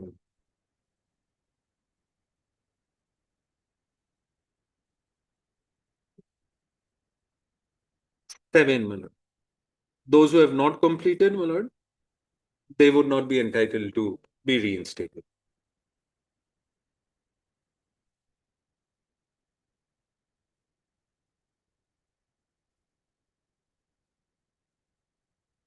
And ultimately, my lord, my second alternate argument would be, my lord, assuming that we are probationers, my lord, this termination ticks all the boxes of a punitive termination, my lord. Number one, it was there was an inquiry, my lord. It was preceded by an inquiry. Now, the scope of inquiry test also, if we go by that, the inquiry was precisely to find out whether my marks were manipulated, whether my experience was certificate was faulty. Is there any finding that you were involved in this manipulation? Manoj, they have not directly said that, Manoj, but they say, Manoj, the moment it says manipulation, Manoj, some sort of. No, but is there any finding that you are? I am involved, responsible, Manoj. That we are left guessing because the reports are not before us. Investigation report, the complaint, everything says, they've sought leave to produce. Your Lordships. Because other judgments have said that courts can at times go behind the termination order to find out whether there was some. Now here, my lord, everything starting from page 62 onwards, my lord, all documents concerning my lord, the investigation, etc., everything has not been produced, my lord. Now, so therefore, my lord, the test, if I've understood it correctly, my lord, is to see whether someone, a prospective employer, sees the termination order and would sort of reconsider his choice, in the sense that any person who sees this order of termination. The fact is that you were appointed on probation, for whatever reason it was not extended, renewed. Prima facie will raise a question on your ability to be re-employed by any authority. An authority But needs to employ correct, you. correct, You correct. find that you have been released. The obvious question is, why were you released? No. Or if that opportunity of Yes. cross question is not available, there would always be a doubt that the True, my lord. My lord, if they would have said that I'm not fit to be retained, there also, like one of the judgments have said that there also there could be stigma. But anything beyond that, my lord, the moment there's anything beyond that, my lord, the impression one would gather is there's a vigilance inquiry, there's some recruitment scam going on. They are a public. There is nothing like that as far as you are concerned. No, the order of termination, my lord. It may seem innocuous on the There is face. that order of the termination again. My lord has item number I have WPC 1069.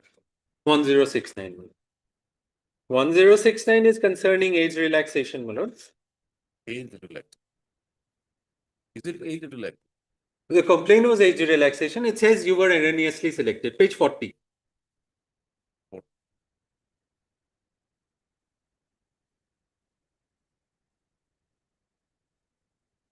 This is after 2 years.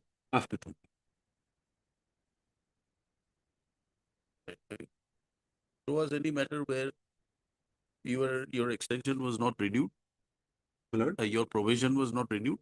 Well, probation was not renewed in any none of the matters. Well, You other matters where you have been found to be not suitable to be retained? Yes, 1070, your lordship will see. This is item number 31. 31. Your lordship had that moment back. 107. Page 37. 7.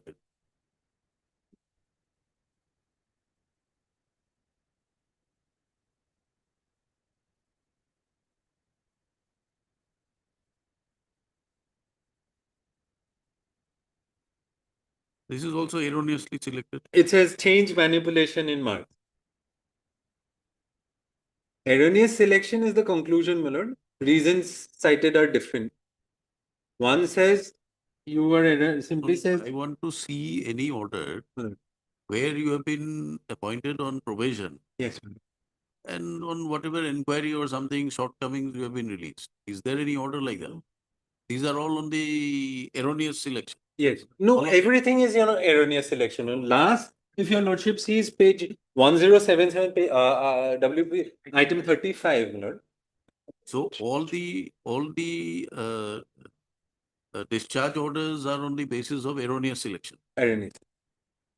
Now, my lord, erroneous selection, because erroneous selection either due to manipulation of marks or submission of some. If your lordship has the item, the last item, item 35 for a moment. Right.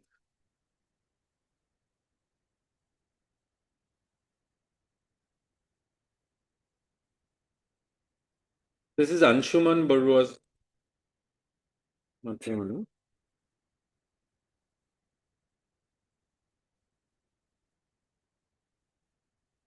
Page 46 for a moment, your lordship.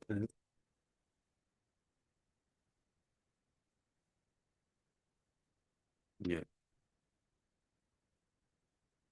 Para 3. That it has been revealed that you appeared in SPPT, that's skill proficiency and physical test, without experience certificate, and the document was submitted after cutoff date. Further, you have submitted 2 experience certificates with different designations from the same employer, which are contradictory and ambiguous. Here the allegation is precise, that I submitted some invalid documents. If that is the case, that's a misconduct as per the rules, which I just referred to. Here also, this particular candidate also has not been afforded any opportunity. Had they said that we find that you are not fit to be retained because your performance during the probation period was not satisfactory, I would have understood, my lord. But the moment they go beyond that, and say something, maybe create a doubt regarding the sanctity of the recruitment process or whatever be it, Miller. And there are clear allegations that you submitted, you did not even submit an expert. Is it the law that even if you are a probationist, you must be given an opportunity? If there is some allegation of misconduct and the order is stigmatic, and if it is preceded by an inquiry. Prima facie, these orders do not appear to be stigmatic. Lord, if we go by the inquiry test also, my lord, it was preceded by an inquiry. They visited the allegations, my lord. There's something wrong. Why we wanted to see the order, take the order, does it appear to be stigmatic against the person? There is a fault in the process. Right. There is a defect in the system. And because of which you suffered. Somebody manipulated, somebody submitted some wrong document or it was wrongly overlooked. But there is no specific allegation that you submitted a false document or you conduct well. But that is, if I have understood it correctly, my lord, that is the precise. My lord, it may not seem stigmatic at all on the reading of the face of it, but nevertheless, the courts can strip the wheel and look. Of course, we can. But prima facie it doesn't appear.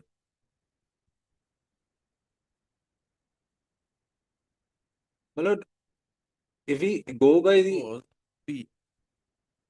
because this is on a very thin line. Yeah, I admit. The reason being that the law extensively is that probation employer has the power to retain compensation. Specific cases, yes, should have given some inquiry, something. Yeah. So, So that is what I could gather, my lord, that if there is an inquiry and scope of inquiry is to see whether allegations are right or wrong, it becomes punitive in nature. If where are the inquiry reports? Report. I don't think we have the records today because we can produce them. That's not a problem. We were never directed to produce the record because so far the matter has been proceeding on the issue. We don't have any interest to look into your record. We want to know whether an inquiry, you have said an inquiry was done. That to what extent the inquiry was done? Who is responsible? In fact, my lord, my friend has, while placing the case, he has placed the facts in bits and pieces. In a nutshell, my lord, this is what happened. The selection envisaged recruitment to 44 numbers of posts in different categories. There were about 6 or 7 different categories. Once the selection process was over, we made the appointments. And the appointment order, I'll place the order. It expressly provides that you will be on probation, which is extendable, and you will not be treated to be confirmed till an express order is issued. That portion, perhaps my learned friend did not place. Now, while they were on probation, we get 2 complaints. Those are Mr. Patwari and Mr. Deka's clients. They lodged 2 separate complaints saying that we were wrongly ousted. We are under the, as per the advertisement, we are entitled to this additional age relaxation. At the initial stage, it was taken at the IOC level itself, and they simultaneously also filed a writ petition. In the writ petition, as my learned friend rightly said, the IOC, the recruiting authorities, took up a position that no, you will not be entitled to those additional 2 years of age relaxation. In the meantime, the matter is placed before the vigilance, internal vigilance of IOC. Vigilance looks into it and finds that there is force in the complaint lodged. And they find that if these are the true, could there have been some more errors coming? So they cause a preliminary inquiry and they look into the other selections also. And they find that in respect of 7 out of these 44, in case of 4, I think there were wrong addition. Although the word used is manipulation, there was miscalculation in the marks. Let's say someone has got 2 plus 2 plus 2 plus 2 and should have added up to 10. It was mistakenly written as 11 in the final score or written as 12. These were miscalculations. So those 4. And in case of item number 35, it was found that he had submitted 2 certificates, and the second, firstly, in both the certificates, it was supposed to be an experience certificate demonstrating his experience. In both certificates, the job mentioned are different. And secondly, the second certificate is beyond the last date. So these are all factual aspects. So we said that we will not go into a full-fledged departmental inquiry. We will not go into a full-fledged inquiry. Based on this preliminary inquiry, we are satisfied that these are errors in the selection process. And therefore, since they are... Which you decided after 2 years. No, it's because of the years. The date of appointment is December 2023. Date of termination is February 2025. I'm sorry, 21 and February 2023. So it is about 14 months. To undertake all this exercise, because the probation period ought to have been for a year. Now, all this exercise took some time. So therefore, we did not confirm them in the meantime. And we simply said that we are not going further in terms of the law, which I can place. There are judgments of the Supreme Court. We say that if it goes to the root of the matter, if it goes to the error in the entry level, or irregularity or illegality at the entry level itself, we can simply terminate. And that is exactly what we have done. And that is why my learned friend also rightly admits. Who were responsible for all these errors? We have the vigilance recommended disciplinary action against them. We have conducted disciplinary proceedings, and we have also imposed penalty in some cases. So that is why, my lord, my learned friend rightly says that on a reading of the order of termination, it appears to be innocuous, which is so. The logic is, as your lordship is aware of the law, the logic is when he goes for his next employment, on a perusal of the order, it should not appear that there is some stigma attributed to the person concerned, or it is not done as a punitive measure. And that is exactly what we have done. This is in a nutshell. Otherwise, if your lordship goes into the issue of what is punitive, what is stigmatic, your lordship will have to go into motive, foundation, and all those. Yeah. So I just wanted to summarize the sequence of events because my learned friend made a submission that what was the basis for going into all the others. Unless you convince us that it is not necessary. Your lordship will have to, because ultimately it depends on my learned friend what are the judgments he places, because the law is very clear. The law is very clear that it is not clear. When it comes to motive and foundation, you have to go into. We do go around in circles. And what do you say about the division bench? Division bench, yes. As a proposition of law, we don't have any problem. Because if your lordship just has a look, if your lordship will kindly have a look at the order of appointment. 1069 itself, your lordship may take up. And the order of appointment, your lordship will find at page 34.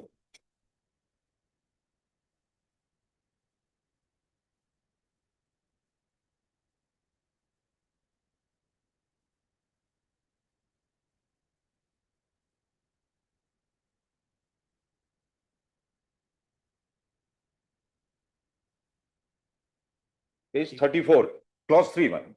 You shall be on probation for a period of 6 months from the date you join the post, which may be extended or reduced depending upon your performance, application, attendance, verification of character and antecedents, caste and bearing at the sole discretion of the management. If your work is found to be satisfactory during the probation period and verification of your caste applicable so and so, character and antecedents are also found satisfactory, you may be confirmed in service. Your services will not be regarded as confirmed until a letter of confirmation is issued by the management.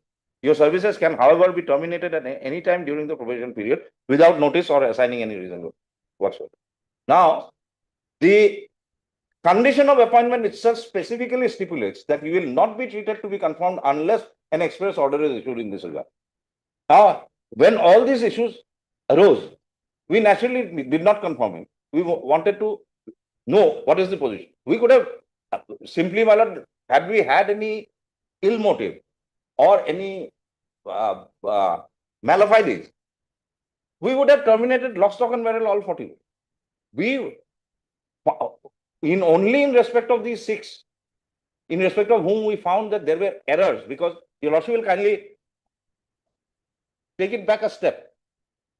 What happens is, if had we not resorted to this action, Article 14 and 16 of Mr. Patwari and Deka's clients, Article 14 and 16 of those persons, now in respect of this particular category. We are not even remotely questioning your motive for inquiry.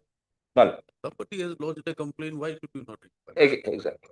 And it was an internal investigation. It was, that is why we said that. The only question which, if I've understood correctly, is that whether it casts a stigma. Your lordship can have a look at the order. Whether it casts a stigma. Is that your? My lord, and the inquiry test, lord. And the? Inquiry test. Whether it was preceded by an inquiry. Now that inquiry, perhaps they would argue. Preceded by inquiry is only subject to a preliminary finding that it casts a stigma. Now, whether it was a preliminary or whether it was a regular, we are left guessing, my lord. We have stated so. Unless that is some material is placed, the onus is on the petitioner. The order itself specifically says that it's an internal investigation. Ordered. The language employed is internal inquiry. And we would have been required to put them to notice had we attributed anything to them. We are not attributing anything to anyone. This was an error, a human error. So therefore, my lord, if your lordship so desires, I can place a judgment which will clinch the issue straight away. That famous. Radhesam Gupta 99 2. This is just to try and cut short the 99 2. Your lordship will just have this 99 2 SSC 33. 99 2 SSC 21 and the relevant paragraph is 34. This absolutely clinches the issue. This is that famous Radhesam Gupta's case. And if it was any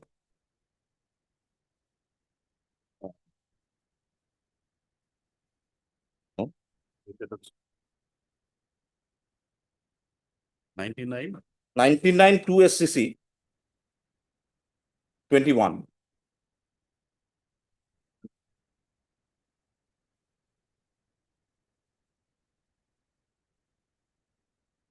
Up to paragraph 32,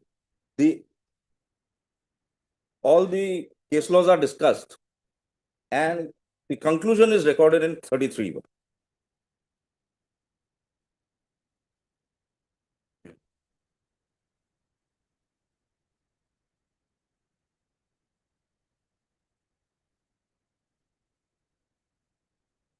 Yes. It will be noticed from the above decisions that the termination of the services of a temporary servant or one on probation on the basis of adverse entries or on the basis of an assessment that his work is not satisfactory will not be punitive in as much as the above facts are merely the motive and not the foundation. The reason why they are the motive is that the assessment is not done with the object of finding out any misconduct on the part of the officer as stated by Shahjay in Ram Narayan Das case. It is done only with a view to decide whether he is to be retained or continued in service. The position is not different even if a preliminary inquiry is held, because the purpose of a preliminary inquiry is to find out if there is prima facie evidence or material to initiate a regular departmental inquiry. It has been so decided in Champaklal case. The purpose of the preliminary inquiry is not to find out misconduct on the part of the officer. And if a termination follows without giving an opportunity, it will not be bad. Even in a case where a regular departmental inquiry is started, a charge memo issued reply obtained and an inquiry officer is appointed, even if at that point of time the inquiry is dropped and a simple notice of termination is passed, the same will not be punitive because the inquiry officer has not recorded evidence nor given any findings on the charges. So even after initiating an inquiry, it may be simply dropped and the order of termination simpliciter can be issued. So therefore, in fact, if your lordship proceeds a little further, line about 7 from the bottom of that paragraph, a sentence starting in fact, has my lord got it? Yes. In fact, the employer, by opting to pass an order of termination, simple order of termination as permitted by the terms of appointment or as permitted by the rules, was conferring a benefit on the employee by passing a simple order of termination so that the employee would not suffer from any stigma which would attach to the rest of his career if a dismissal or other punitive order was passed. The above are all examples where the allegations of truth has not been found and were merely the motive. The question is, on a reading of the order, if the next potential employer can form an opinion that he has been terminated because of some misconduct on his part, only then it would cast a stigma on him. Here is a case where we are clearly admitting that it is an error at the time of selection. In fact, rather we are taking all the blame. And how do you, no compensation is necessary? Because it is an error on your part. If you employ somebody who's worked for 2 years, he got his salary for the period that he served and all the other benefits also. But the error was at your hand, admittedly. No dispute. For every human error, my lord, that is why those officers who were found responsible, they have been penalized. All right. And the reverse test, as I was pointing out, that if we do not resort to this action, no, we are even for a moment questioning your motive or foundation for the inquiry. Because somebody has lodged a complaint, you're a public sector undertaking, why should you know? The only question is that you've allowed them to work. Because until and unless we had a prima facie satisfaction. Provision period was for 6 months, extendable, and not to be treated to be confirmed till express order is issued.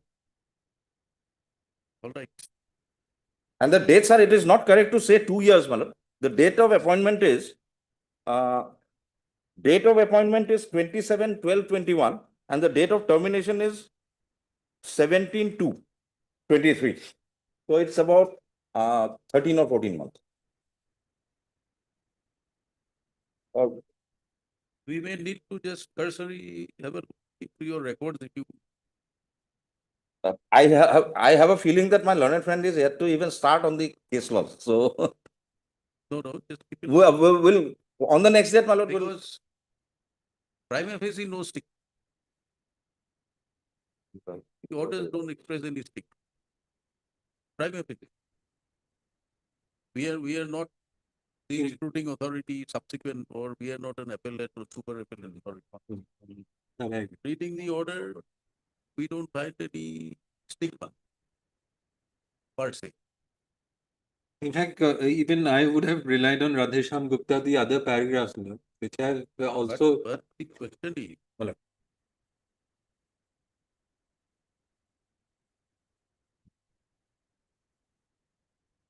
whether you would still be entitled to a inquiry or an opportunity. Yes, that's all I want. How does it improve your case? Assuming we give you the opportunity. Say for example, Pranab Pathak's case. They've said that instead of me, Rahul Das should come in. What happens to me, my lord? Had they given me an opportunity, I would have satisfied that you can migrate me to general. We might still do it. How does he know that we won't? Then what was the point of terminating me? If you are actually contemplating on accommodating me in the general category, then I would have had the opportunity. So, say for example, Anshuman Borraman, he would have said that these two In fact, I've made that statement. These two posts are similar nature posts. All you want is someone who's had an experience with fire and safety. So no matter by what name or designation you call it, these experience certificates are valid. If I was put to notice, I could have said all that. Could have explained my position. All right. We'll continue. Yeah, the Lordship knows my predicament. In fact, my Lord, only today I was finalizing I am expected to be there from 6th of August till 18th of August. Consider you only till 10, not beyond that. Beyond that, 12th is there, Silver Jubilee.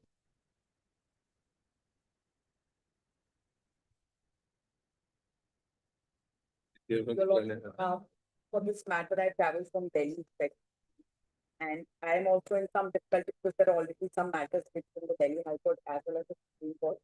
In the second, you can address us through online if you want. Also, clients instructions satisfy any for them. It's just that Can it be on? Can it be on 21st of August? Highly obliged.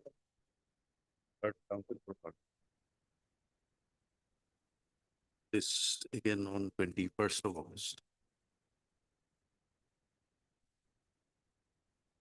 The respondents will keep the relevant reports necessary for Feruza if the need so arises. It'll remain as part of. The Lordship has almost heard the matter has been heard at some length.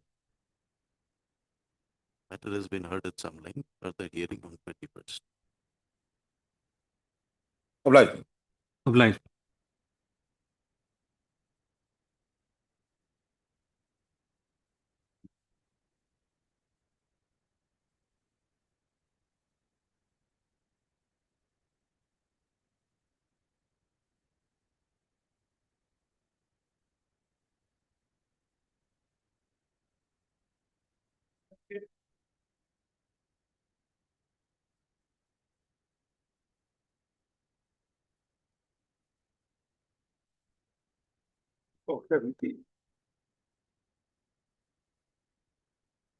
This is fourth set of petition here. This is fourth time this petition is approaching to for your. The petitioner, the humble petitioner, he applied for the post of Sahaya, helper, in APDCA. Then his first attempt was being dishonored, and he preferred one read application in Europe in the year 2015. Numbered as 4002 of 2015. That was being dismissed by this one of the court. Then he preferred one review application. The review application was allowed, Europe, by giving the limited, they can make a limit payable to the number court. They'll automatically come to the order pass in the review application, Europe. Eight? Yes. Lordship, page, start from page 22. Page 22. Relevant. Page 22 and page 26. Relevant. Para 11. So initially it was dismissed. Initially was dismissed. The review Then application. it was recalled. Yes. Yes. Para 11. Accordingly, in review of the above reasons, the impugn order dated 16/09/2016 passed in WC number 4002 of 2015 is recalled. And so the only thing is that in experience no mark was allowed. That is the grievance raised. Then he preferred another read application Europe. That was numbered as 7707 of 2019. On that limited accommodation provided by the Supreme Court, he approved. Then that read application also being disposed of by the Supreme Court. Till the mark is 0 in that head. Where is that? Page? Yes, the application 7707 of 2019 was being disposed of. Page number 27, page number 27 to page number 32. 27 is the review order. The review order has been pursued, and also he filed a writ application on the basis of the review application. What is it? Only 8 persons who are allowed by the Supreme Court, that only that head, the experience. After the review, yes, the writ petition was recalled. Then he filed a fresh writ application now. That was also being disposed of. That is, Lordship will come to page. It starts from page 27. 27. His third application before the Honorable Court. Only thing is that because he's walked in a helmet, whether it is a power utility service, this Honorable Court stated that the power utility does not contain a specific meaning of its own for the purpose of annexation number so. Because the stand of the disciplinary responding authority, that is, you are not a person who can be treated as a walking in a power utility service. But this Honorable Court stated, para number 7, page 31. This Honorable Court taken a view. Not a meaning is power utility service does not mean any specific meaning. Then he approached. This Honorable Court's order was being communicated. Then Lordship may kindly come to page 34. That is the order implemented. Page 34, Your Honor, about our writ application.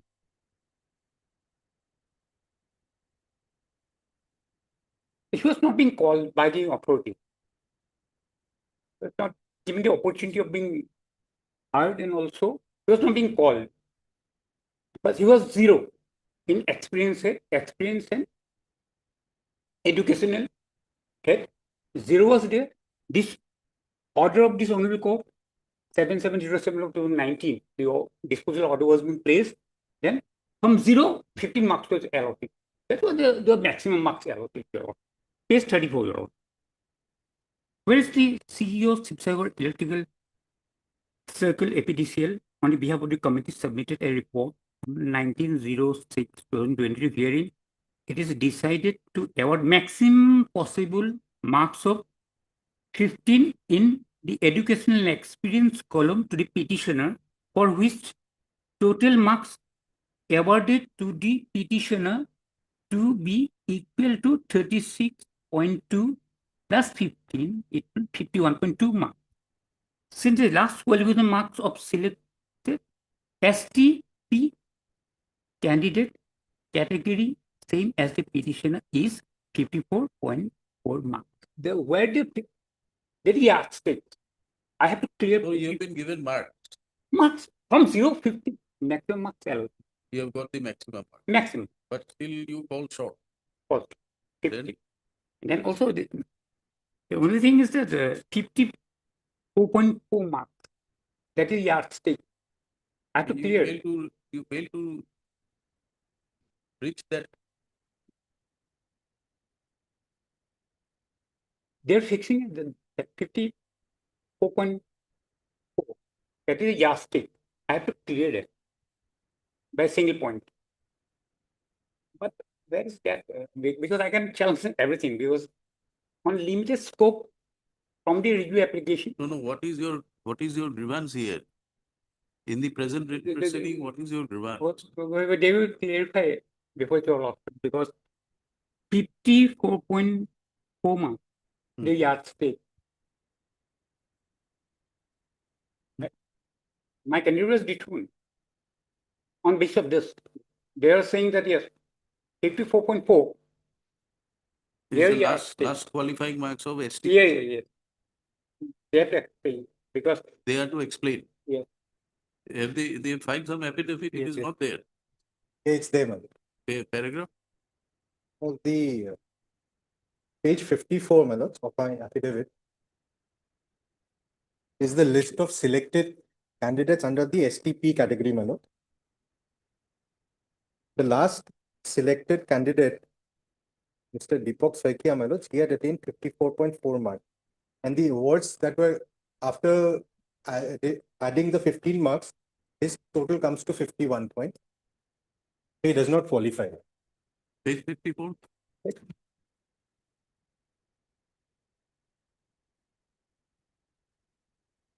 There is a also a grievance raised by the petition also, he never been called here. From 0 to 15, the same documents were in the first writ application of those things were being placed on record. And also his experience certificate is being regulated by the certificate issued by the ALMA. His work permit was extended. And when he preferred to writ application when 2023, his work permit was very much valid. They're saying who is ALMA. Those things are cleared in a writ application.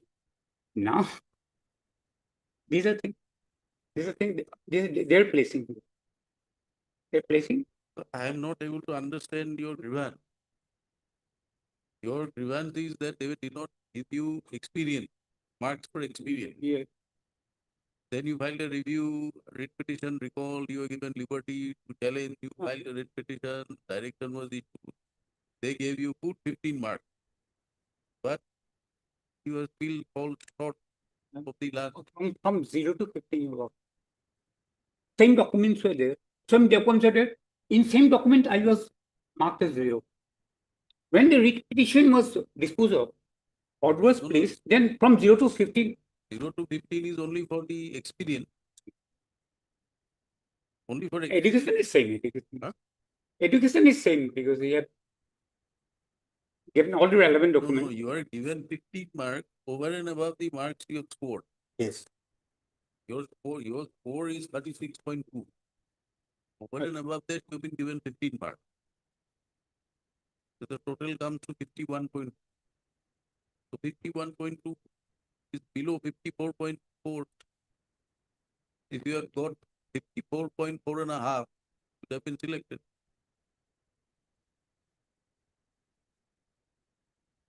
He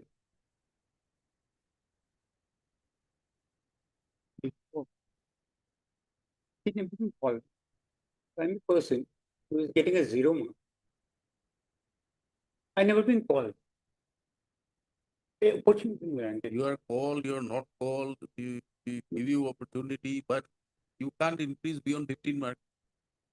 There's a maximum marks they have given it to you under orders of the court. But there is no direction by the court to review your. Beyond the maximum, nobody can. No, not maximum. These marks that you got 36.2. Is there any order that these marks should also be reviewed? No. Only things that are limited scope, you can query about the educational. That is there in the review order. On the strength of the review order, you should have told it in the earlier writ petition. 2 writ petitions were there. What happened to this writ petition which was recalled? they review. On the strength of the review, the third application was filed. No, 4078. 4078 and 4002. What is your name? My name is Gopal Krishna Saikwa. Gopal Krishna. Gopal Krishna Saikwa. So you filed which writ petition? In the review, he was an applicant. In review petition, he was an applicant. Can find that page?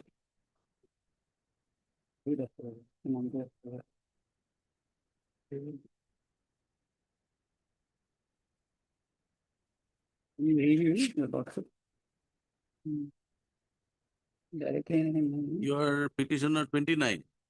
Yes. In 4002. 4002 is number 29. 29. Page 14. So that came to be dismissed. You filed a review. Writ petition was recalled. What happened to that writ petition? Then on the strength of the review application he filed. He filed.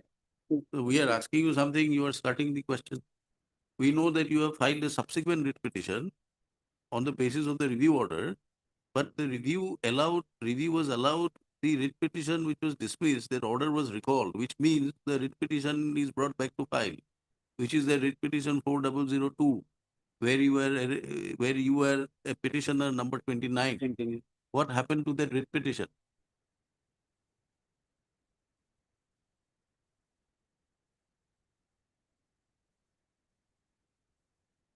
He filed a fresh one. So From that point, I was you have filed 2 writ petitions. on the strength of the review order, review petition order, he filed a fresh writ application. That we can see. We are asking you, what is the status of the writ petition where by review the order was recalled? What happened to that petition? Is it alive? Is it dismissed? Is it Not alive. not alive? Dead? No. Buried? Anyway, so now in this petition, what is left to be done? What is your relief that you're seeking? The cutoff, they're saying that yes, 54.4. We don't find any merit here. Reevaluate the process of making. Yes. Why? Because they're saying that 54.4. Have you filed any representation? Seeking re-evaluation, have you filed? We communicate. They communicate Where? Is it here? to the authority. The representation is filed. Is it enclosed here somewhere? Not enclosed. No, no representation, sir. No representation, he said. No, in fact, the list in question, my lord, the merit list also has not been challenged. If he wants addition in the mark, my lord, that people in the list who have been appointed, their positions will have to be cannot challenge unsettled. because on a limited scope, he cannot. He can approach. This is a writ petition, no? So the cardinal principle is that you must demand. Did you demand? Because he cannot challenge the whole challenge procedure because on a limited scope, he is approaching this only. We are closing your petition. There is nothing alive here. This is also buried. You are trying to dig it up. Only this petition is alive. This is The alive. petition We'll are bury it being now. closed. We'll close it now. Third Learned Council for the petitioner. This writ petition is filed. Putting to challenge the order dated 22/8/2023, whereby the authorities, on consideration of the representation submitted by the rejected the same. The petitioner had applied for the post of Ohio under the APTCL. Was it pursuant to any advertisement? Yes, my lord, there is an advertisement of 2014 as part of our affidavit. Advertisement dated. The exact date, my lord, is not there. Advertisement issued in the year 2014. Yes. The petitioner was not selected in the process. Accordingly, he and others similarly situated candidates filed 2 writ petitions, being WPC 78 of 25 2015 and WPC 4002 of 2015. These writ petitions came to be dismissed by a common order dated 16/9/2016.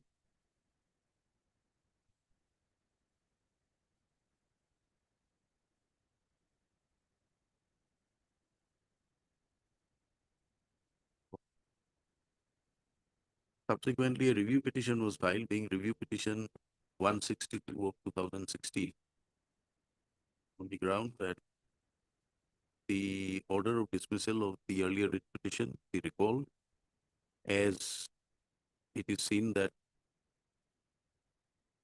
no marks have been allotted under the heading experience within courts in respect of the petition. The review court, by order dated 2/8/2018, passed in review petition number so and so, accepted the submissions made and recalled the earlier order dated 22 dismissing the writ petition. So, in the said order, passed in the review petition, at para 11, liberty was also granted to the petitioner, review petitioner to challenge, to make a challenge with regard to the any marks not having been allotted under the head within course experience, while marks under the same head had been given to the selected candidate. So, in view of the liberty granted, the writ petitioner filed another writ petition being WPC 7702 or 7707 of 2019. So this petition also came to be disposed of by judgment and order dated 6/12/2022, whereby the Para 7. whereby the court held directed the respondent that the respondents are to consider the certificate, experience certificate produced by the petitioner and have their own assessments as to what should be the marks given to the petitioner under the heading educational / experience marks. So the marks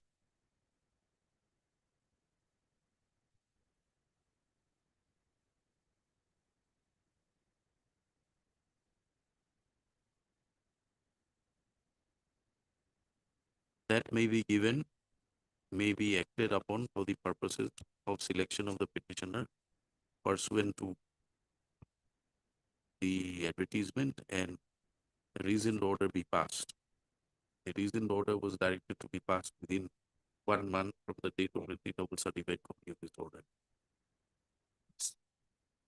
Liberty was granted to the APTCL authorities to form their own views on the credibility and quantitative evaluation that may be given, that may be required to be given to such a certificate.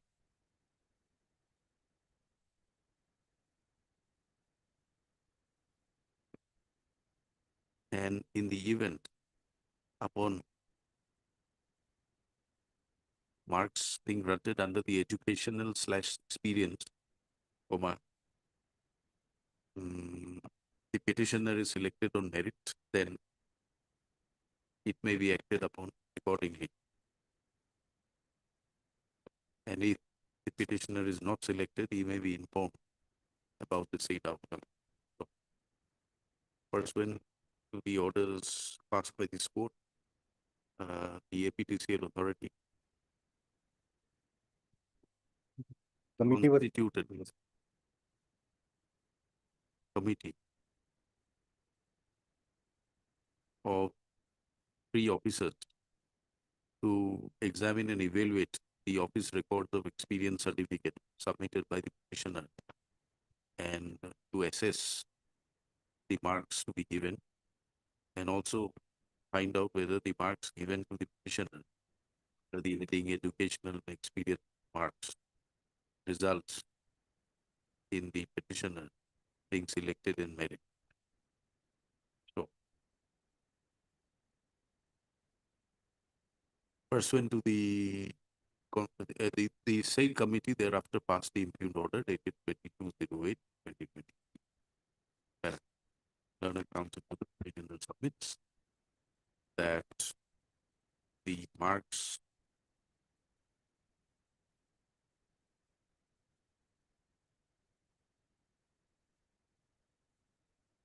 allotted to the petitioner in the experience have been awarded the maximum possible marks of within bracket 15, not within bracket, within quotes.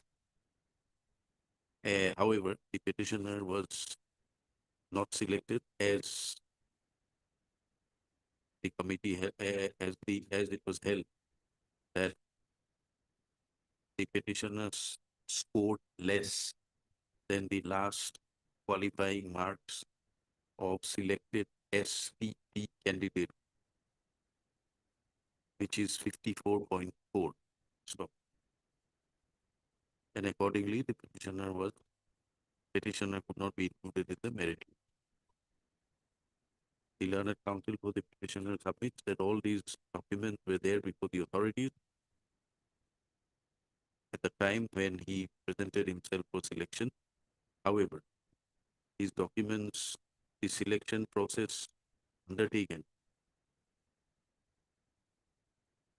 revealed that marks on the experience certificate have not been granted.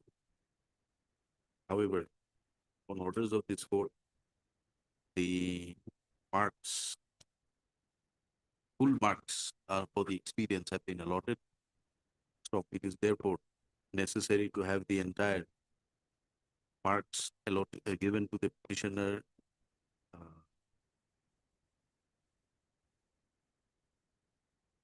other than the marks allotted for experience to be re-evaluated again. That is your prayer. So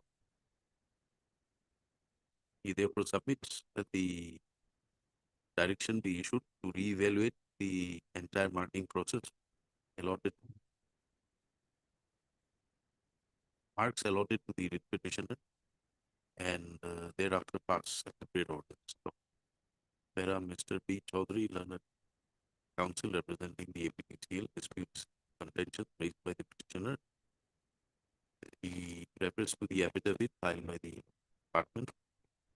It is submitted that pursuant to the orders of the court, the maximum possible marks available under the head experience have been allotted to the petitioner. However, in spite of that, the petitioner's score is below the marks obtained by the last candidate, below the marks obtained, lowest marks obtained by STP candidates or candidates in the STP category, and to which category the writ petitioner also belongs to. Under such circumstances, there is no infirmity in the order impugned order passed by the authority, and the authorities have properly evaluated the documents and the marks have been correctly allotted. Therefore, there is no merit being there in the writ petition. The writ petition ought to be rejected, and no orders are required to pass against the respondents. There are counsel for the parties have been heard. It is available on the court. Here record that are line of edible petitioner also filed a rejoinder affidavit reiterating his contention made in the writ petition. Then you say that they have been heard and things available on the court have been taken. Stop. The basic revamp in the writ petition before this court is that when the experience certificate was there before the authority and they failed to consider state experience certificate, which required the petitioner to approach this court by filing a writ petition, and it is only under the orders of the court that the authority had considered allotment of marks in the experience for the experience that the petitioner had undergone. Therefore, there is every possibility that similar discrepancies has crept in while awarding the mark on merit with respect to the he therefore submits that the entire evaluation. It is therefore in the case of the petitioner that the entire evaluation the selection process be re-evaluated again.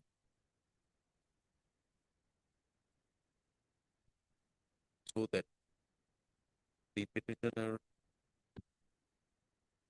who is an eligible candidate not be deprived.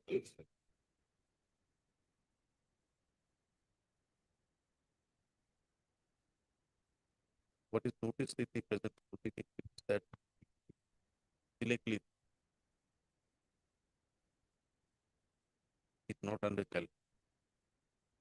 In spite of an affidavit being filed by the respondent bringing on record the marks obtained by the petitioner report and the impugned order rejecting the case of the petitioner being on the ground that he obtained marks below the lowest mark made by the SP category. Below the marks obtained by the last selected candidate in the SPP category. And also the list of selected candidates. The petitioner has not carried the SPP candidate whose names are reflected in the chart and the affidavit, or at least the last elected SPP candidate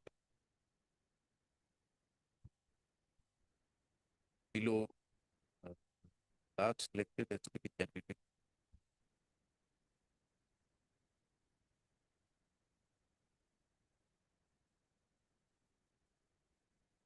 so that in the event so that if even the court decides to allow the repetition, the appointment made to the last selected SPP candidate can be interfered with to accommodate the repetition. In such circumstance, besides the court arriving at a conclusion that there is no merit in the petition,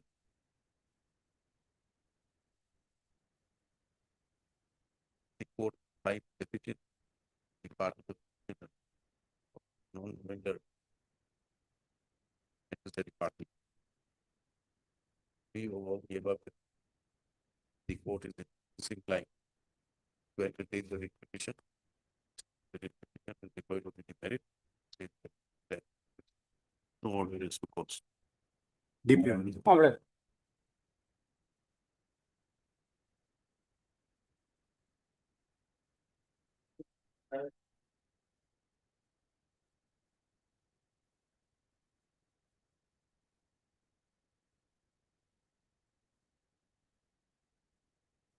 Just 2 minutes. I think other side is absent. Otherwise, I'm ready. We'll post it for some other day. Maybe for the next week as a fixed item. Next week is be difficult. We can have it on 19th or August. 15, I will be out. Then 11 or 12, if possible. All right, 11. Otherwise, the issue is very simple. Because your lordship has only passed an order for this petitioner to be reinstated. And after he got reinstated, then he was subjected to face the disciplinary proceedings. And where he got a sanction leave of 10 days and he went to his home where he met with an accident. So from there, he sent all the letters that he is unable to appear before the disciplinary proceedings. And without taking that into consideration, the DP members, what they did is, they went ex parte and removed the petition. This is only the simple thing. 11. Yes. 11 August.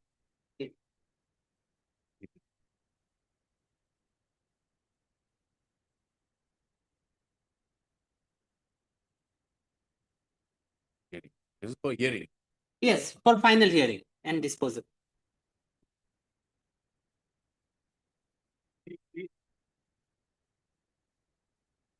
Matter lordship heard the matter yesterday. My lord, I obtained instructions. My client is ready, my lord, because a few of them may be retired. So they said they will approach because since the government already earlier said that after the decision of Kiran Bhuya, they will consider our case. So my lord, your lordship indicated that we can approach the government. My lord, lordship will make a reference of the earlier order, my lord, passed by the authority and allow us to approach, my lord. The order is, my lord, at page 21.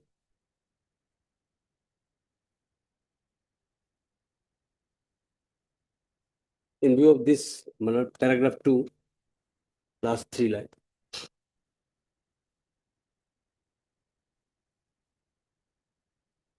Please note that no incumbents, personnel, and You're reading para page 20? 21. 21. Then para? This is the my lord, Roman 2.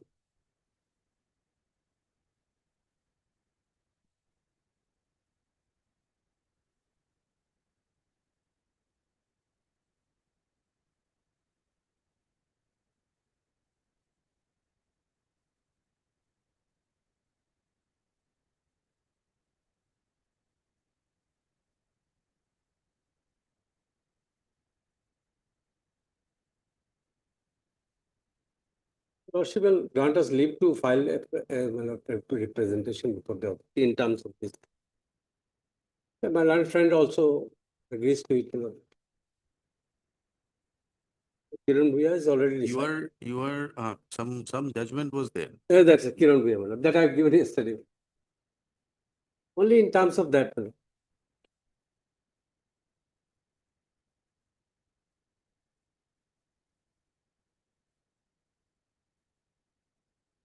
Kiran Bhuya is also similar. Yes, my lord, yes. We are also master role same.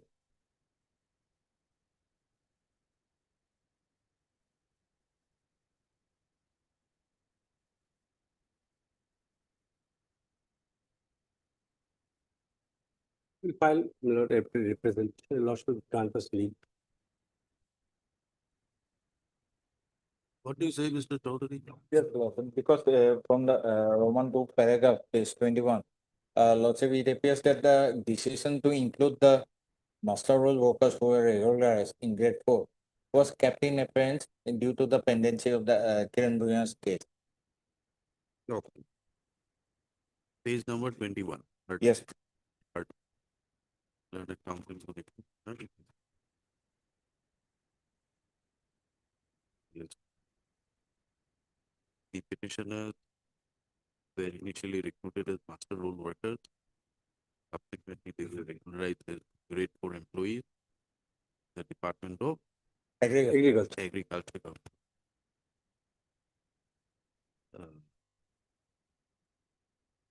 The petitioners have sought for promotion to next higher post of grade 3. However, their cases were not considered on the ground that their regularization was on the basis of personal or were being made. Their regularization have been made in personal posts, and therefore they are treated to be ex-cadet. They didn't say this way. They said therefore they were not entitled to be promoted to the next higher post. But how do you come out of Dilip what? Well, Dilip Talukdar said, since this order was not challenged, we have lordship will kindly see this and the another order by which they said that we are excluded from the cadre. That was not put to challenge. The Dilip Talukdar's case, they were given liberty to challenge that in the appropriate proceeding. We have challenged that. Therefore, this otherwise, because of this pilot, our case should be considered. While the matter was thus pending, the Department of Agriculture, by communication dated 11/6/2015, issued a guideline for filling up of the post of supervisory assistant, senior assistant, junior assistant within bracket district level until finalization of the service rules. Meanwhile, similarly situated persons like the writ petitioner had approached this court by filing a writ petition being WPC 4133 of 2012 within bracket Srimati Kiran Bhuya and others. So, in the guidelines which have been issued by the Directorate of Agriculture, the procedure, although reflected, it carried, it indicated that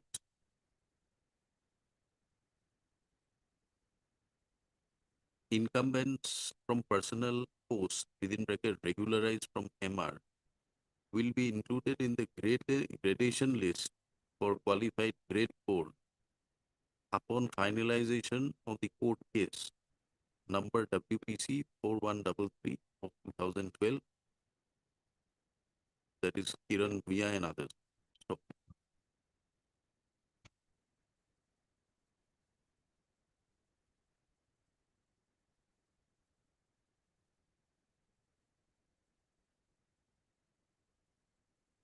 any affidavits filed yet? No.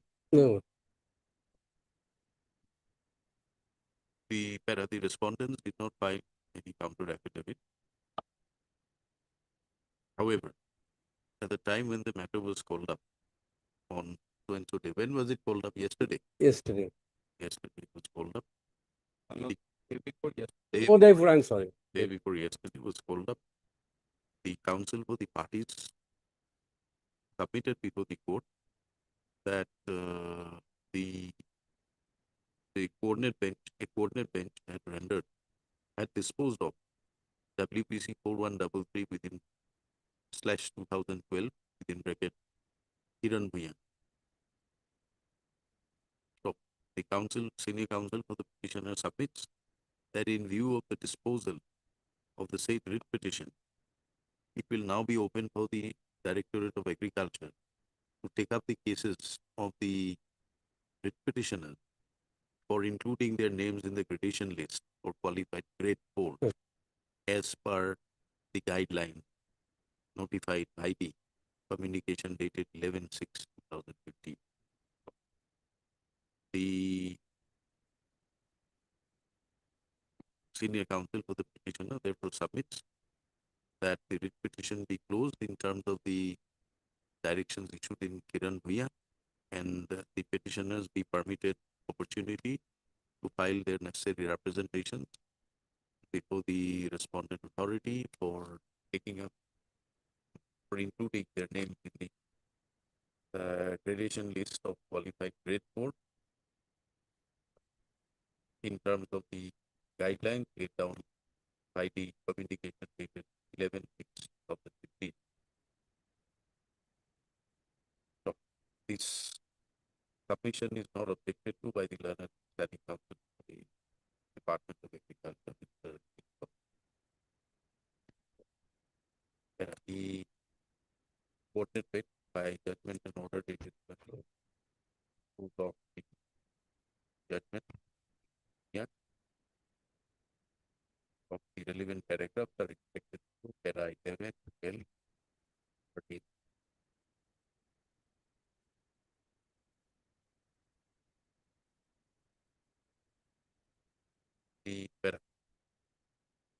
The guidelines framed by the department by the communication dated 11/6/2015 is also extracted below for convenience. Page 21 and 22. Considering the submissions made by the counsel for the party and in view of the clear indication in the guidelines that because of the pendency of the judgment, because of the pendency of the matter, the writ petition filed by Kiran Bhuya with WPP number 12. incumbents from personal posts in bracket regularized from MR was not being included in the gradation list for qualified grade. As discussed, as discussed above, the writ petition filed by Kiran Bhuya and others have since been disposed of with the direct procedure expected above. The respondent authority also proceed to consider the claims of the writ petitioners for including their name in the gradation list for regularized grade 4 workers in terms of the guideline dated 7/6/2020, read with the judgment and order dated 12/1. The writ petitioners are permitted by the necessary individual representation along with a certified copy of the order before the Director of Agriculture, namely respondent number